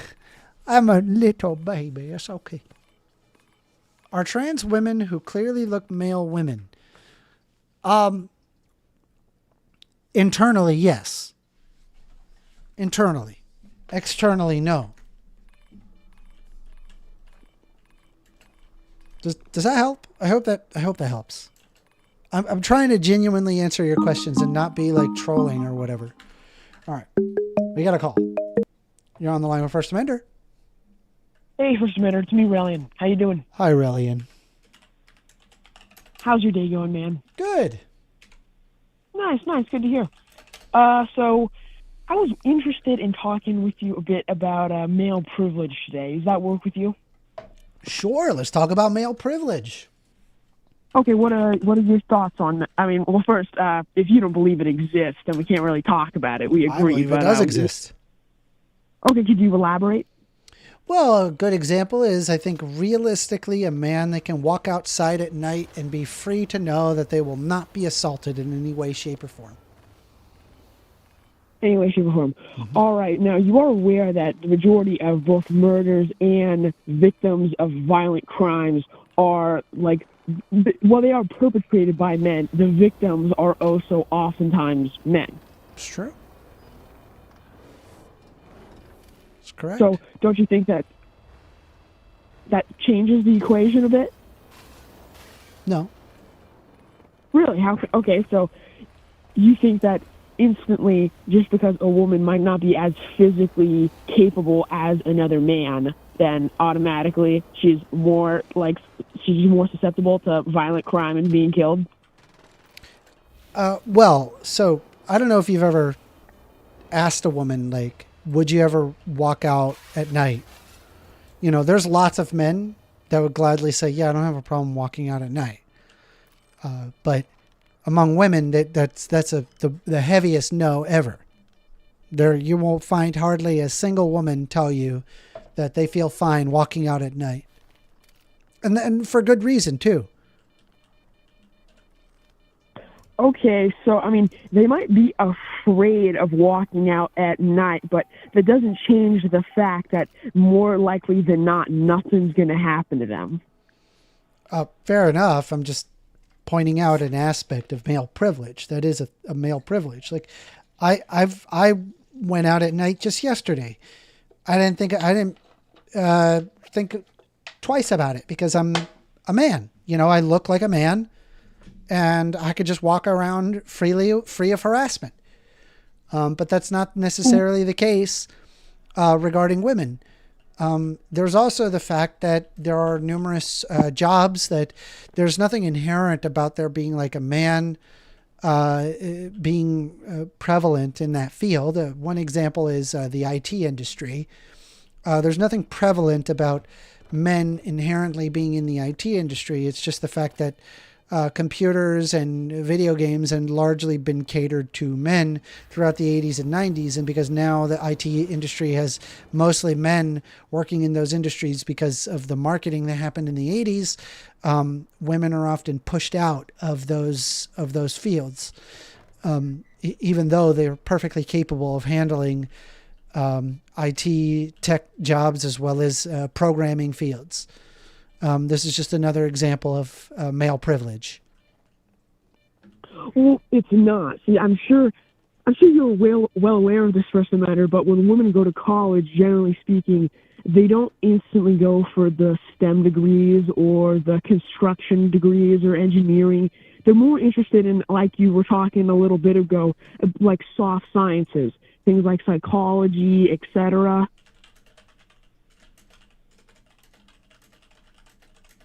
I'm actually not sure, so we're going to pull it up. Please.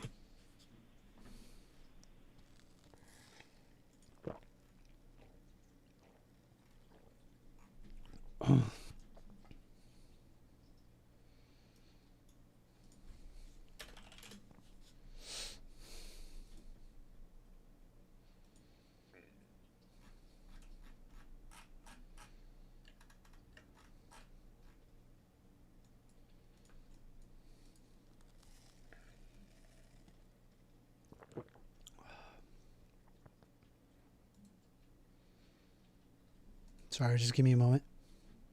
You're fine.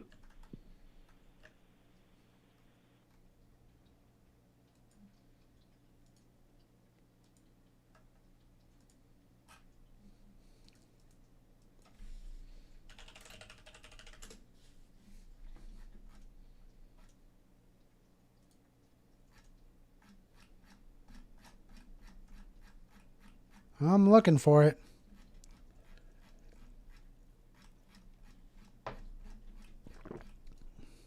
I mean, study or no, I mean, not to say that study, like, I mean, you can find a study. I'm not saying don't look for one, but just think about it. It makes sense logically. Women, generally speaking, like, why are the majority of nurses women? Why are the majority of teachers women? They naturally like these sort of caring, nurturing fields, and they don't necessarily go for the hard engineering jobs or that sort of thing. Not to say they can't. I push against that because I remember hearing the Jordan Peterson argument that, well, women are interested in people and men are interested in things. Sadly, that's empirically false. That's not necessarily the case.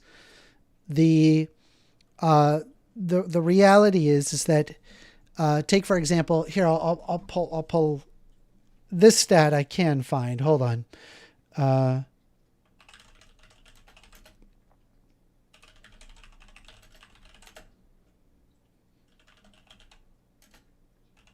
on, give me a second.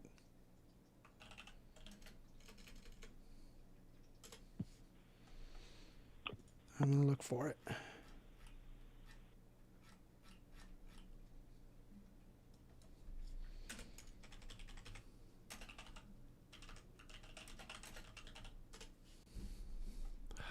Trying to find it.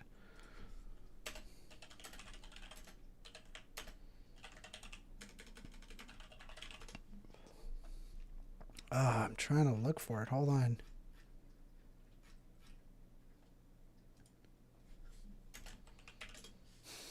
I'll find it.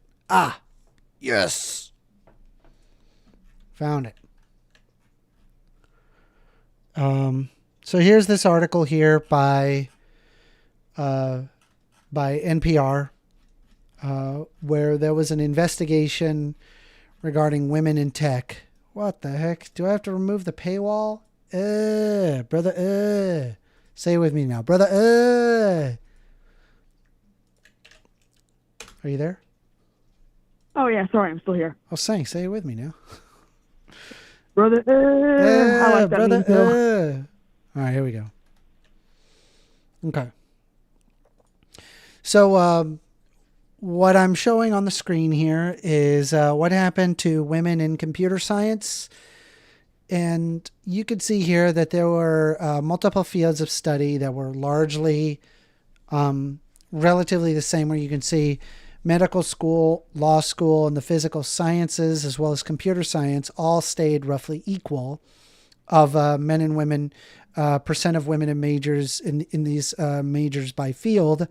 And something happened around the mid 1980s regarding computer science, because it largely fell into pace with medical school, law school, and the physical sciences. But for whatever reason, computer science just suddenly dropped off. Now, I understand Jordan Peterson's argument saying, well, women are interested in people and men are interested in things. There's some semblance to truth to that, but it's also the case that that doesn't necessarily follow. This is one of them. And what actually is largely a prevailing hypothesis in that is that the advertising and the way that advertising was done regarding computers and technology changed from a family-centric to a male-centric advertising. And this exists both with video games as well as computers. I could show you some old advertisements of computers, for example. Verts computers. Let me find it. So, a lot of computer ads, the way that they displayed themselves was that they were largely designed. It's a for the family kind of situation. The man, the woman, the kid, mom, dad, everybody was involved in the computer. But as time had gone on, it had become, instead of it being, something of computing, it had become more and more catered towards men. So much even so, even adding into like the sexualization of women in order to sell computers. And this kind of gets crazier as time goes on regarding video games. And if you look at video games and the advertising of video games, it stopped being like a family-centric thing in, say, the 1970s, where they would call, for example, what was it?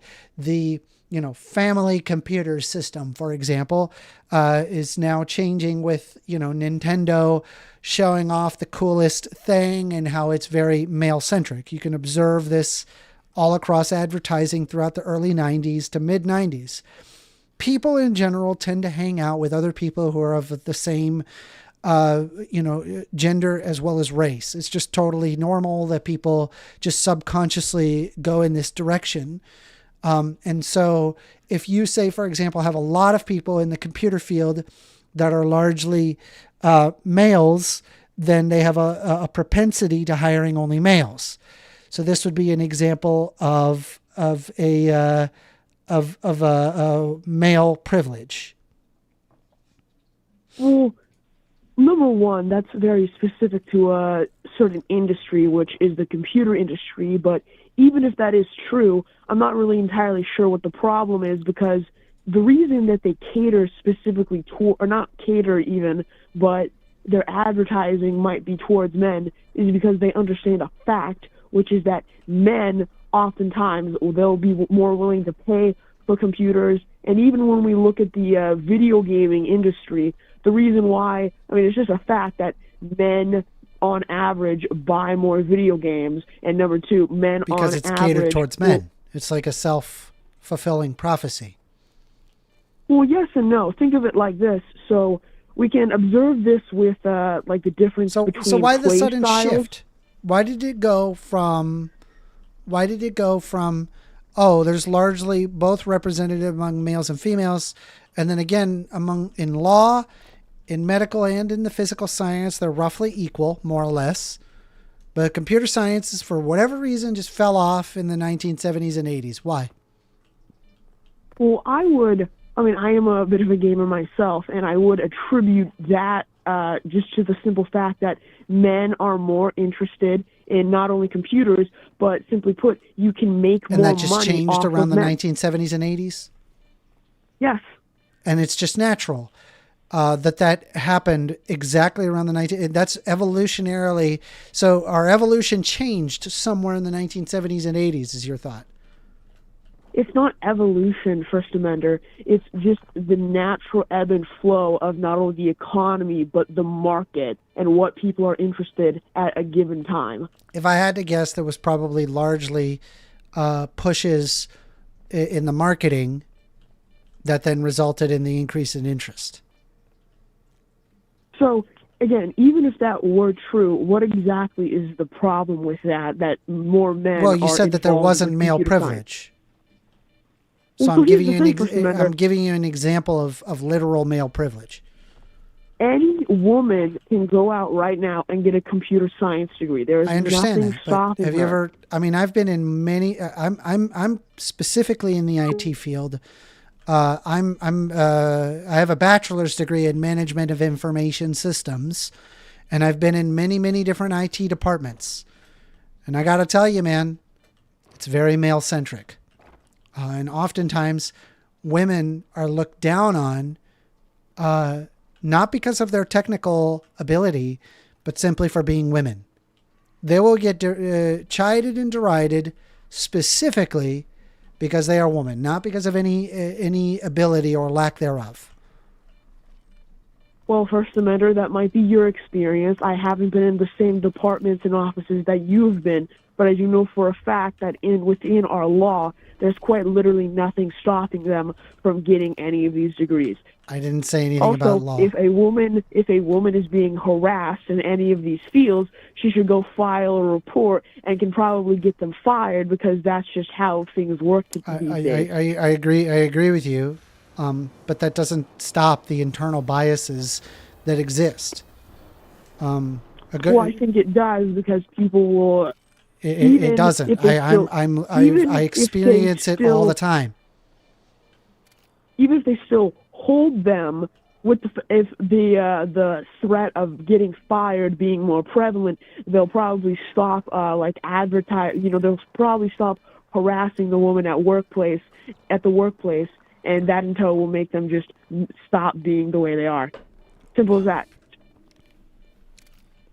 You still there? Yeah, I am there. I don't feel like you're addressing. So let me ask you this, right? Knowing what is happening in the IT field and the evidence that I have presented you, is there male privilege in the IT field? No, because you haven't even spoken on whether or not men So you get acknowledged harassed its in these fields. existence earlier. You say even that does exist, but why does that matter? Did you not say that?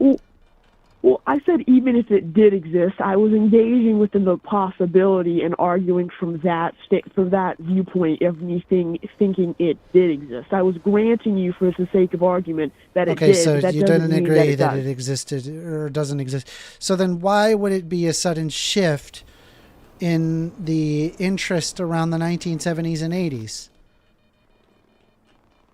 Right, so I can't say for 100% certain. I'm not a historian, and I'd have to look. But I could ask you the exact same thing for, let's say, so First Amender, back in the 1700s, or not even that, but if you go further, Louis the 14th, he wore high heels, he wore makeup.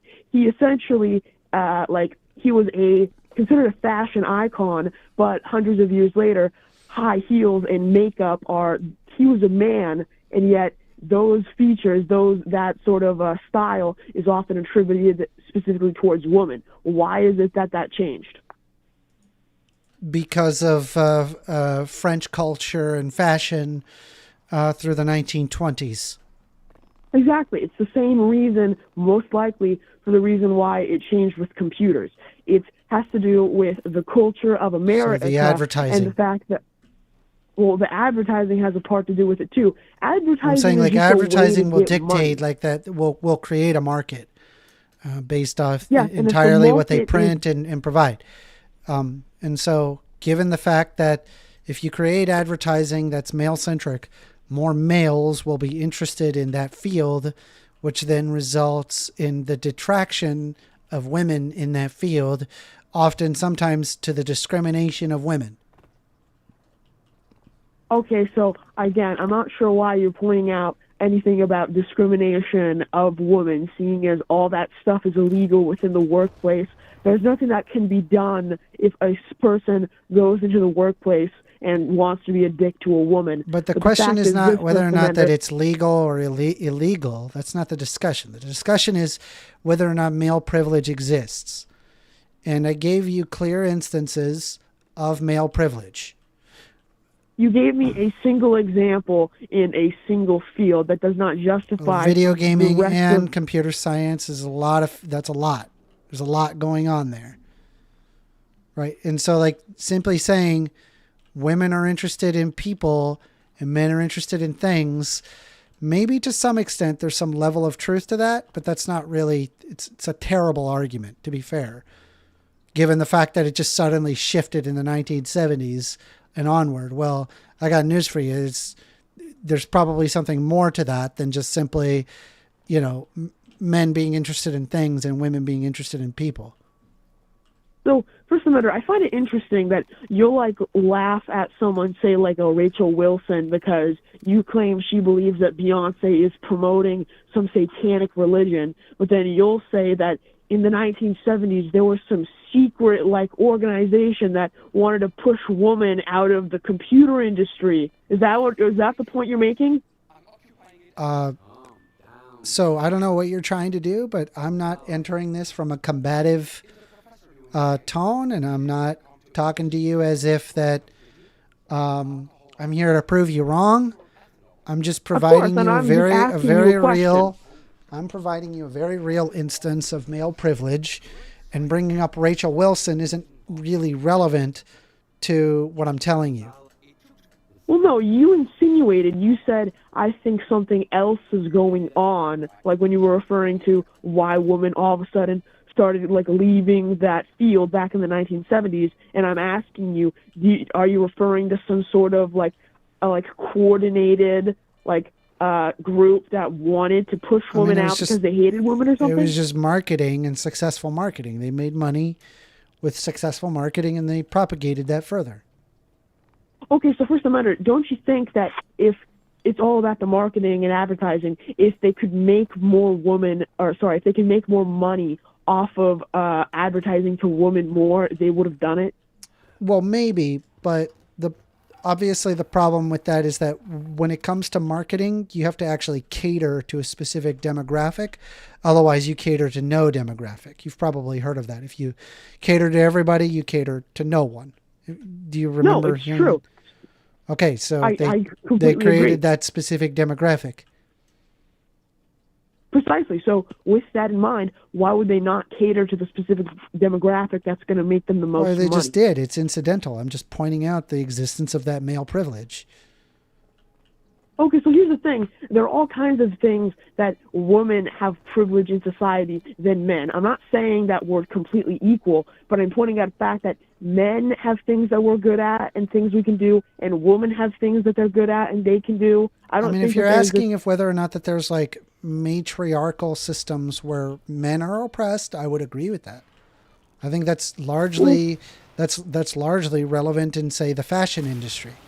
That is a woman-centric area, and the same issue would exist there. I mean, I'm just pointing out that, hey, here's some male privilege, here's some female privilege, but you're simply saying male privilege doesn't exist, and pointing out instances of female privilege doesn't make the male privilege go away.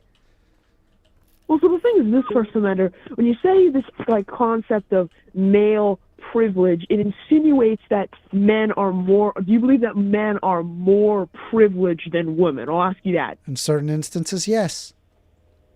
But would you say overall though? Do you think it's fairly even? I don't know. It's complicated. Okay, sorry, it is a little complicated. Fine. And there's a lot of variables there, and I don't know. So oversimplifying it to overall, I don't know. When people often the word privilege, that's a word that carries a very specific connotation. And when we look at it, when you compare it to a term like white privilege, which does insinuate that black people are not only oppressed, but they lack privilege when compared to their white counterparts.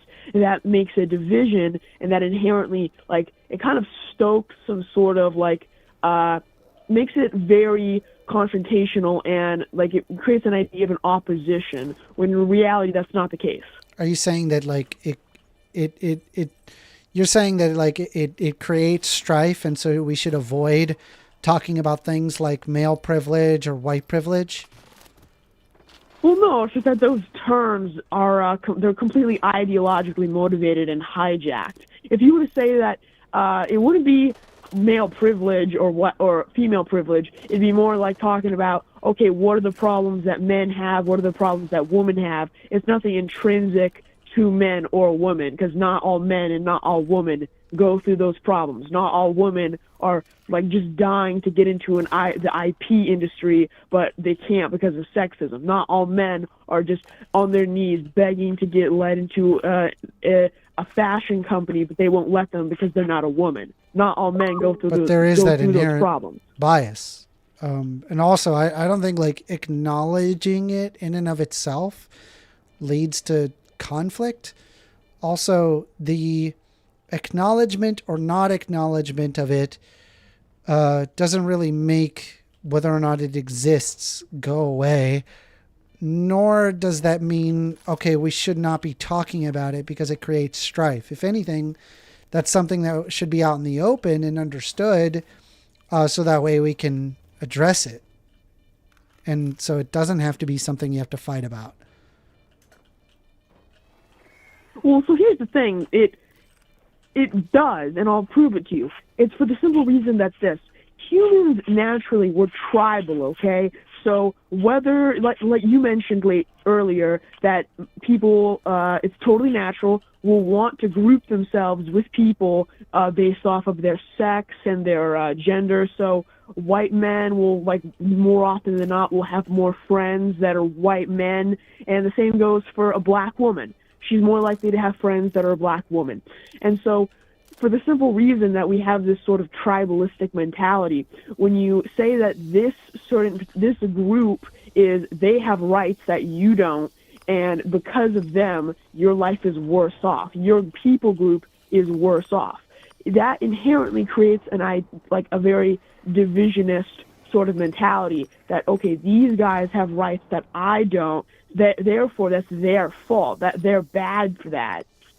I disagree. I think that we can notice these things and then strive to either correct it or realize if there's anything, like, natural about it, or if it's just something to talk about. No, I agree. It's fun to talk about, but I'm just pointing out that the term. But your question is, the question isn't whether or not, like, hey, this causes strife, doesn't cause strife. Your thought process was it doesn't exist.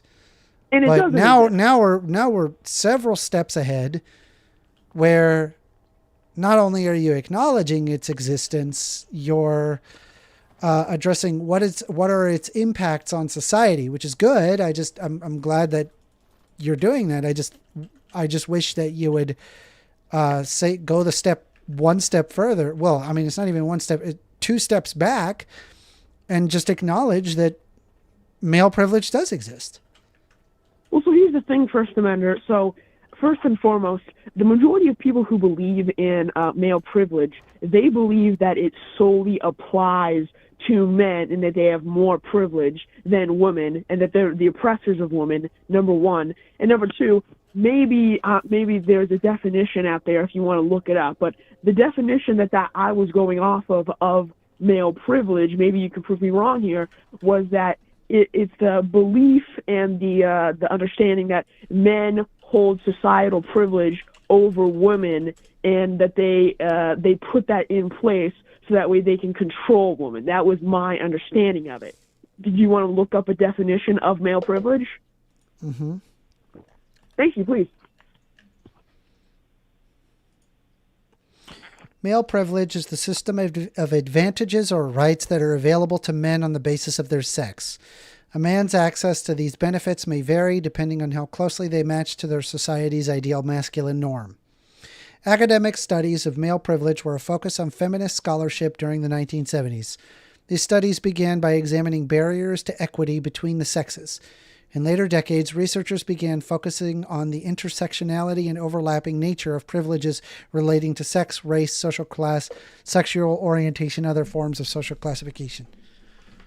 So I would probably say that beginning portion is probably what's relevant here. For the sake of discussion, male privilege is the system or advantages or rights that are available to men on the basis of their sex. A man's access to these benefits vary depending on how closely they match to their society's ideal masculine norm. Okay, so in a society like that, definitionally, you know what type of society that would be, right? A patriarchal one? A patriarchal one, exactly. And unfortunately, we don't live in a patriarchy. What is a patriarchy to you? Patriarchy basically just goes to, it's the idea of led by the father, led by the man. It's not necessarily that all society is just controlled by men, but it's just the idea that in terms of leadership, and this is what I believe the ideal system would be, the ideal would be that society is led by men, most of our leaders are men, and men are looked to. So, when I hear patriarchy, I mean, you live in a society where it is controlled by men. And when I look at people in power in the United States, just in general, from, business owners to politicians to anybody in power, it's overwhelmingly men. So, so overwhelmingly, by definition, would be a patriarchy. Now, overwhelming or not, the problem with the how it works nowadays is the idea of a patriarchy. It's patriarchy. It goes back to the father, and the problem is nowadays that this whole concept of getting married and having kids, wife, husband, and all that stuff, that system has been fundamentally eroded. That's the bed. So we're moving off. So I don't know exactly where you're going with that. So based on our discussion, do you believe that does a male privilege exist? Does a male privilege exist? Yeah, sure. Does male privilege exist? Okay, fine, First Amendment. I guess we can meet our first middle ground so far, or our first agreement. I will acknowledge that there are some societal benefits that you get from being a man, and there are some you get from being a woman. So yes, I would say that there are certain male privileges, but even then, not all men have those, just so we're clear, but there are certain benefits you get from being a man. Good talk, Relion. Sure. Great. Awesome. Hope to have you talk later. Great. Thanks for having me. Thank you very much. Bye-bye. Bye-bye. That was Relion. We are taking calls. Man, we've been streaming for 5 hours. Whew.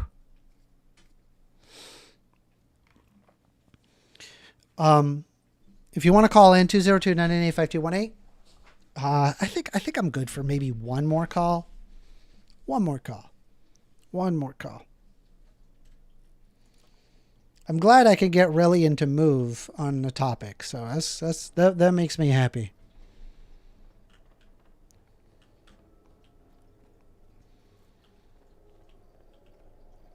Also, man, isn't this game look gorgeous? Ooh, it's a gorgeous looking game.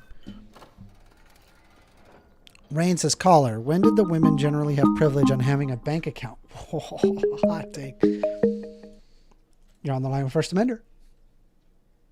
Hey, how you doing? Hello. What's your name? John. John. Hey, John, you subscribe? I don't really have a big topic to debate. I just wanted to ask you a question. Okay. How do you feel about the Overton window in the United States? The Overton window in the United States. Yeah, about how over Are you time... saying, like, politically speaking? Yeah. just how over time the definitions of left wing and right wing have slowly skewed toward the right over time.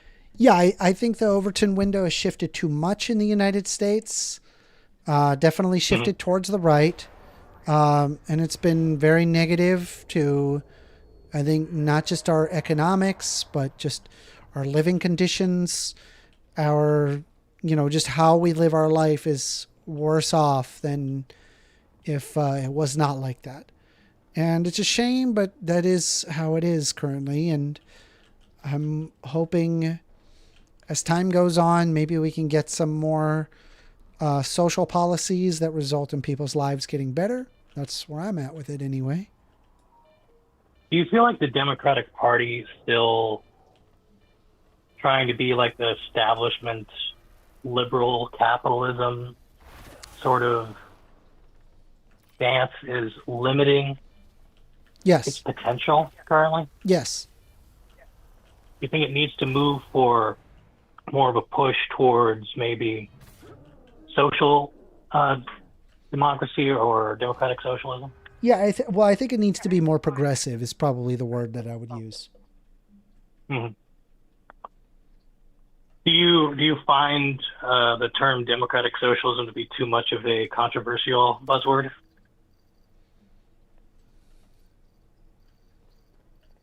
Yes. Yeah. Yeah. So, what do you hope to see economically then? I mean, I'm a social democrat. I think that there's a little bit of feedback where I'm hearing myself. Is there something going on with your mic or something? Probably. Are you able to fix that? Because it's very distracting. Yeah. So what I was saying, I think that, for example, we need to argue in favor of, say, unions and union membership. I think that's really important. In the United States, we've been kind of like walking away from unions as if it's like a negative thing to be a part of a union, or that unions in and of themselves are bad somehow. I just so fundamentally disagree with that concept. The unions have been largely beneficial, and it's been bad that we've eroded away at the rights of people to be able to unionize and have adequate measures against just rampant capitalism and the monetarist theory of the 1980s to the Thatcherisms, all the way into the 1990s and what we're living today. I'm just seeing workers in general not being properly represented. I'm not against capitalism. I just think that like the overall increase of wealth going to the top 1% is much higher than, say, it was in the 1950s to 1960s. And I think that we can go back in favor of unions to help erode away at this, and also maybe potentially pass laws where, for example, if you have over $1 billion net worth, you have to give it away. Right. Well, I think the issue is that it's trying to reform capitalism when that's kind of what we've been desperately trying to do for the longest time. You want to get rid of capitalism? Personally, yes. Okay. I don't agree with that. I just what I would argue is look at the highest quality of living societies available. They are all capitalist nations with social safety nets. Maybe it's possible that there exists a socialist system that empirically results in better outcomes than like the social democrat position. In which case, I'd be more than happy to argue in your side. It's just because I don't have that evidence to show that actually leads to better outcomes. I don't argue it. I think it's too quixotic. Sure.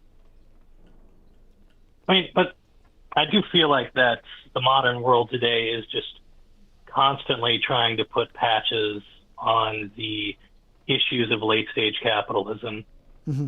And capitalists are desperately trying to keep economic power within their own circles. Well, yeah, I mean, I get you for sure. I mean, some things to help mitigate that is, number one, we have to pull money away from politicians. The money, the ties of how campaigns are run are entirely on the basis of funding contributions. I personally believe that we just need to have an X amount of money per campaign, and it's just like a specific allotted amount of money, and that's it. You don't get any more or less. That and lobbying efforts, we need to really like tamper down on it.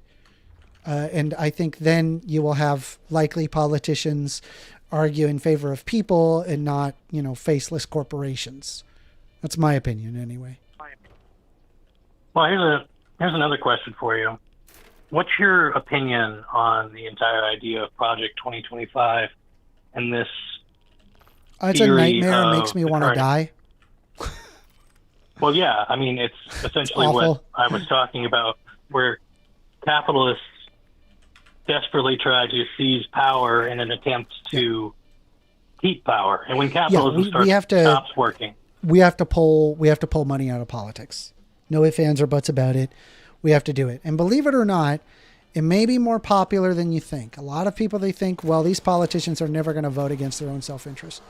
And there's some level of truth to that, but you'd be surprised what some of these politicians unironically believe and or argue.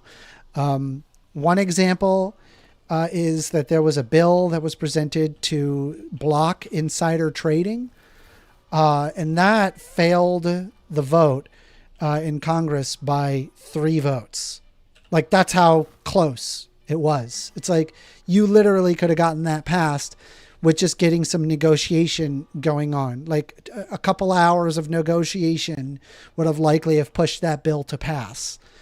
This is an example of, like, you'd be surprised if we can sustainably pull money out of politics, just like most other Western nations have done. We can get sustainable political models, and it would be a capitalist system. I don't disagree with you, but my fear is now, with how things have gone in the past year, I think there's a good chance that we're seeing it to where we might be too far gone with consolidation of power. I mean, already attempts of enacting martial law in certain places, or what could be seen as types of martial law. It's possible. I mean, and that thing of, like, once people are knocking down the doors, I think reformation is questionable, or you can be skeptical of it. Maybe. I just think that we should try before we want to tear down the entire system. It just harkens to, like, the idea of appeasement, I guess. Remember your history. It has to come down to, it comes down to entirely the fact of, when I look at socialist systems, even ones that are not touched by the United States, I don't think it's the answer. I think it's too far. And I look at the highest quality of living countries ever. They are capitalist system with significant social safety nets. I think that's the move. Maybe it's possible a purely socialist system would just be better off, in which case I await with bated breath the empirical existence behind that. That'd be great. Nothing against that. It's just, I just need to observe it is all. Sure. And you know what? I won't argue that with you, but throwing out the idea of socialism as an economic policy, just throwing that out for this discussion. So specifically, my idea of socialism is a very high bar. It's an idea where the workers ought own the means of production. It has nothing to do with social safety nets. It has nothing to do with governmental programs that give people necessary benefits. It has nothing to do with a UBI. It's specifically the private ownership of the means of production. That ought the workers own that. I mean, I think that's a pretty broad definition. I mean, well, it depends. There's a lot of forms of socialism, and it's not all Marxian. Yeah. You know, I mean, there's obviously the dictatorship of the proletariat and nationalization of certain things. It's not direct ownership. It's not anarcho-communism. Yeah. All the time, right? There are other forms of democratic socialism. I agree with you. I'm just, so like, I mean, if you want to call, for example, the Nordic countries' social democrat point of view socialism, then we're on the same side. I think it's arguable. Yeah, I mean, if you call that socialism, then we are in agreement with one another. We don't have an issue. Sure. Provided that's what you want to go for. But I will say, well, my issue more so, right, is that I just think this idea of reformation and this, I mean, going through the proper channels, trying to, enact this policy or whatnot, it just seems to never work or do anything. It continues to get worse. It's no matter if we play by the rules, then it doesn't seem to matter. Well, it's because of what's going. Issue. It's because of what's going on in the U.S. It is possible. Well, that's all I had. Mm-hmm. I just wanted to get your thoughts. Yeah, fair enough. I appreciate you calling. No problem. Thank you. Thank you.